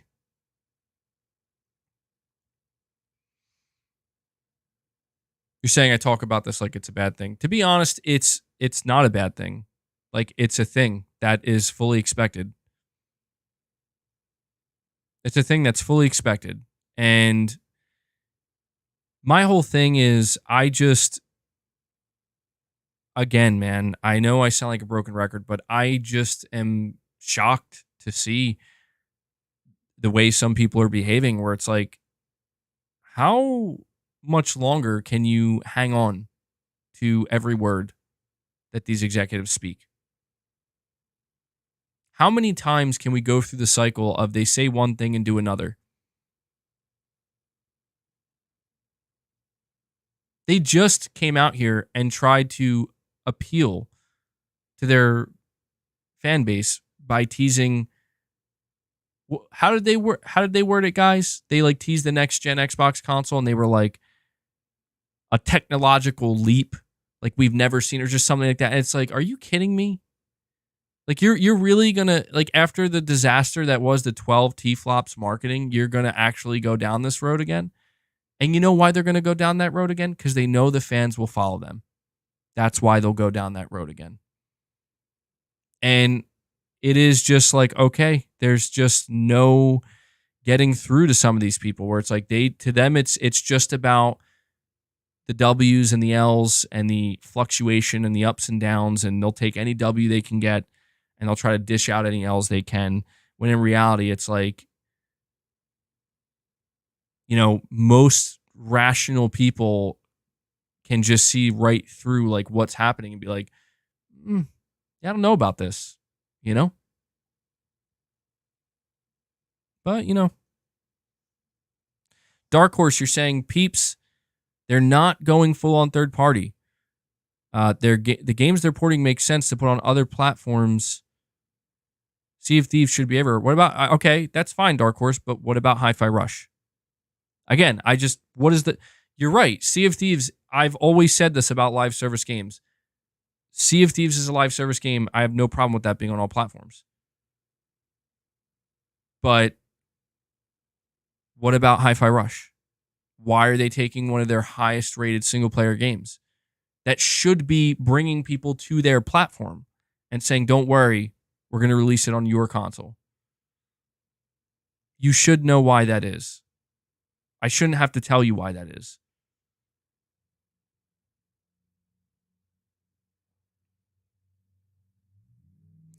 All right, we have 18 May saying, when they learned that if they were to put a frog in a pot of boiling water, the frog will just quickly jump out. Instead, they will put a frog in cold water and then put the water to boil over time.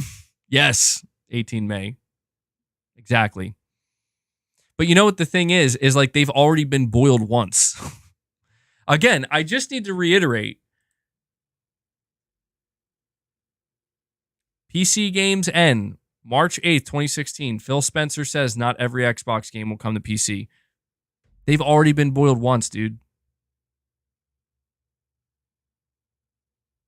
See, that's where you're wrong. See, that's disingenuous. You're saying there is no frog and no boiling water. I would like to agree with that, but the reality is there are too many dickheads on the internet right now that are, again, I just spent the first 3 hours of this stream, or maybe the 2 hours of this stream, talking about how people are running with things that are not real. Like, look, I'm not here telling you Indiana Jones is coming to PlayStation. Starfield is coming to PlayStation. I'm not telling you that. I never told you that. I reported on rumors. And then I said, if the rumors are true, yeah, they probably will. Based on how many people are saying this, they probably will at some point. That's what I told you. Right? And then what I get to see after Sony's earnings reports yesterday is people spinning a narrative that Sony's going multi-platform third party. Sony announced that all of their games are going day and date on PC. And then I read the quotes and I realize that's all fake and made up and not real. None of it's real. And so I go over the actual quotes, right? And I even leave room. See, that's the thing. I leave room. And I say, well, maybe Sony could. Yeah, they could. They're not saying they are, but they could. They could, at the very least, bring all their games day one to PC. But right now, when we look at Microsoft, we see Microsoft come out, announce 4 of their titles going multi-plat, going third party, going to PS5 and Switch. And then Phil Spencer's interviewed and asked directly, can you confirm or deny that Indiana Jones and Starfield are coming to PS5? And he says, we don't know yet. I'm not confirming or denying anything. But people want to make it sound like I'm the crazy one, right? Like I'm the one that's all fucked up here. Meanwhile, the people who are saying that, they are the very ones pushing this narrative. They're the very ones making shit up that's not real, such as Sony announcing they went day and date on PC with all their games. They're the ones spreading misinformation. But they're also the same ones that are going to make it sound like I'm fucking insane for reading what Phil just said, right? For seeing that they just announced 4 games that weren't supposed to come to PlayStation 5 or coming to PlayStation 5. But I'm the insane one for thinking, I don't believe this. Like, I'm pretty sure they're going to bring more. Like, I doubt it's just going to be 4. It's fucking ridiculous, dude. Like, that right there is the problem. And I don't know that there's a solution. I mean, you would think the solution to that problem would be people just kind of realizing, like, don't listen to people who are spreading lies. Like, it's that simple. People say, oh, were you spreading lies with your stream last week? Actually, no, I wasn't. I was reporting on rumors, and I opened my stream by telling you I'm reporting on rumors. See, and that's a whole other thing they try to do, where it's like, no, you're the same. No, I'm not, actually. I made it clear. We are talking about rumors, and I encouraged everybody not to believe them until they're confirmed. But that doesn't mean I'm not going to speculate, and that's exactly what I did, and I told you that's what I was doing. This is what people do. They twist, and they manipulate, and they lie, and they create false narratives, and they try to get those narratives to proliferate. And you get people who are just as toxic, just as shitty, and they start to push that shit as well. It's sad. It's very sad, but it's like, this is why I feared Microsoft doing this, because I know that there's a group of people out there right now, and building up to this week, there's a group of people just lying in wait. The hyenas lying in wait, where they're praying Microsoft put some kind of crazy spin on this so that they can weaponize it. And I'm like, well, there you go. You can now weaponize it. Go for it. Microsoft is letting you, so you may as well take the opportunity. You're saying we should talk about the games, not if Phil Spencer's telling the truth or not. Well, I guess you're not wrong about that. At the end of the day, the games are the most important. And I guess we'll have deeper conversations about those games to an extent anyway. But the reason why I can't help but focus on this is because, again, it was just my expectation going into it, where it's like I was pretty sure I knew what they were going to do, and they did the thing. They did the thing, man. And I'm like, oh, they did it again. They did the thing again.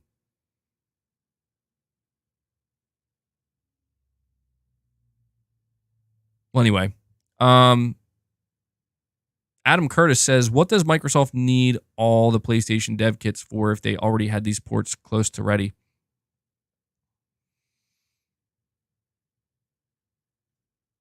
You tell me. If it's a wait and see situation, why would you invest in so many PS5 dev kits? Wouldn't you wait to see how the games perform and then spend money on PS5 dev kits? I don't know.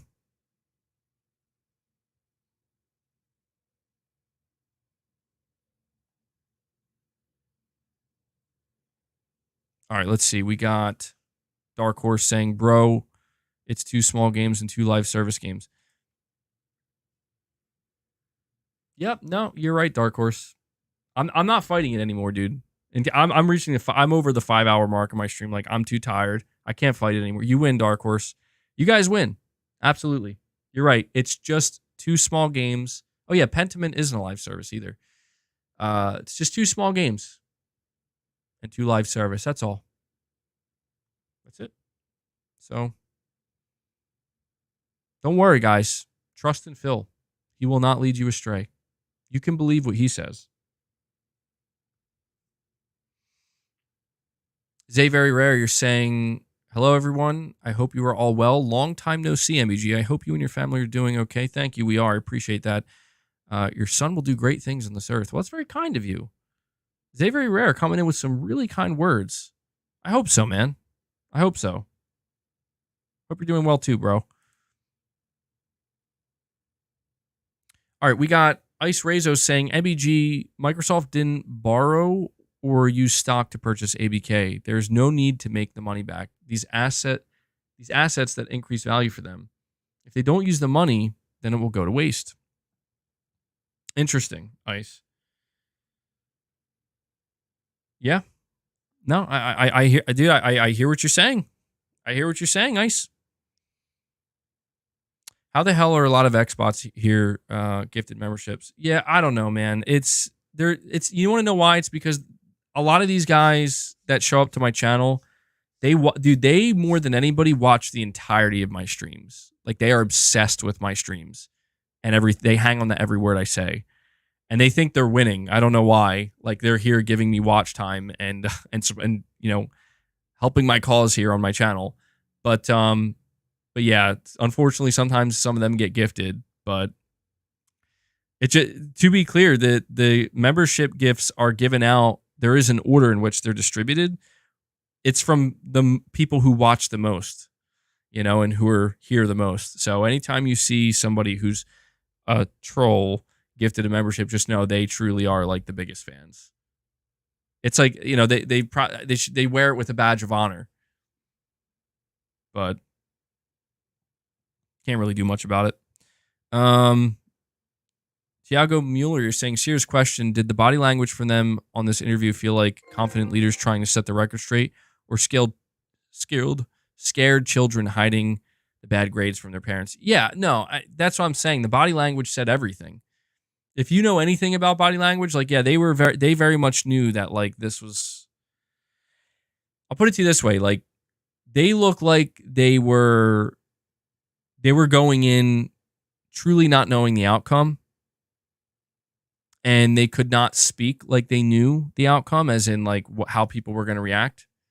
And they just kind of had, like you said, they kind of had this demeanor of, like, to be honest, the way that they were talking to one another, it was kind of weird because it almost seems like they were trying to reassure each other.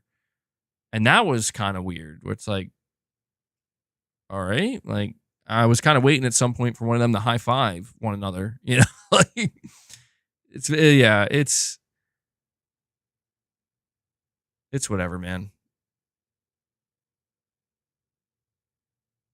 MBG, it's sad that you can't select people who you want to gift to. Well, I will say, anytime somebody's banned from the channel, they can't get gifted a membership unless they create, like, a different account. But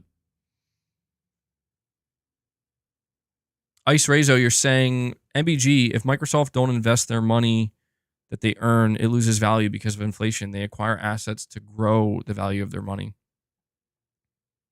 Oh, I know. Dude, trust me, Ice, you don't need to tell me anything about that. Microsoft made it. No, dude, Phil Spencer made me very aware of growth. We need to grow. It's all about the growth. He made that clear.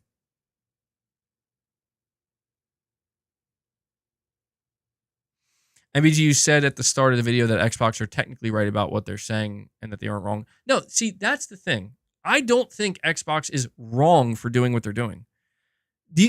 Listen, the only thing they're doing wrong is they are bullshitting again. That's what frustrates me, dude. Like, this conversation should be over. The conversation should have went, we're going multi-plat slowly but surely over time. You're going to see more of it. We're still going to make games. We're still going to make Xboxes. We're not taking away games that you purchase digitally. We're not getting rid of the ecosystem, and Game Pass is still here. That's how it should have went. And that's it. End of fucking story. That's not how it went. There's so much nonsensical bullshit PR fluff that and key specific buzzwords. You know, they're so PR trained. Specific buzzwords that they know people will hang on to. And I don't know, I guess it was always going to be this way, but this is what frustrates me, is like, now this conversation, again, I just need to emphasize, like, I will not be able to get away from this.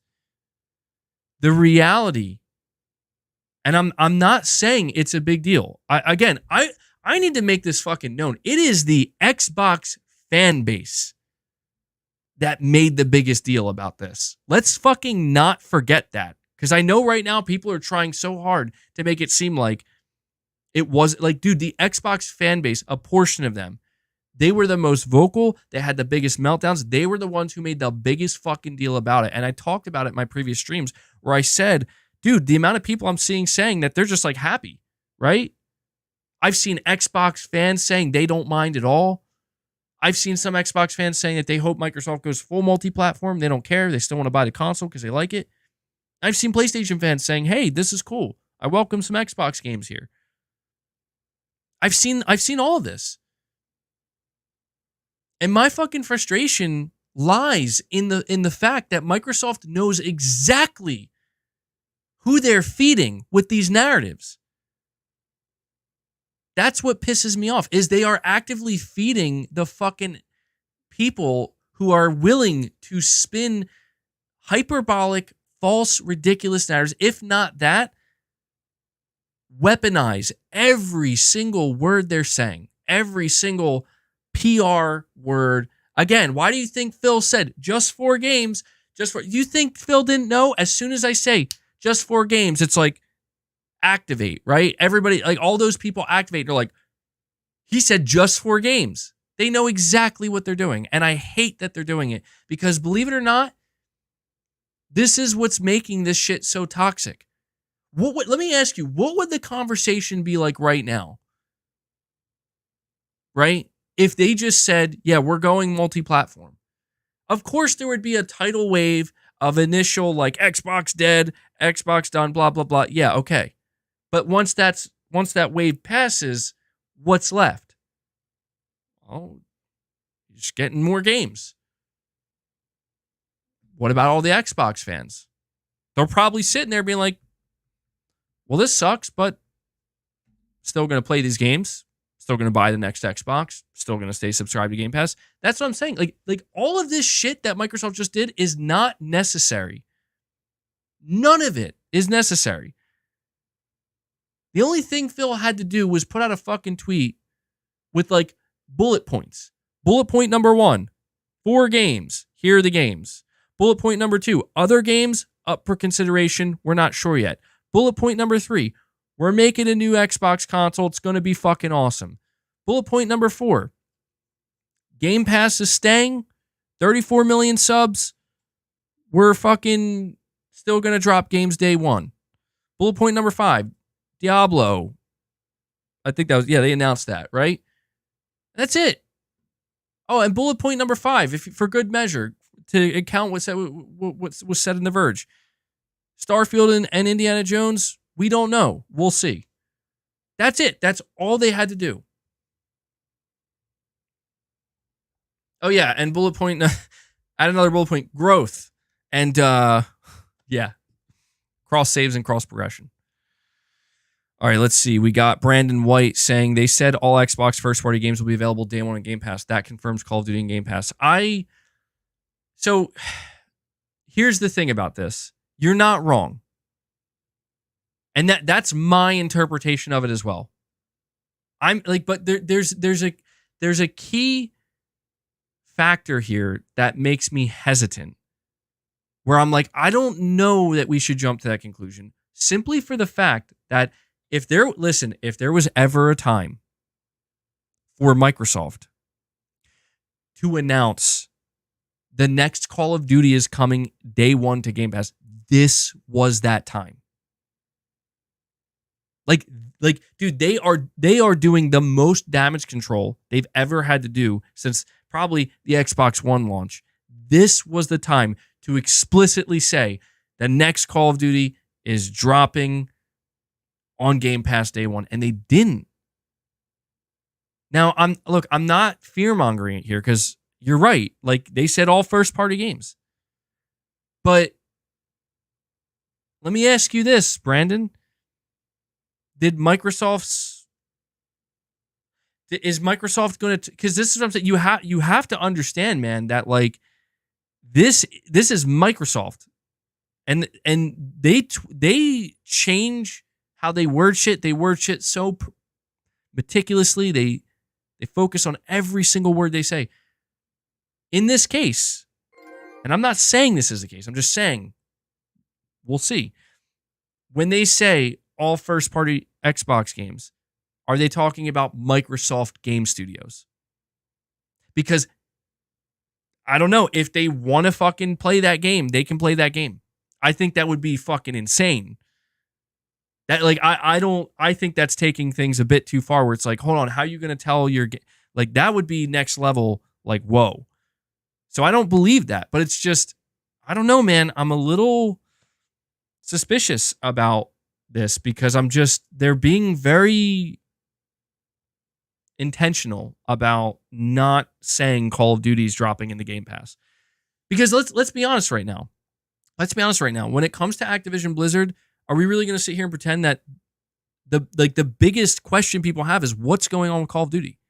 That's what people want to know. You know how many Xbox Game Pass subscribers I've seen saying I want to play some older Call of Duties on Game Pass?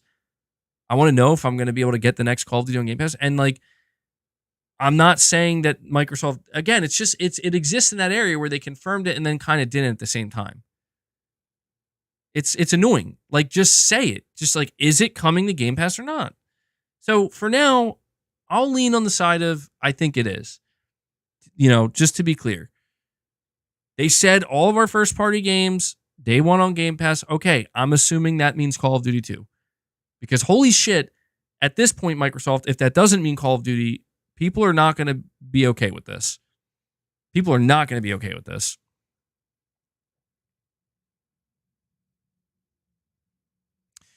Irfan, you're saying Phil did another interview with Steven Totillo. He isn't happy that Helldivers 2 hasn't launched on Xbox. No way. He's doing it. Phil's doing it, bro. Phil's like, Sony, come on, baby. We're giving you some. You got to give us some too now. I love it. That's funny. That's really funny, dude. I'm assuming that's true. I don't have that interview up in front of me, but let's do it, bro. Fuck it, man. Give Helldivers to Xbox. You know what? End this shit. Fine. Fucking end it. Give that shit to Xbox. Let's see how it sells over there. Nah, dude, I've said in the past multiple times, I do not care if Sony puts their live service games on the Xbox console, because it's like, why not, dude? Like they're just meant, these games exist literally to bring to create communities and keep the games alive. Like, I don't have a problem with that. That's why it's like, yeah, Sea of Thieves like coming to PlayStation really is like a okay, yeah, sure.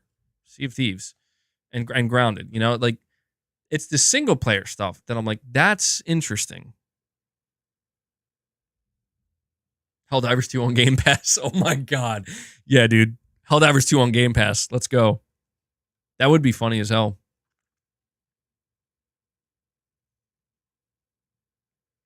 All right, let me see. We got Ice Rezo again saying, MBG, Microsoft wants a storefront on every device. That's why they're pushing hard for mobile. Google and Apple make a lot of money and don't make games. Yeah, that's true too, but my whole thing is I don't quite understand. I'm still trying to figure out their angle with Game Pass, because I don't, so Microsoft is not going to be able to get a storefront on PlayStation. That's not happening. But I'm trying to figure out, okay, what is their angle with maybe eventually somehow getting Game Pass on PlayStation? I still wonder if that's something that they're like thinking maybe at some point they can kind of finagle that. Yeah, Sim Particle, your chat did show up. I'm sorry, man. I'm just so backed up in super chats. It happens sometimes. It's not a bad problem. I appreciate all the support. Seriously, thank you guys. The only problem it does create is I have to make sure I take my time getting through them. So no worries, man. But yeah, Ice Rezo, I'm very fascinated to see what goes on in that front with Microsoft, and they want a storefront. We'll see on mobile. Smurf for the win. You're saying you just crossed 99.5k subs, a new high watermark. Congrats. Oh shit, did I? Well, thank you.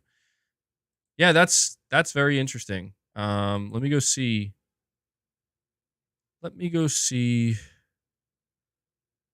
Oh wow, shit, we did. Okay. So any new subscribers, welcome. I appreciate that.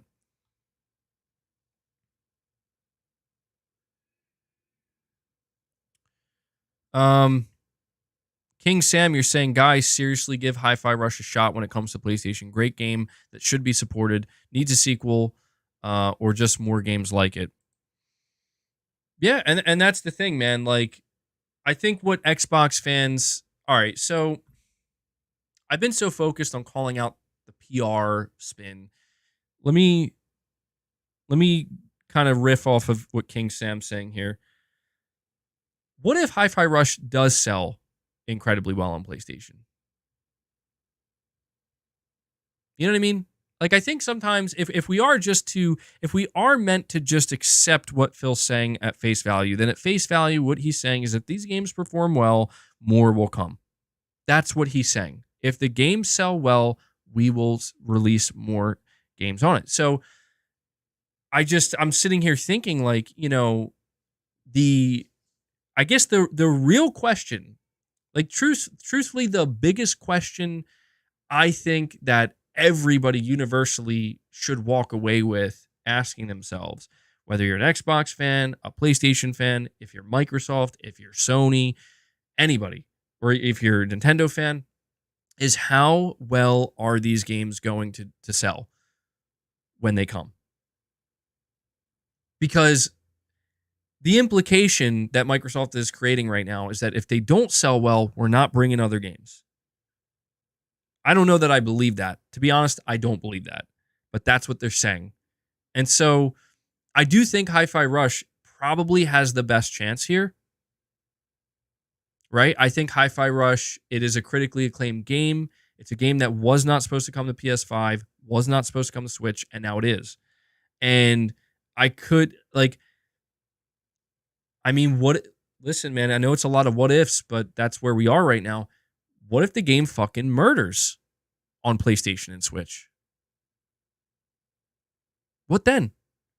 What if it passes Microsoft's expectations by a large margin? We're like, oh my God, this is basically a hit game. Like, we're getting more sales on this game than we've ever seen. Or Sea of Thieves, for that matter. Well, hold on. I think Sea of Thieves is free to play. You know what I mean? So it's like, there's that side of the coin too, where it's like, this is why I'm saying, like, the whole W wins and loss thing, it is ridiculous because it's like, for a person that's going to say it's just 4 games, I can sit here and just say, for now, but what if those games sell really well? You know what I'm saying? Hold on, no way. You're saying Sea of Thieves is $60? Real? No. Are you sure?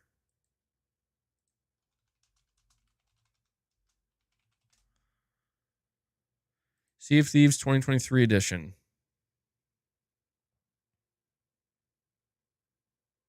Why can't I see the price?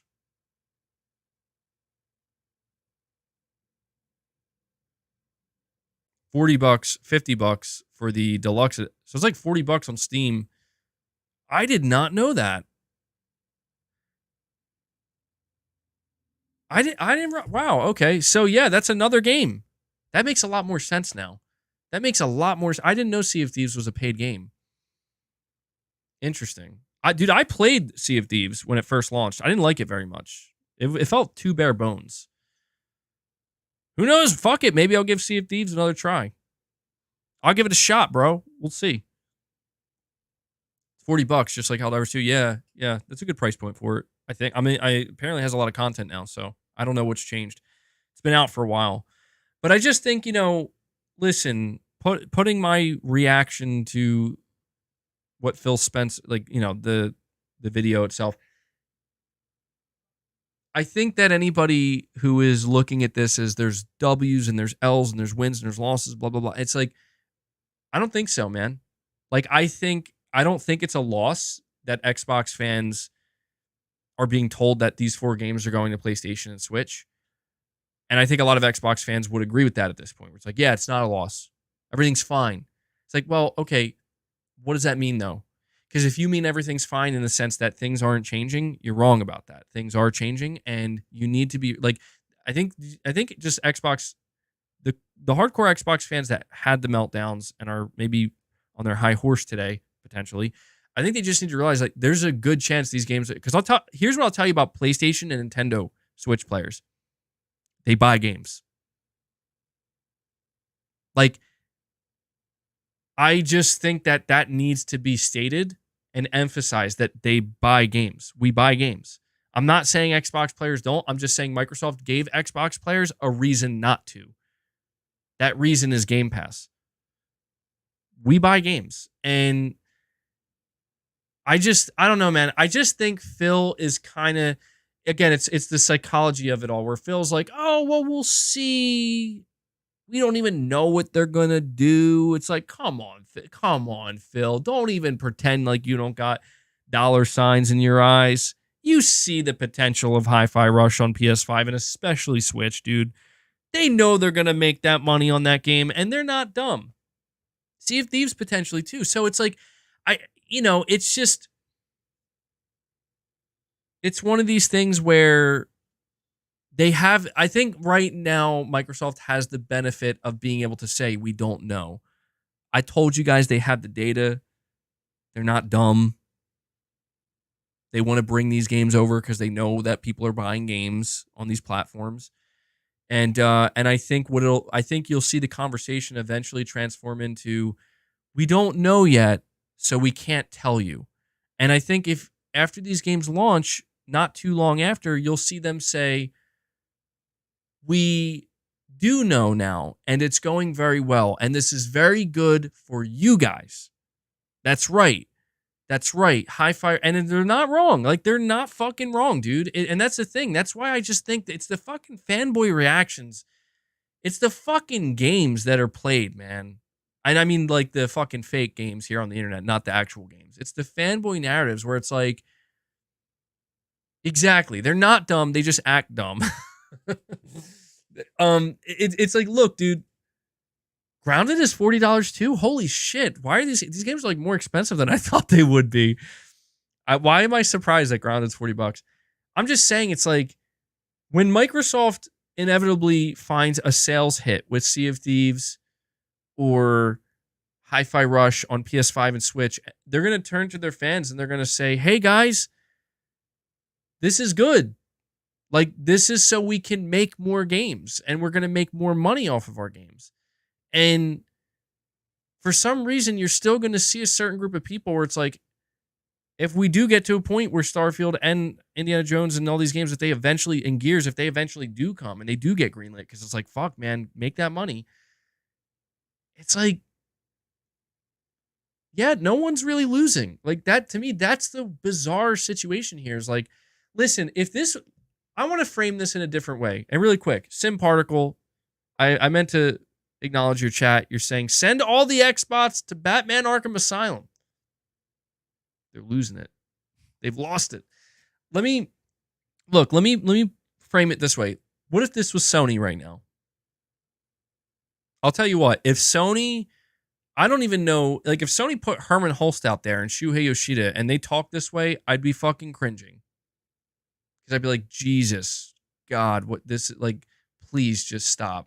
I would literally rather read a PlayStation blog, you know, because this is just cringe. But truthfully, if Sony made this announcement, Sony says, listen, we're taking 4 of our games. Maybe Helldivers is one of them. We're putting them on Xbox. We're putting it on Switch. We're making a next-gen console. We're still going to support PlayStation Plus Extra and Premium. It's just the same thing, just reversed. It would be like, wow. Holy shit, Sony. What the fuck happened? Right? Like, there would be a shock of like, I can't believe like you guys are doing this. This is unprecedented. But once that shock wears off, it's like, so what's the end game here? Well, the end game is we're going to get more sales, we're going to make more money, and we're going to make more games.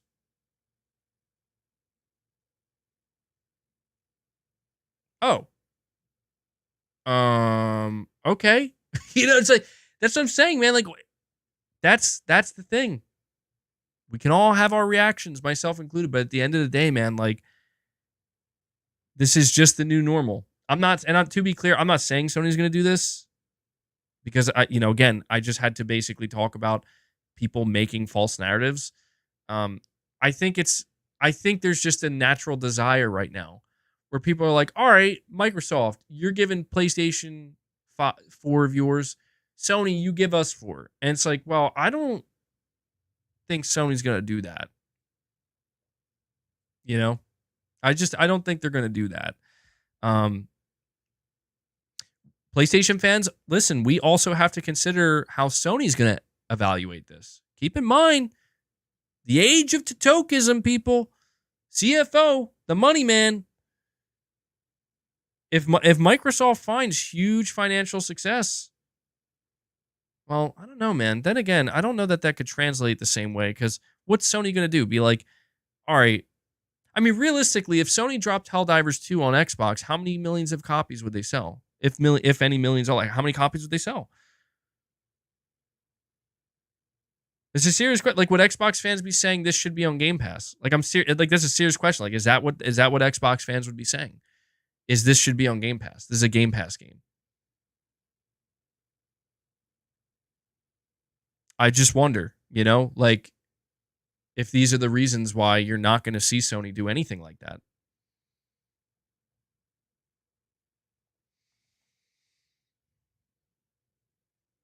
But yeah, listen, it naturally opens up a conversation of, okay, if this is what Microsoft's doing, then what will Sony do?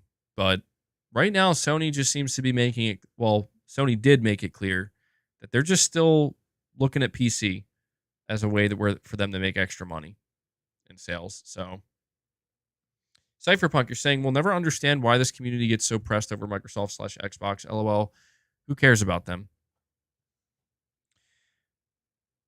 Well, I mean, listen, man. I gotta say this. All right, because this is going to be the truth for me going forward. And again, I'm already, God knows the type of clips that are going to come out of this stream today.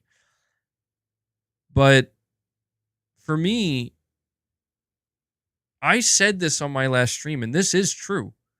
Like, this is real. Like, it's not, I can't fight it. It's just how I actually feel. I said on my last stream that if Microsoft announces they're bringing some of their games to PlayStation, going forward, I just view Microsoft as a publisher. And it won't matter if they, like, for example, like, they're saying, oh, yeah, we don't know if we're bringing Indiana Jones to PS5. I've already determined in my head, like, okay, it will eventually. Like, I know it will eventually. You've opened that door. You can, like, it's, for me, that's how I view it. And you're saying that's fine. And you're right. This is where it's like, this is how I know Microsoft is going to ultimately thread the needle, even if they miss a couple times, because you're right. Like, at the end of the day, it's just going to be fine. Where, like, Microsoft literally said the things they needed to say to the hardcore Xbox fan base. It's just 4 games. No worries. And we're making a console and Game Pass. And you're keeping your games. Right? Like, I also needed, listen, I have to say this too. And I just thought of this. I was trying to sit here and think, like, why is Microsoft was so obsessed with this 20-minute video. They were so obsessed with focusing on, like, how they're helping the industry. They're doing good things for the industry. And I realized that, see, right now they're talking to the regulators. I need people to realize that Microsoft is going to buy another publisher. Like, they just are. Or at the very least, they're talking to them. They're trying to negotiate. This is happening. And that's it, man. Like, it's just all adding up. And I don't know if Sony feels like they're going to get left behind necessarily, but I just think that Sony, I don't know, man. Sony's kind of left in this awkward position where it's like, they're still supporting the console. You know, they're still going the traditional console route. And Microsoft is trying to do something in a way that's like, let me ask you this question, right? How many, so I think the data recently came out that said about 23 million Xbox Series X and S consoles are out there. Or I think it's like 23 million or 24 million.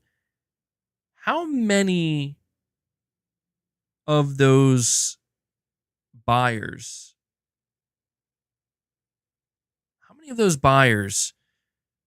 after today's news decided I'm not buying the next Xbox? I mean, realistically, if we had to, like, give our best guess, how many? 1 million? 3 million? None? 5 million? You think 5 maybe? Probably 1,000.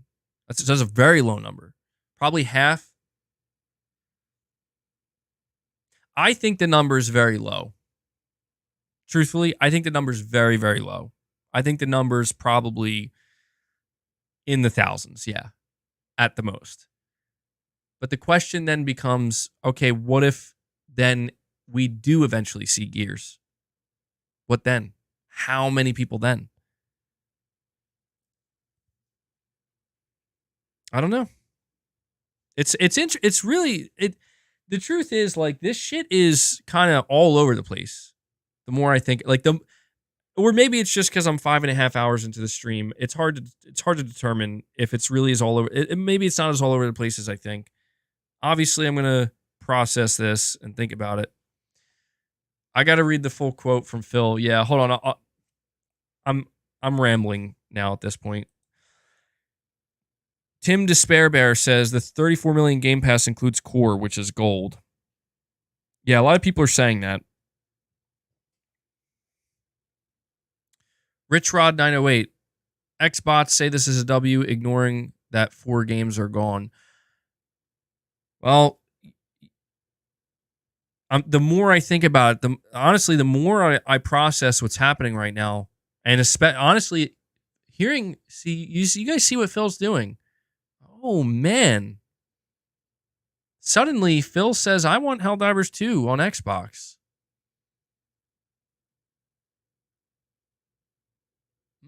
I don't know, man. Shit's getting spooky out here.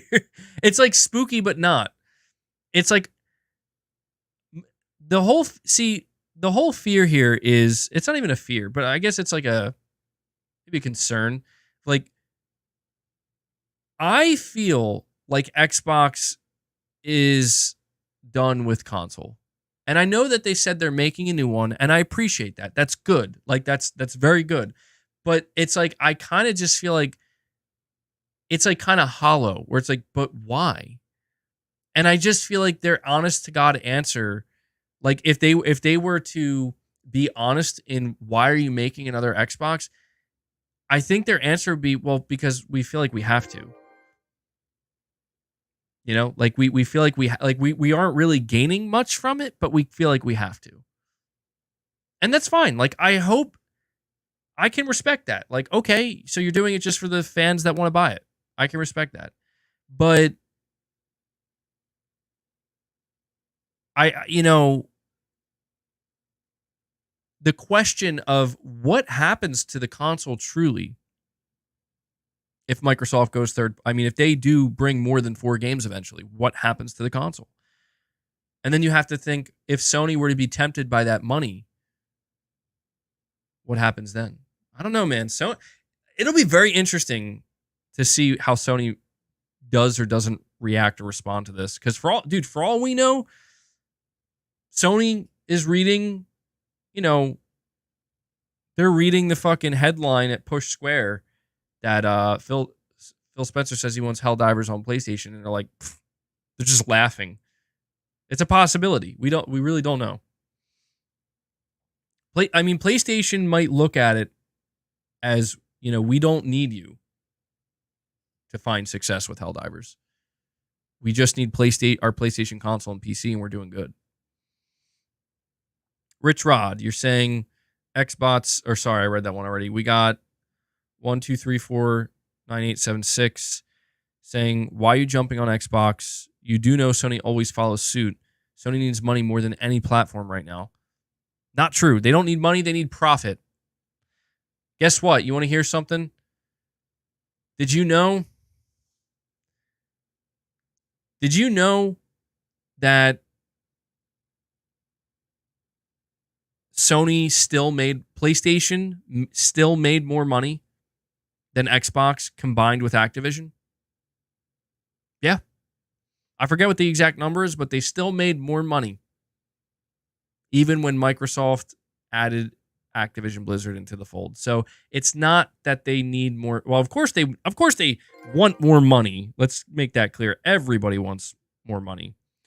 Every company wants more money. But what's really hurting them is their profit margins, where you're making so much money. PlayStation's making more money than they ever have, and yet their profit margins are shrinking.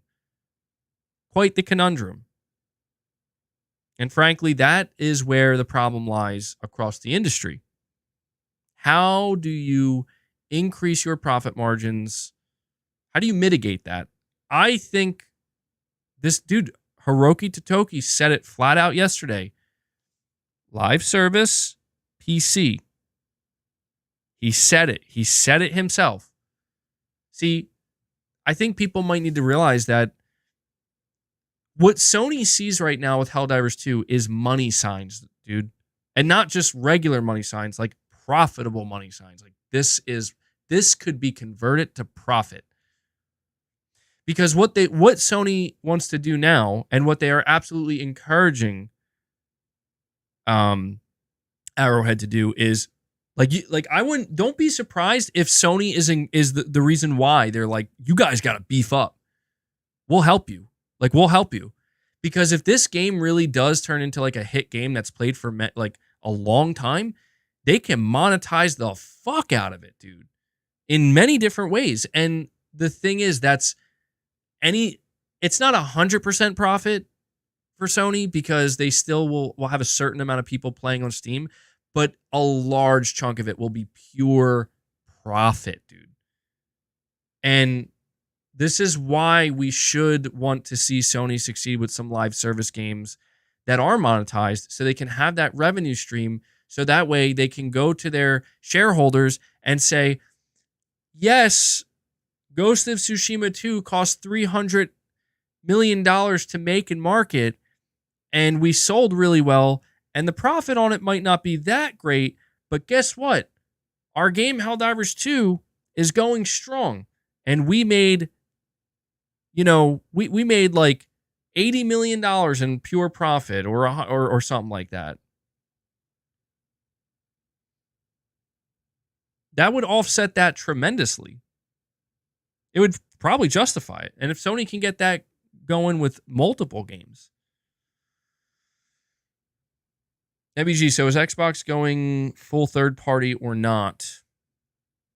I will give you the same answer that Phil gave. I don't know. We don't know. They're going a little bit third party. That's so weird. See, you see how weird that sounds? They're just going a little bit third party, guys. Just a little bit. Not the full thing, just a little third party. It's like, okay. All right. Sure. They're going just a little third party.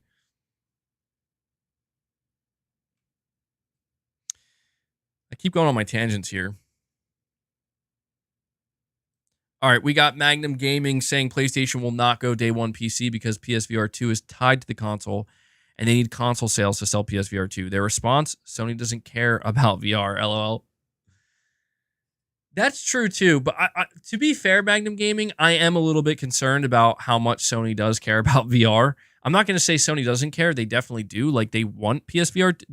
Sony invested in PSVR 2. They don't want to not care about it. They're afraid to seemingly invest more heavily into it because they don't know if it's going to actually truly fail or not. And you can kind of understand that, but yeah, that is true. If Sony does want to sell more PSVR 2 headsets, because keep in mind, every PSVR 2 headset sold, that's more expensive than a PS5. So they definitely want to sell those things, and that's true. Some people speculated that Sony would bring PSVR 2 to PC, but as of right now, not yet.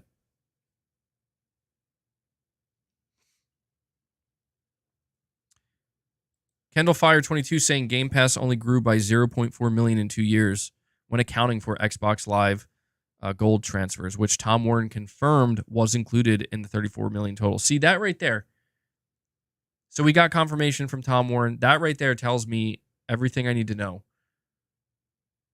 And that right there is why I don't, frankly, care to hear what anybody has to say. No offense. Like, I just don't, because I already know. Like, I've had to hear people hammer it in my head, shove it down my throat for years about how Game Pass is sustainable. Phil said Game Pass is profitable. Game Pass is the future. Game Pass, it's going to work. And 34 million, knowing that counts with the Xbox Live Gold transfers, that's not good. Again, I'm assuming that, if I cite you right now, checking Tom Warren, I don't think you would just make that up. I'm just feeling pretty lazy right now. I'm not going to lie. I'm tired. That, this is why I don't care to hear what anybody has to say about Xbox or Microsoft anymore, because I know Microsoft and Xbox's end game. Their end game is they want to dominate something. They want to dominate something in this industry. And it seems more likely now than ever that they're not going to dominate the console space. They're not going to dominate the subscription space. So what's next? Well, we just bought Activision Blizzard. Yeah, that brings you one major leap forward to dominating the publishing side. So this idea of Microsoft basically wanting to become a super publisher, yeah. I mean, they did acknowledge that. They said, like, we are one of the biggest publishers in the industry now. So if Game Pass was working, there would be no reason for Microsoft to have to do this. To be honest, if Game Pass was working, they probably wouldn't have had to buy Activision Blizzard.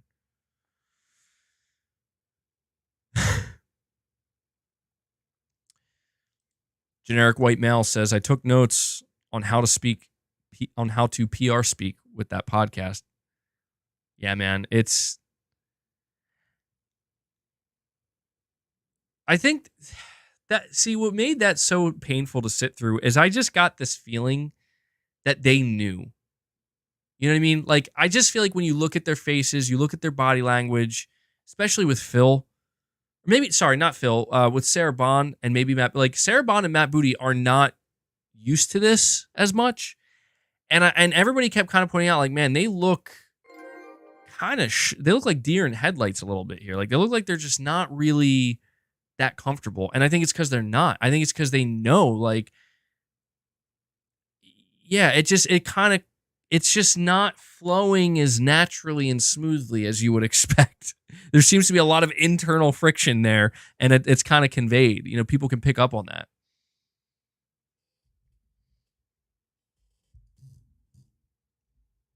Let me see. We have Andreas saying, doesn't this prove that the current Game Pass model isn't working? Xbox needs PlayStation and Nintendo to subsidize the cost of big budget games on Game Pass? Yes. You're saying I just read Tom Warren's website and it's not there. I got to figure out what's going on with these Game Pass numbers. Shit's all over the place.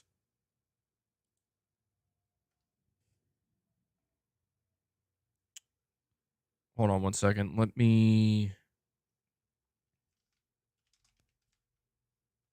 he said it on Twitter. I don't know. He says, for those asking, Microsoft has confirmed that the 34 million Xbox Game Pass subscribers includes Xbox Game Pass Core, formerly Xbox Live Gold. There you go. He confirmed that on his Twitter. So there's our answer. We can put that to bed now.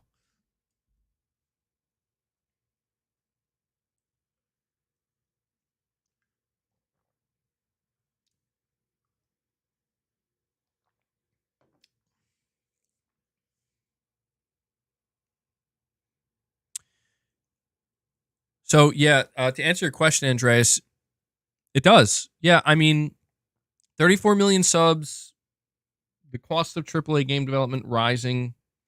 They just bought ABK. Yeah, man, I mean,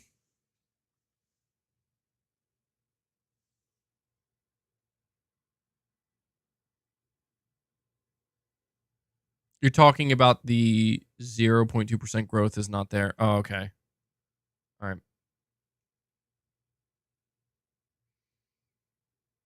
All right, let me see. We got Cypherpunk saying, to be fair, what makes more sense is to announce Call of Duty. What makes more sense is to announce Call of Duty on this random podcast or do it during a big Call of Duty announcement ending with the day one Game Pass. Yeah, okay. You're right. Yeah, that one's so tough for me because it's like I just feel like I just feel like if Microsoft announced that, like that would be the headline right now. But then again, I guess they had so many different things. You're right. Yeah, I'll walk that one back. Yeah, that does make the most sense. If you want to generate the most amount of attention for Call of Duty and Game Pass, you show the game. Okay. Yeah, I agree with you.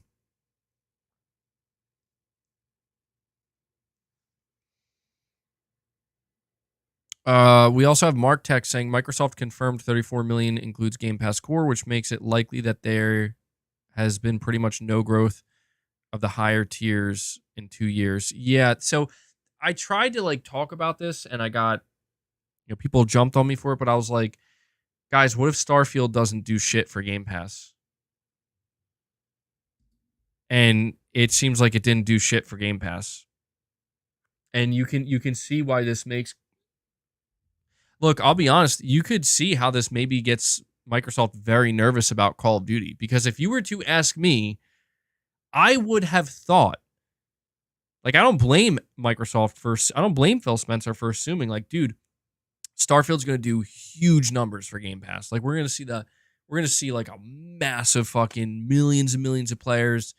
You know, it's going to be the biggest. I think it was the biggest boost they ever had, supposedly. But it's just like, I don't know, man. What if, like, at the end of the day, it's like, is it going to move the needle? No, I know. I'm not saying subs didn't go up.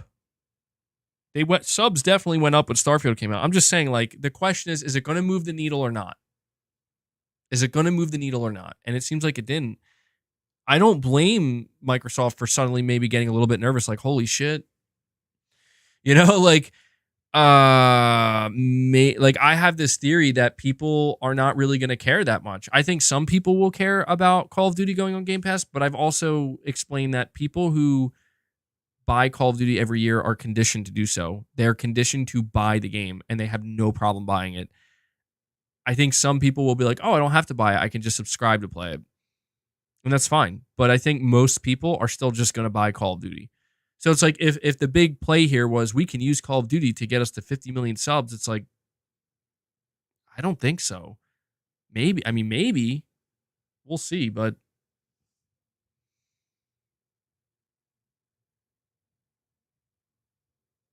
why am I seeing somebody in my chat saying Sony is third party? Like, what?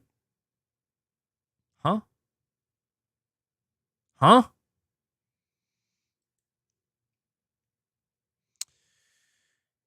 Chris Brown says, I think Sony let Microsoft be the test dummy, in my opinion. They're obviously going to do the same thing. They wanted to see the reaction and best practices for it.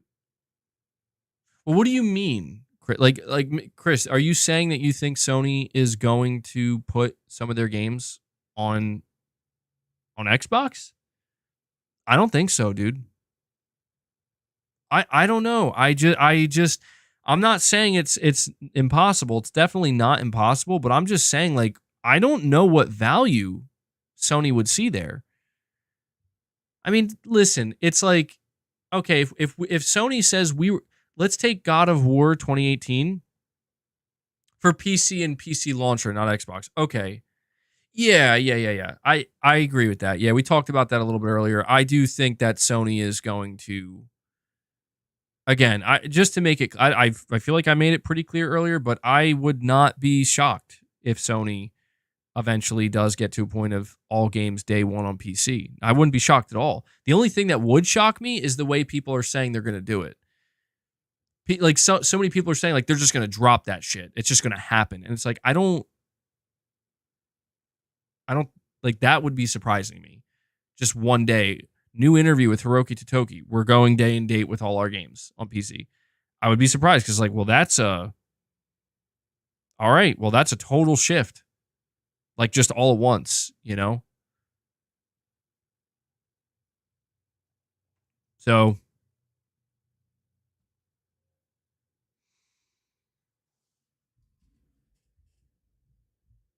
all right. We got Spiro Music saying, why is nobody talking about the fact that Microsoft total subscribers have gone down since April 2022? Seems to be the biggest news from today, in my opinion. What were their numbers from 2022? Oh my God, dude. I'm on Twitter. Oh, Jesus. Oh, man. Everything's on fire. Xbox, PlayStation. Like, dude, it's all trending.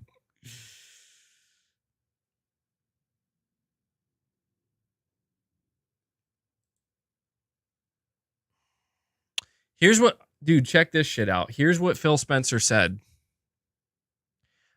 Phil Spencer said, I will say, when I look at a game like Helldivers 2, and it's a great game, kudos to the team shipping on PC and PlayStation.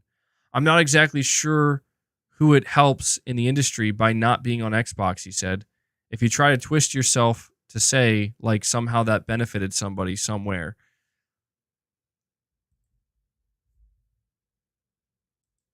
Oh, man. Oh, Phil.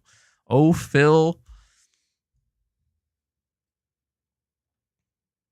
Cry harder, Phil. No, I'm just kidding. I'm just kidding.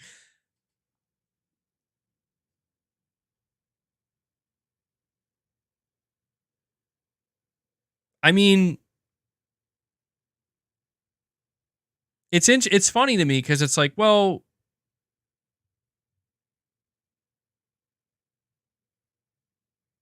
all right, Phil. Why isn't Halo Infinite on PlayStation? Who's that benefiting?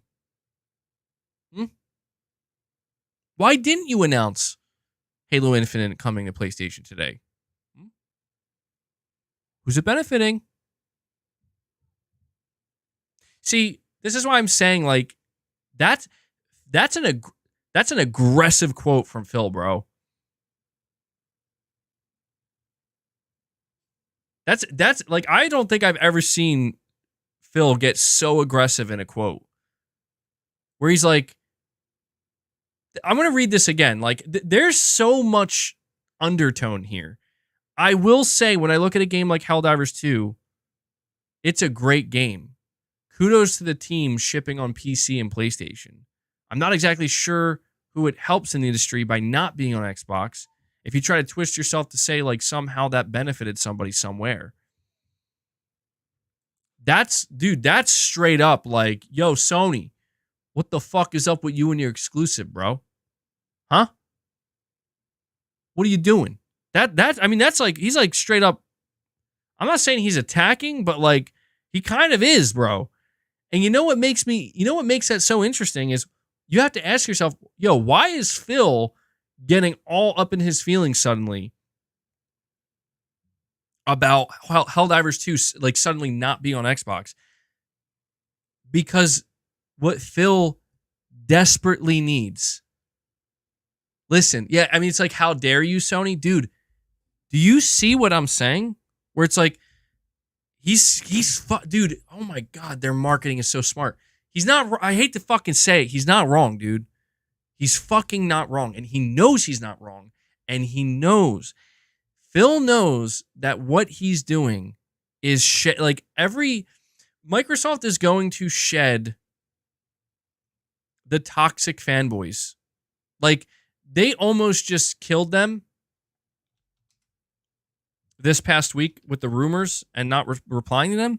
Dude, the most toxic fucking Xbox fanboys like practically died in like a giant apocalyptic internet fire.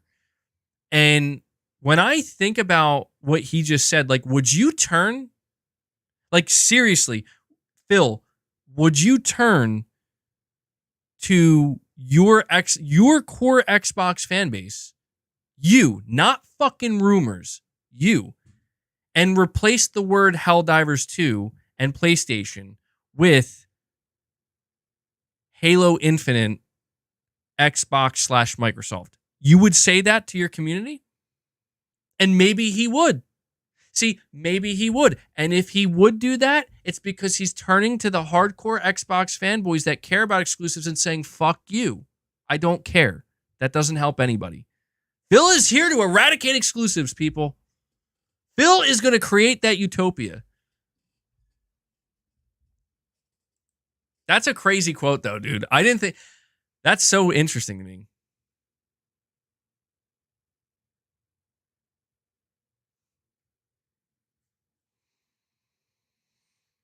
All right.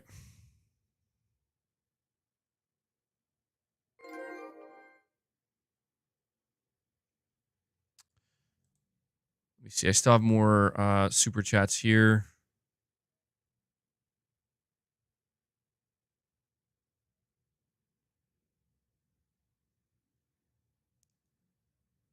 Dude, okay. I just saw a tweet. Big statement from Sarah Bond on the Xbox Direct. Quote, the largest technical leap you have ever seen in a hardware generation. End quote. Now, that is something I'm itching to see. Like, okay. Like, or what? And people bitch about the PS5 Pro, dude. Like, come on. Like, I'm seeing people out here. I'm seeing, like, people get excited about a next-gen Xbox. Whatever. I guess that's just the way it goes. Something they say every gen. Yeah. BT says, Microsoft looking long-term third party after next gen. Yeah, this is the beginning, guys. In the same way that when Sony said, here's Horizon Zero Dawn on PC. And to be fair, I don't recall Sony ever saying like, and that's it. They didn't really answer. They didn't say anything. They didn't answer. They were just like, okay, bye. And then they came back and were like, oh, and here's Days Gone. And then after Days Gone, they started kind of like making it clear, like, yeah, we're going to start doing this slowly but surely. And now we're about to see Horizon Forbidden West launch on PC. You know? And we're seeing all of Sony's major franchises make its way to PC. And to me, this is Microsoft's equivalent, except just for other consoles, where it's just the beginning. That's my guess, anyway. Piper, you're saying, I'm so confused as to why this is such an issue for you, and you don't even play on Xbox. Well, I don't have to play on Xbox now. It's not, listen, it's, Piper, I'm actually glad you asked me this question, because I would like to articulate an actual solid answer that I hope you and other people can understand. And I know not everybody's going to understand, but it's just my reality, okay? The reason why this is an issue for me is, like I said, it's not Xbox as a brand that's an issue for me. I'm long past that. You know, I was bothered for a little while, and I went to PlayStation. I wanted intense competition from Xbox. It didn't happen, and they went in a different direction with Game Pass and publisher acquisitions. Something I've noticed the past year and a half, maybe 2 years, though. This is where the issue arises for me.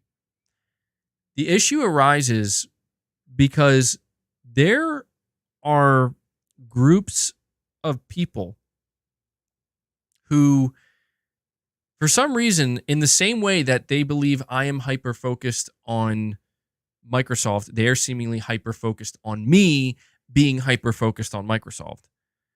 And to be honest, in kind of reading your super chat, it's kind of helped, and talking about this, it kind of made me realize, like, wow, I'm just kind of feeding into the loop here.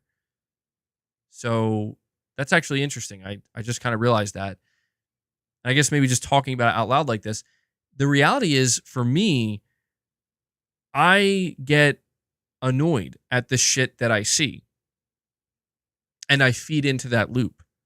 And what I think to myself, okay, why? Last week, people thought my victory lap was about Xbox and about Microsoft, and it was not. It was not. I wasn't looking at it as we're celebrating the death of Xbox. I'm happy to see Xbox. You know, again, like people were kind of talking about like it's going away. It wasn't about that at all. What I was most happy to see is that the fucking back and forth bullshit, internet slingshotting, you know, taking shots, sniping people, that's over. It's done. Right? Because it's like, what is there now? Like if they're going full third party, it's over. And it wasn't about, and listen, I know that people were gonna like sell, like basically dance on Xbox's grave and shit, which I think is a bit of an exaggeration. There were gonna be people, again, have your fun, take your shots, take your laps, whatever, but it calms down and that's it. And going forward, what's left? The only thing that's left is to just engage with the games and the platforms as you want.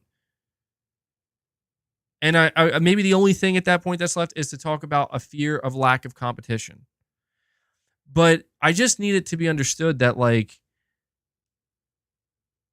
I was looking forward, and I still am, because it's going to happen. At least I think it's pretty clear to me it's going to happen. I was looking forward to, like, the people who were the most toxic, the people who were the most shitty, being completely disabled and disarmed. Not so I could attack them, but just so it could end. And I was very fearful, and to be clear, just like I told you, I said it many times before, that The Xbox marketing team has fed into this parasocial relationship. Okay? They feed this shit. They feed these toxic fanboys. They feed them well. And they give them all the things to say, and they empower them to go be that way, right? Go be that way. We know you're our minions. You're doing our work. And I was so happy to see last week that like the reality finally kicks in. Yes, that's right. It turns out most of the things that Microsoft was saying to you were lies. They were playing you because they were using you. It's a parasocial relationship. They were using you to prop up their brand and their marketing behind it. And they basically empowered this level of toxicity. And I'm not saying that shit doesn't happen on PlayStation side as well. It does. It does. But Sony isn't empowering that shit. Like, let's be clear. Hiroki fucking Totoki just straight up said, like, we ain't got no big fucking sequels coming this year. I don't know what to tell you. All right? Like, trust me. Sony's not empowering that shit. If anything, Sony, by just being real in that way and not trying to just go into the whole marketing fluff, or just by being silent, they are empowering indirectly these same people. So Microsoft is capitalizing in an area. They're capitalizing in an area where Sony is not, because Sony could do that too. And I was so happy to see the bubble finally fucking burst, because it's like, okay, now we can get on a level playing field here where we can just be real about this shit. You know, like, can people wake up and realize that the ABK deal was not about you as the customer? Can we wake up and realize that all the things you've been hearing about Game Pass, it's like, maybe it's not true. Like maybe there is truth in people saying that this might not be as sustainable as you think. This might not be the way forward. We should question Microsoft's aggressive push here, because they're pushing into the unknown, and the people who have done the calculations and ran the numbers, they've all come to the same conclusion that this is not going to work. You know, it's just the same company that wants to come out and feed you the 12 T-flop narrative, but please buy a Series S. The Series S won't hold anything back. Flash forward, you get Baldur's Gate 3. Sorry, we can't really release our game. You know, and it's just, that's a great example of exactly what I'm talking about. Where it's like, I had to fucking deal with so much bullshit anytime I spoke about the Series S, because everybody's like, you're a hater. MBG, you're hating on Xbox. You're just mad because Microsoft is giving people a cheaper alternative. No.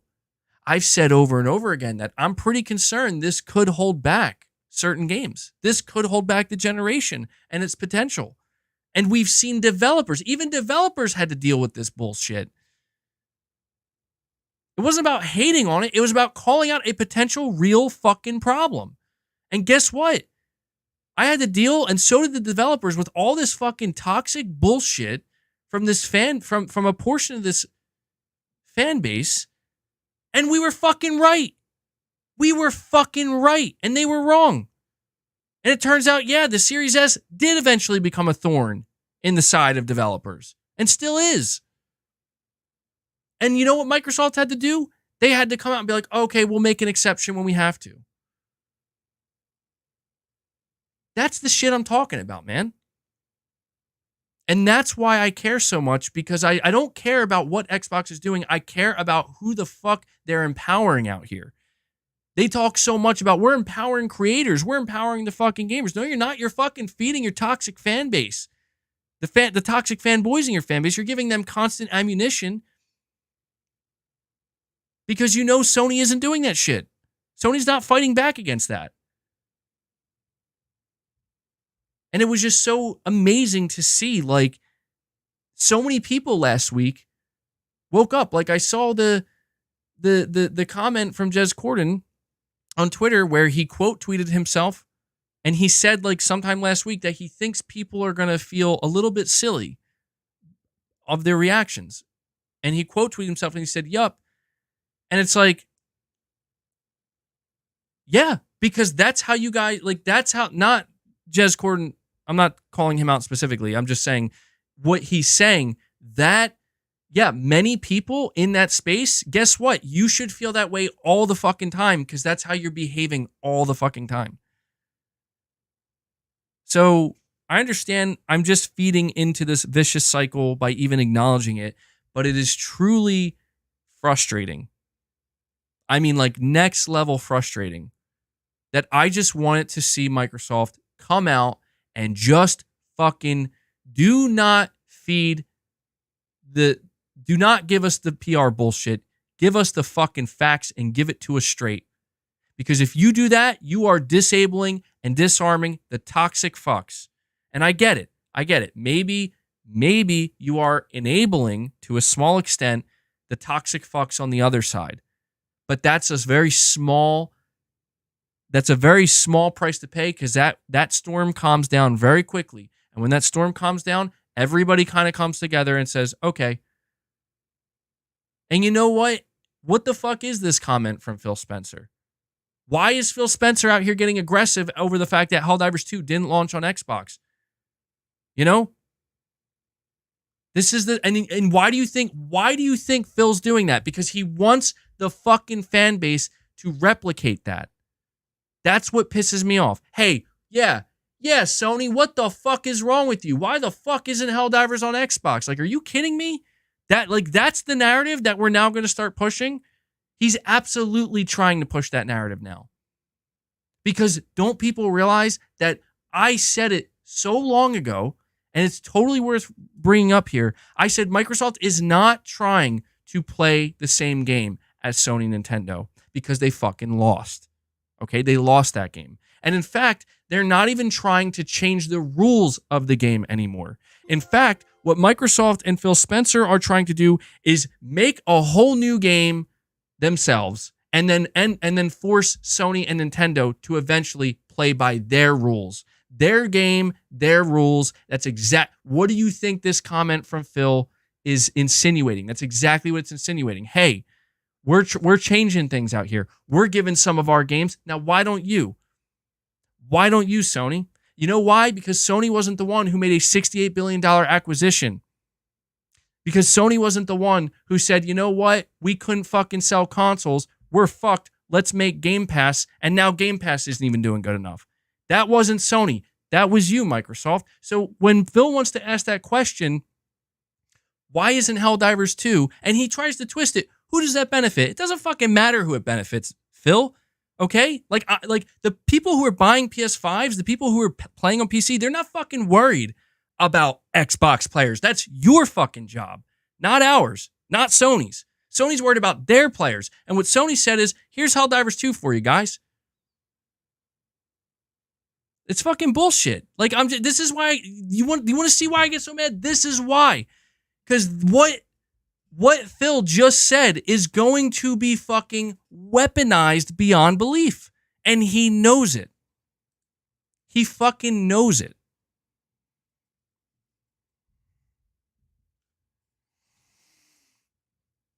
Anyway, rant over. Man, this is insane. I'm 6 hours in and I'm feeling good. I am. I got to say, like, I don't know, maybe my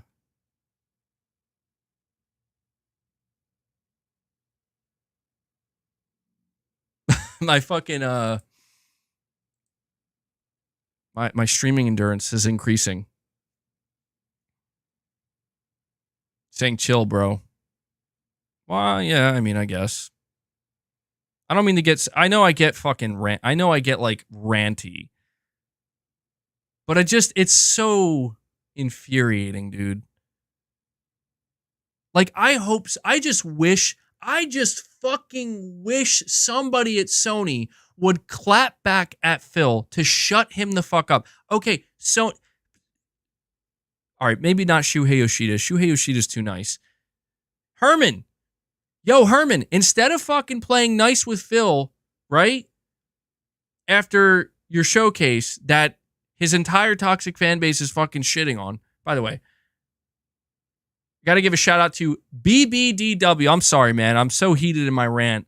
BBDW keeps the membership train going. He brings us up to 80 members. Guys, I don't know how much longer I'm going to be streaming for, but we're 20 away from hitting 100. I don't know if we're going to hit 100. 80 is insane as it is, but if you want to keep it going, you keep it going, all right? Why doesn't... I just want to see Herman Hulst come out and say, oh, you know what, Phil?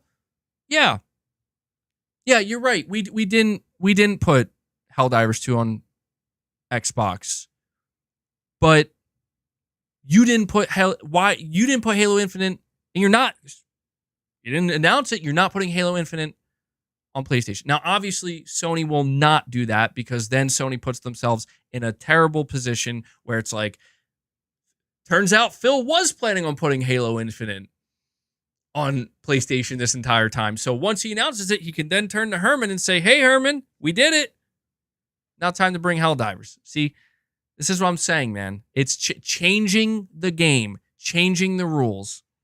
This is why Sony doesn't engage or interact. They don't give a fuck. This is why Sony said, we don't give a fuck. Like, truth be told, this is why Sony's like, we're not paying attention to what Microsoft's doing because they're trying to change the game. The only time Sony paid attention was when they thought Call of Duty might leave. And they had to pay attention.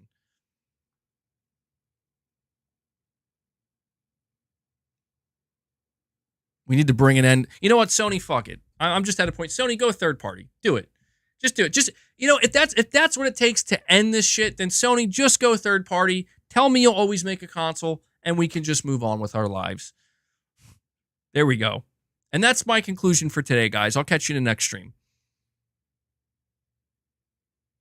Yeah, Sony just bought Forever Skies as a PS5 exclusive. Dude, that's so fucking... That is funny as shit. Phil's like, yo, why ain't Helldivers 2 on Xbox, bro? And Sony's like, yeah, sign that one up as an exclusive too. That's pretty funny, man. That timing, though. Supremacy 101 saying, if Microsoft's plan is to put their games as a service on PlayStation, then Sony should consider doing the same on Xbox. Heck, bring them to mobile if plausible via NCSoft partnership. Well, so to be clear, I don't think Microsoft's end goal is a bad one, except for the fact that it really does call into question the future of console. Truthfully, like that's my whole thing here, man, is I made it clear on my last stream, and I definitely will say it here again, that I'm not going to sit here and pretend that if Sony announced tomorrow, hey, we're not making any more consoles after this. We're going full third-party publisher, PC, that's, you know, and that's it. So it's like, if they were to, of course, Sony's not going to do that. I'm just saying, if Sony were to do that, there would be an initial shockwave of, oh my God, you know, like the fucking tsunami, Sony's leaving console gaming. Sony became a third-party publisher. And then after that, I would go play their games. You know, that's it.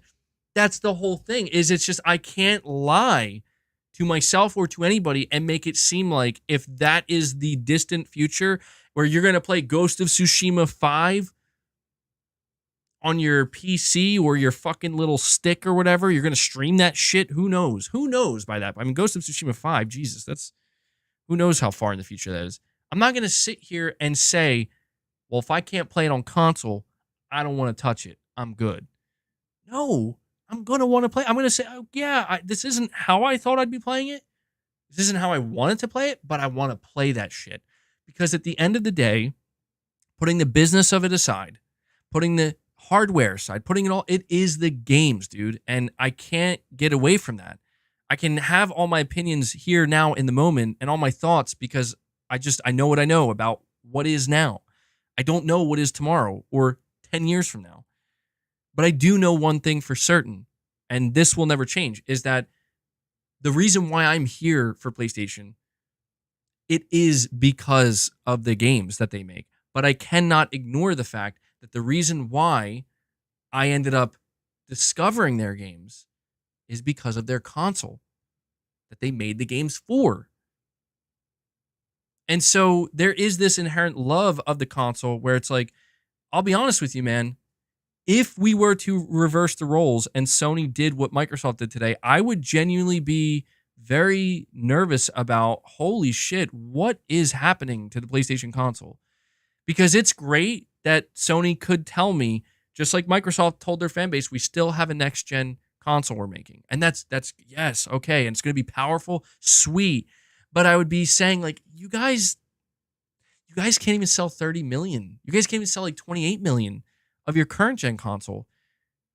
Now you're announcing some of your games are going multi-platform. What's this going to do sales-wise to your next console? Because you know what the reality is? Eventually, if the console sales drop low enough, it's no longer going to be justifiable to make a console. And when you are doing things to basically de-incentivize people to buy your console, you know what I mean? It's I know Microsoft doesn't have a choice, but Sony does. Like, that's the thing that I try to explain to people. Like, honestly, the only thing Sony would have to turn to Phil and say is the reason why we're not putting Helldivers 2 on Xbox is because we want to sell our console. That's it. That's the only justification Sony needs, because that's what they're in the business of doing. And what Sony could then do is turn to Phil and say, if we recall correctly, you are also in the business of selling console. You still are. But your console's not selling nearly as well. And there actually was a point in time where you were doing the exact same things we are. But we beat you at it. You know what I mean? Like we got the bulk of we got the lion's share of the sales. This is why I'm saying that, like, things could absolutely change for PlayStation at any point in time. But I really firmly believe it all hinges on console growth or stagnation. It does. And I do care about that because I don't play on PC. If my only option to play Sony's games was to play them on PC, I would play them. Fuck, if my only option to play PlayStation games was on Xbox, I'd buy an Xbox. You know? But it's like Sony has made a console, and they've made this console for 5 generations. And the console has done incredibly well. And people have supported that console. So, I'm sorry, but I can't buy into this notion that Phil and Microsoft are trying to push, or they're going to start pushing, where they're like, we need to end exclusivity. And it's like, well, you do. Yeah, you do, potentially, as time goes on. Because that's your only choice. But if Sony can make it work while still having exclusivity, I, as a PlayStation player, am not going to be upset with that. And I think it's foolish to expect that from either the Sony or Nintendo fan base. And to be fair, yeah, it's not even full exclusive anymore. Multiplat exists, you know, with a PC. But Sony's still hanging on to a certain extent. And Nintendo's fully hanging on. It just frustrates me because it's like, I don't know, man. Like, people constantly try to frame it like Sony has to follow Microsoft. And it's like, they don't have to. Like, I don't know why people continuously say that. They don't have to. What, you think because Sony needs higher profit margins with their gaming division, you think that means that they have to follow Microsoft? What are Microsoft's profit margins looking like?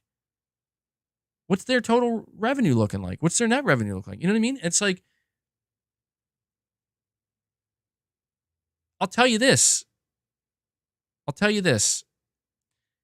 Microsoft, in a sense, what they kind of revealed today, and well, they didn't reveal it. It's not that they revealed anything new, but they kind of, they said it in the most PR spin way possible, but they basically tried to communicate to the Xbox fan base that we are struggling here. Okay? Like, they really tried to, like, yeah, we got great things going on, but it's like, no, we're struggling. And what I mean by that is, like, we're not selling nearly enough consoles. We're not gaining nearly enough Game Pass subscribers. This is obvious. This should be obvious. Growth, health, the health of that. Phil Spencer, I will say the most honest thing Phil Spencer said in that interview is he straight up said, he was like, I'm focused first and foremost on the health, the overall health of the Xbox brand. And you know what? I'll give him that credit that, yeah, that is your job. And when Phil sees that shit's not looking healthy, bro, shit's starting to look diseased over here, we gotta figure that out. Could Sony find themselves in the same position? They absolutely could, but we do not know the answer to that. People need to stop assuming that what happened to Xbox is exactly what's going to happen to Sony. Because to me, that is the reason why I don't appreciate that is because it doesn't even insinuate, it basically just flat out states. What that states is that, well, Sony made the same mistakes that Microsoft did. So therefore, Sony will find themselves in the same position that Microsoft did. Therefore, Sony will copy what Microsoft does. But that's not true. Sony didn't make the same mistakes that Microsoft did. In fact, Sony did the opposite. Sony capitalized on Microsoft's mistakes and got a massive boost and has been riding that wave ever since. So is the idea, well, the wave is starting to come down. Okay. So you think because the wave is starting to come down slightly that Sony's answer to that is we should just copy Microsoft now? We should copy the company that we beat out in this space in both terms of hardware sales and game recognition. That makes no sense. This is why Sony's probably laughing at like 85 to 90% of these posts that people are putting out here that insinuate this, because this is what Microsoft wants people to believe. Microsoft wants to convince people that Sony needs to follow Microsoft. And it's working. It's actually working. And one of the biggest ways to kind of nudge that forward is, hey, we're going to put just a couple of our games over there, and then we're going to bitch at Sony for not bringing one of their games over here. It's all part of the fucking plan, dude.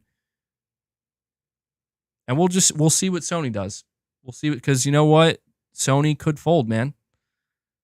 If Sony really feels like, okay, yeah, we got to completely change we got to become more publisher now, just like Microsoft. Okay. My question is very simple.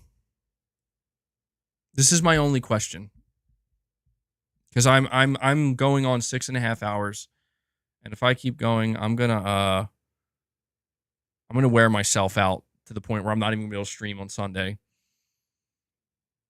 Here's my question. Microsoft came out today and they said, in so many words, we want to take some of our games and we want to put them on PlayStation, and we want to put them on Switch, and we want to make money because we care about the overall health of the Xbox brand. So Microsoft confirmed that the health of the Xbox brand is not where it should be. It's not ideal. And this is why they're doing this. And they want to see how it goes. They want to see if it helps the overall health of the Xbox brand.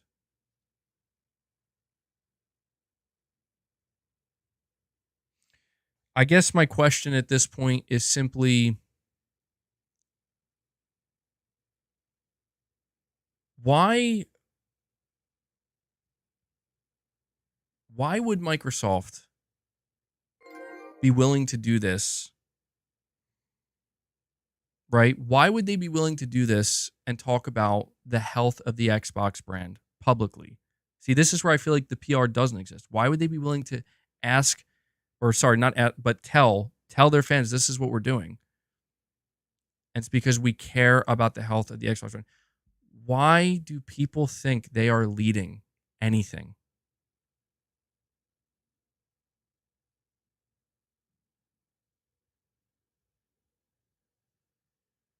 I'm serious. Like, what is it in gaming that they're leading?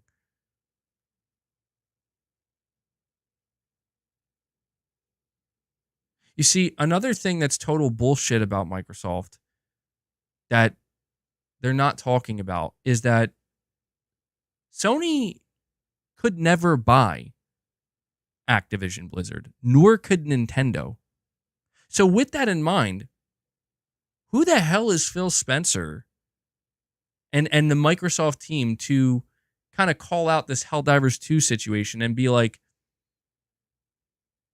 well, that doesn't benefit anybody. Like, who are you? Like, really? Like, Sony, you just dropped $68 billion like it's nothing to buy the biggest publisher on the earth so you can make the most money and you can rake it in and grow your gaming business. Meanwhile, Sony's out here finding success with a game like Helldivers 2 by investing in a smaller studio. I'm just saying, man, like, it's just so frustrating where it's like, people need to realize Microsoft isn't leading anything. And what they're going to try to convince you of is they're leading the charge of this exclusiveless future. And here's the thing. The exclusiveless future is already here, people. The truth is, Helldivers 2 is not exclusive. Boom. Yeah, I know. Right? We all know that already. It's not exclusive. So then what Microsoft is trying to do, Microsoft realized we can't bitch at Sony for having exclusives. Now we have to bitch at them for specifically not releasing their games on our console, and that's fucking bullshit. Sorry, Microsoft. You lost the fucking console race. I'm sorry, but you did. And Sony didn't. Sony is still thriving, or at least doing very well in the console space. And I think it's bullshit that Microsoft is treating this like Sony should be reacting the same way. Even though Sony has done the right things. Sony did the right things. They made a competent console. They made great exclusive games for that console.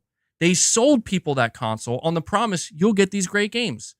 They created a fucking expectation. They created a quality level, and they fulfilled that. And the fans responded. The fans responded, not even just the fans, but gamers in general responded by saying, you know what? I like that shit. I'm going to go buy it.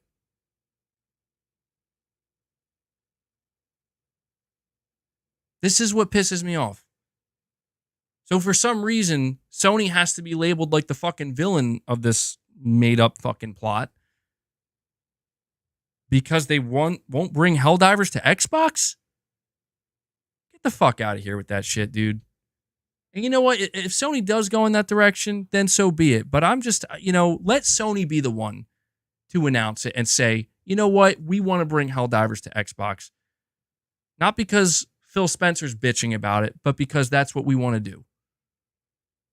So fucking tired. Like, I hope Sony comes out here and starts fucking setting the record straight with some of this shit, because it's getting crazy, man. Like, it's truly reached crazy levels of Xbox taking credit for Palworld also.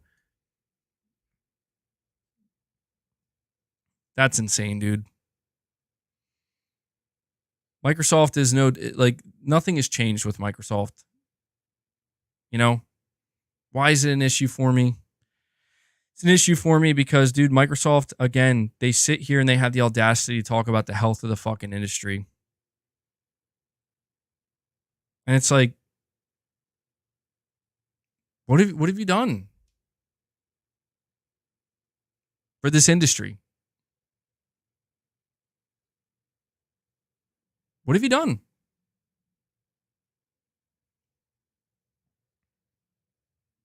Not saying they haven't done anything, but I mean, like in the last decade or so, what have you done?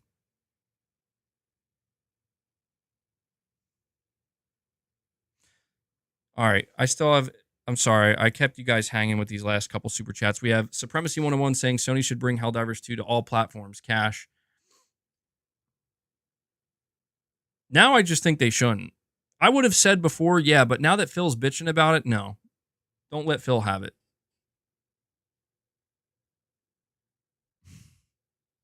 I'm just kidding. I really don't care, dude.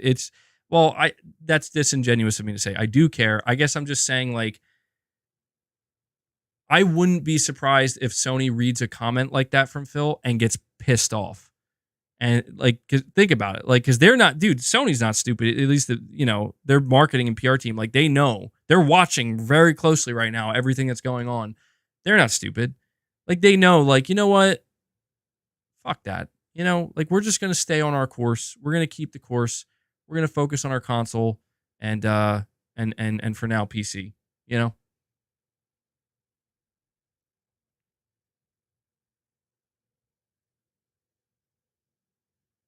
Microsoft's fucking snakes, dude. Like, they're out here trying to like constantly talk to their console fan base. Like, I'm sorry, but I just gotta say, like, if you're somebody who cares about the health of the console market, if you care about the health of not the console wars, just the market, like the health of that market, right? You need to realize that what Xbox is doing is totally antithetical to that and is not helping it. That's all.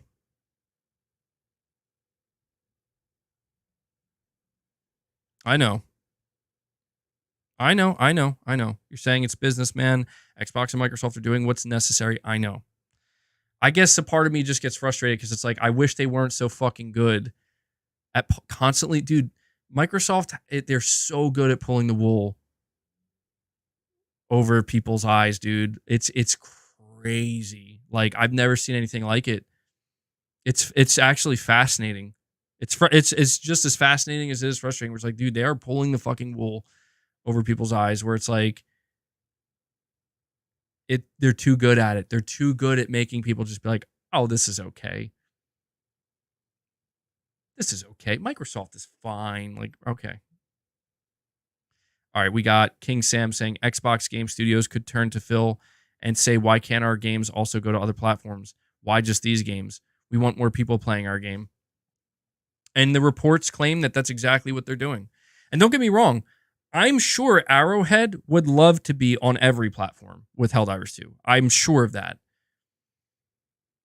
But this is why I'm saying, like, it is infuriating to see that basically what Microsoft is doing is they lost the console race to the point where they can't make a comeback.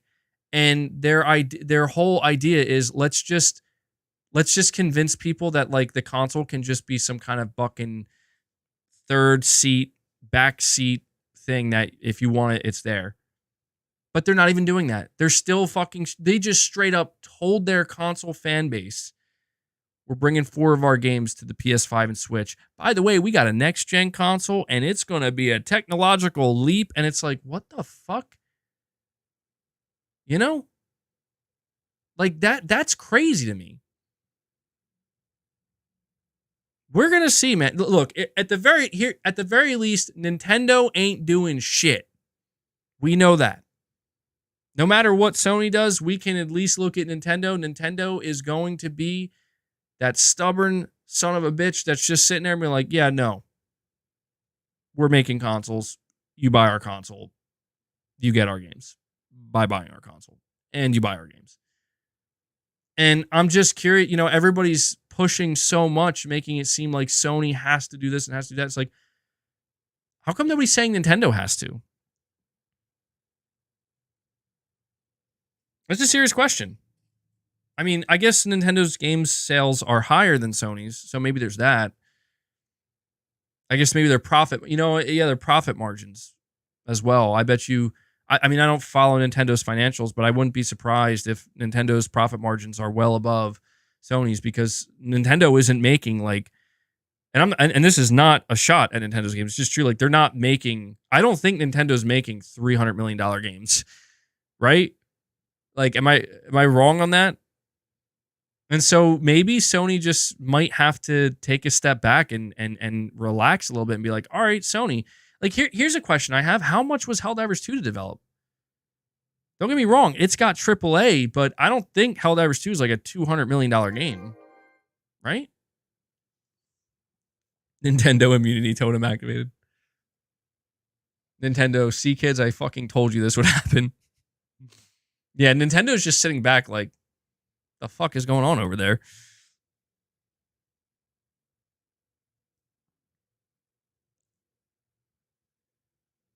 Listen, I'm just saying it's difficult for me to be okay with what Microsoft's trying to push for, because I do agree that what Microsoft is pushing for, it leads more to a unified gaming community, which I'm not even community, but just landscape.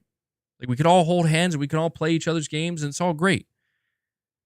But I can't help but feel that that's the opposite of competition. I can't help but feel that that doesn't drive console innovation. That doesn't drive the console market. I can't help but feel that that's going to be potentially what ends the console market. And I'm sorry, I'm not, even if that is where it ends up going in the future, where it's like, hey, the future of the console is it's not going to exist in the next 2 generations. Even if that is the future, I'm not going to just say, okay, let's usher it in now then. I'm not. Like, I want to see the console continue to have a place and to have meaning, to matter, And sure, maybe someone would say, well, that's the definition of a console fanboy, where it's like, well, I don't fucking care then. That's what I like, dude. Like, I'm not going to root for the platform that I prefer to play on to just, hey, take it easy. Maybe we should, it's annoying. You're saying they're just trying to speed up the end of consoles? It does seem like that, dude. Like, I the more I think about it, like, their promise of a next gen console, it's like, who the hell is going to fall for that this time? How could you fall for that this time? And don't get me wrong, like, if you just like to have it for the for the ecosystem, that's fine. But it's like, you got to know, like, their heart's not in this at all. And I'm not saying, look, the worst thing that I would think is if we find out Sony's heart is actually not in console. And maybe that is, like, that's what people try to say. Like, Sony doesn't give a shit about the console either, dude. And I'm like, well, how could that be? That is what has got them where they are. How could that be? I want to know what Hiroki Totoki thinks about the console. That's what I want to know. They just want to own everything. Bro. All right, hold on.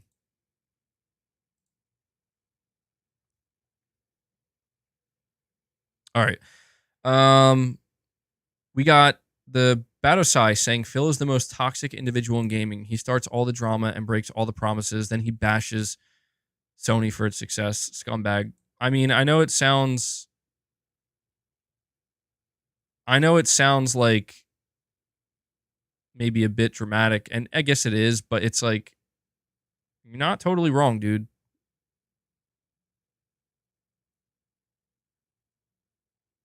I just think it's insane that Microsoft has tried so hard to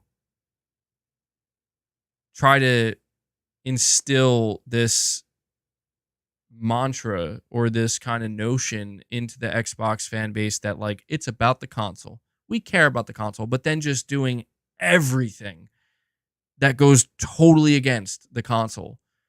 And I saw Xbox fans, certain fans, and some of them, not all of them, but basically saying, like, man, it's been pretty hard to be an Xbox fan. You feel like you're just kind of getting jerked around all the time, and it's always the back and forth. And it's like, this is why I'm saying, like, how could you guys be okay with that shit? You're saying it kind of feels cultish.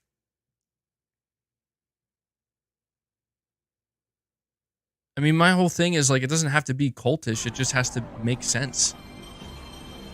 Just make it make sense, Like, you're making a console, but you're doing all these things to seemingly not help it. So when you sit there and turn to somebody and say, we really care, it's just weird to me. All right, we got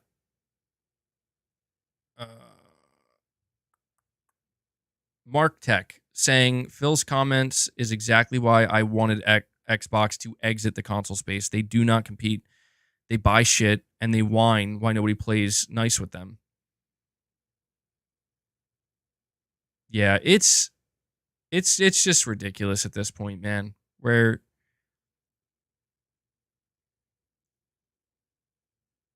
Yeah, the stream's the stream's not gonna go that much longer. I'm fucking beat. I wanted to play some Helldivers tonight.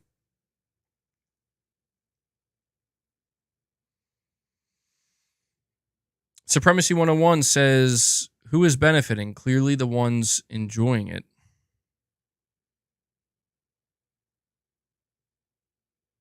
Can't argue. Yeah, can't argue with that logic, man. That's true.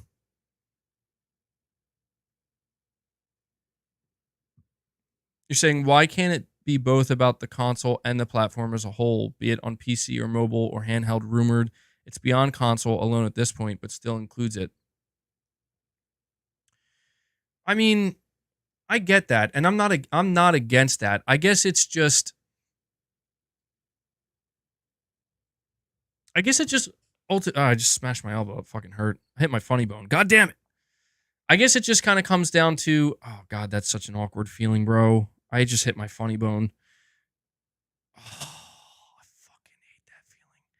I guess it comes down to just the notion of like, how can there be proper competition in the console space if everybody is releasing all of their, if console manufacturers are just now releasing their games on the competing console?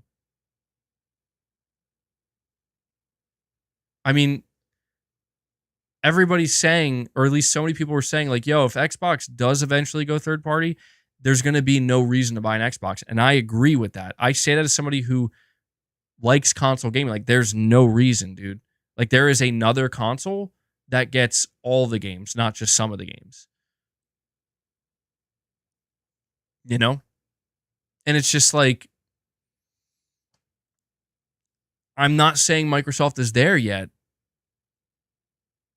but at what point, you know? Like, at what point is it like we're kind of there? This is the beginning of that.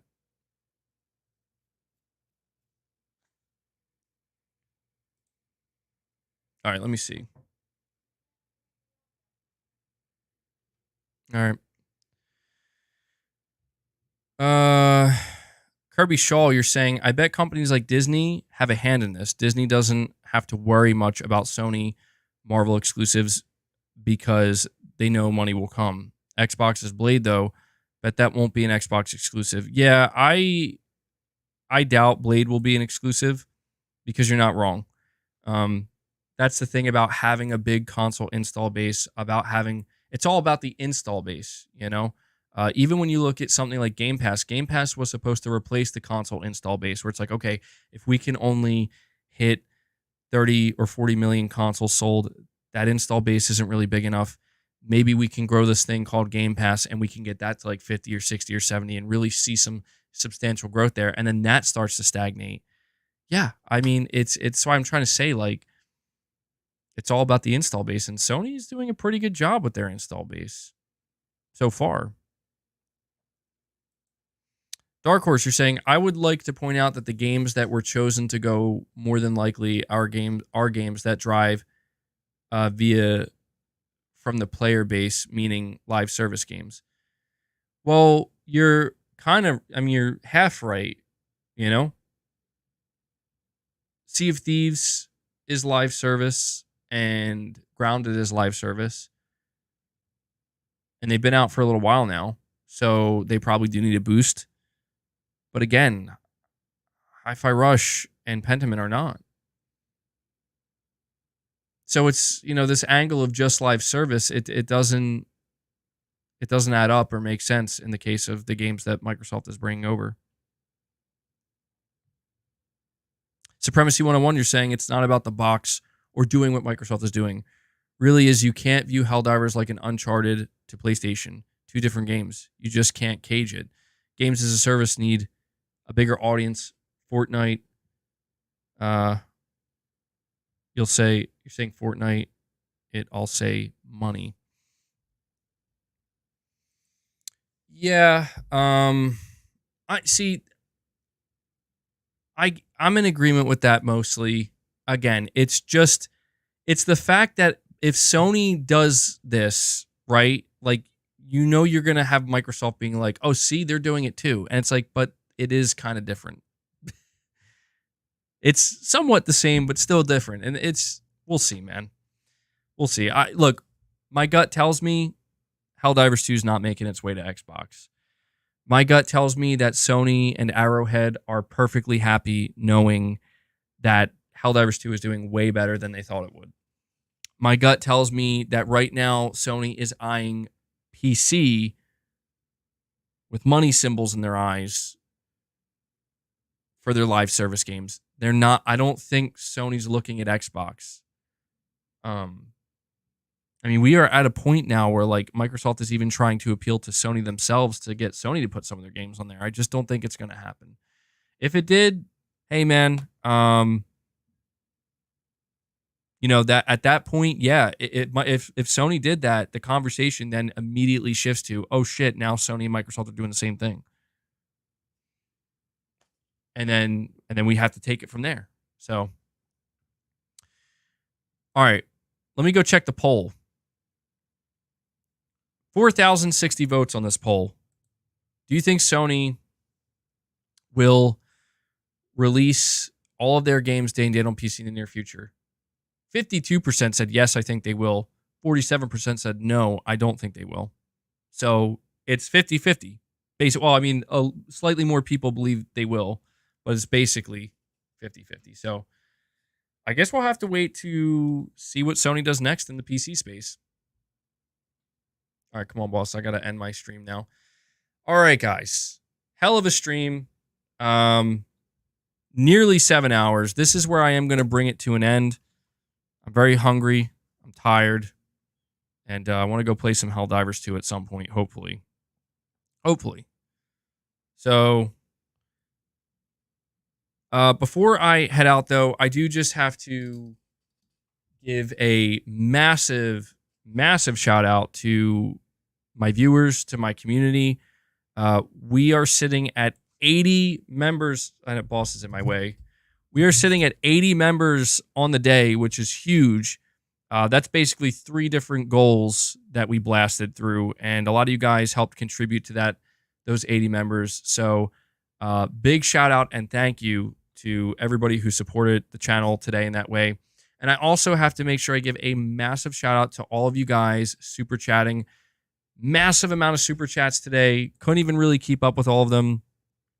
Again, a great problem to have because I do rely on you guys to be able to do this here on the channel. And so to see you guys come out with just such strong support, sit here listening to me lose my mind for 7 hours. I think we had some good conversation, though. Definitely some probably entertaining reactions, but just to know that you guys show such incredible support, it means a lot. And I also want to just ask really quick, we still have over 460 people here. Please hit that like button for me. All right, we're sitting at 826 likes, which is incredible. So maybe we could get to 850 likes. Maybe, just maybe, we could get to 900 likes. Boss, get down. Get down. He's not getting down. All right. And so, Devil Shooter, I apologize, man. I'm sure Devil Shooter's not happy about the timestamps. It's okay if you can't do them. I totally understand. You're saying make it in even 7 hours. Well, that'd be about 6 more minutes. Hold on. All right, listen. If somebody drops a 20 bomb, if somebody drops 20 memberships, I'll not only stay for the 7 hour mark, I'll do some reps. I'm just kidding. You do not have to drop a 20 bomb. Although I'm not doing reps. I'm fucking toast right now, man. I can't do a members lounge either. We'll do a members lounge on the next stream, but I just want to apologize to you, Devil Shooter, because like I do not plan on making 7 hour streams the norm. I just think that I had a lot to say today, clearly. Like too much to say. Boss, you are actually making that come undone. Bro! Hold on.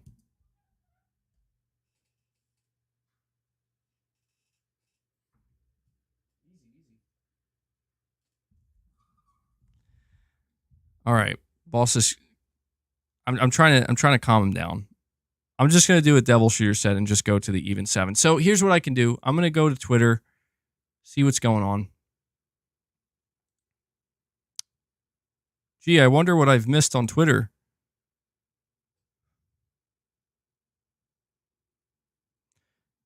Phil Spencer is dissatisfied with Helldivers 2 not being released on Xbox consoles.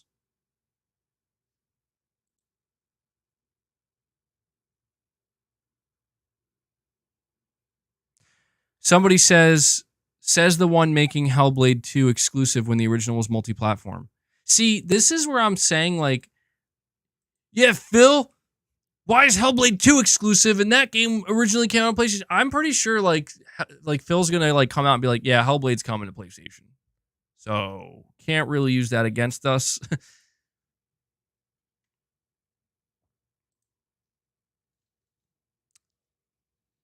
I've missed so much shit on Twitter. Oh my god.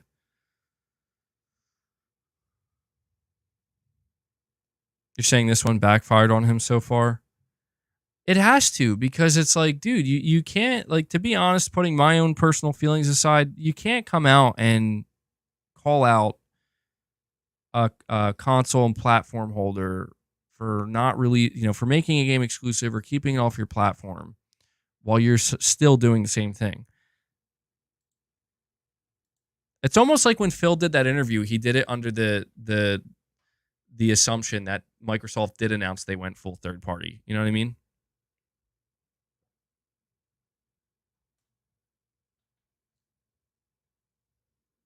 All right, so Christopher Dring, this is fascinating. This is fascinating. Christopher Dring says the PS2 and Xbox install base was just under 180 million. The PS3 and 360 install base was just over 170 million. The PS4 and Xbox One install base was around 180 million. The PlayStation and Xbox market just hasn't grown in terms of audience revenue, absolutely. But there comes a point where you need new customers.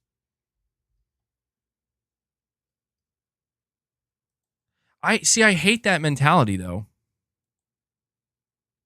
I hate that mentality because it's like,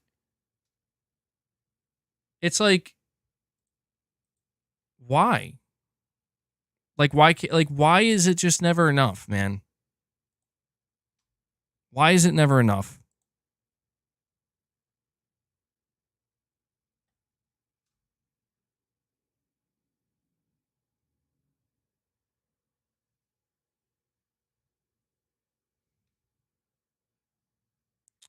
Sorry, guys, I'm just scrolling through to see. Let me go check Gaming Leaks Rumor subreddit.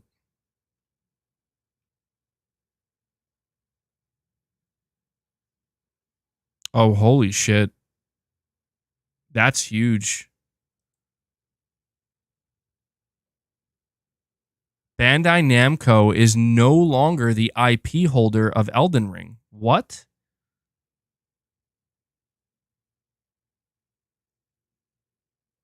So From Software fully owns Elden Ring?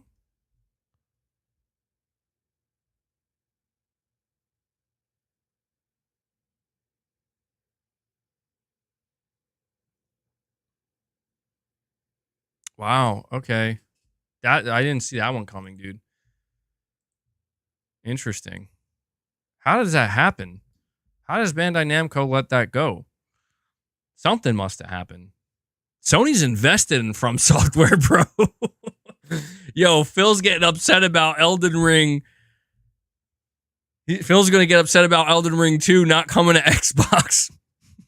Oh, shit, I'm just kidding. But, yeah, that's interesting. Very interesting. What else is there? Let's see.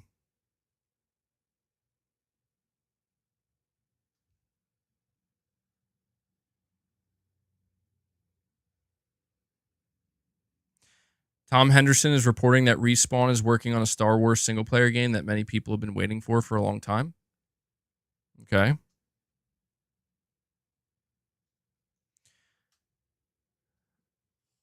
Tom Warren, internal Phil Spencer memo reveals Microsoft is taking baby steps. A future where every screen is an Xbox. Well, yeah, looks like we basically covered everything. I'm not seeing anything really jump out.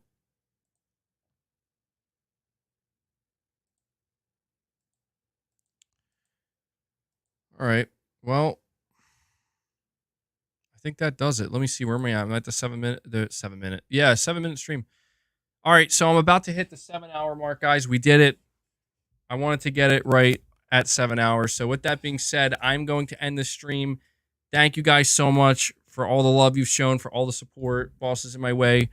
I'm going to go chill out, get some food, and I hope you guys enjoyed the rest of your evening and the rest of your night. And yeah, so I'm sure the comments on this stream will be perfectly fine and reasonable. There's no reason to think otherwise. So with that being said, I will catch all of you in the next one. And the next stream, just to be clear, will probably be on Sunday. So unless something big happens before then. So until then, guys, take care and thank you.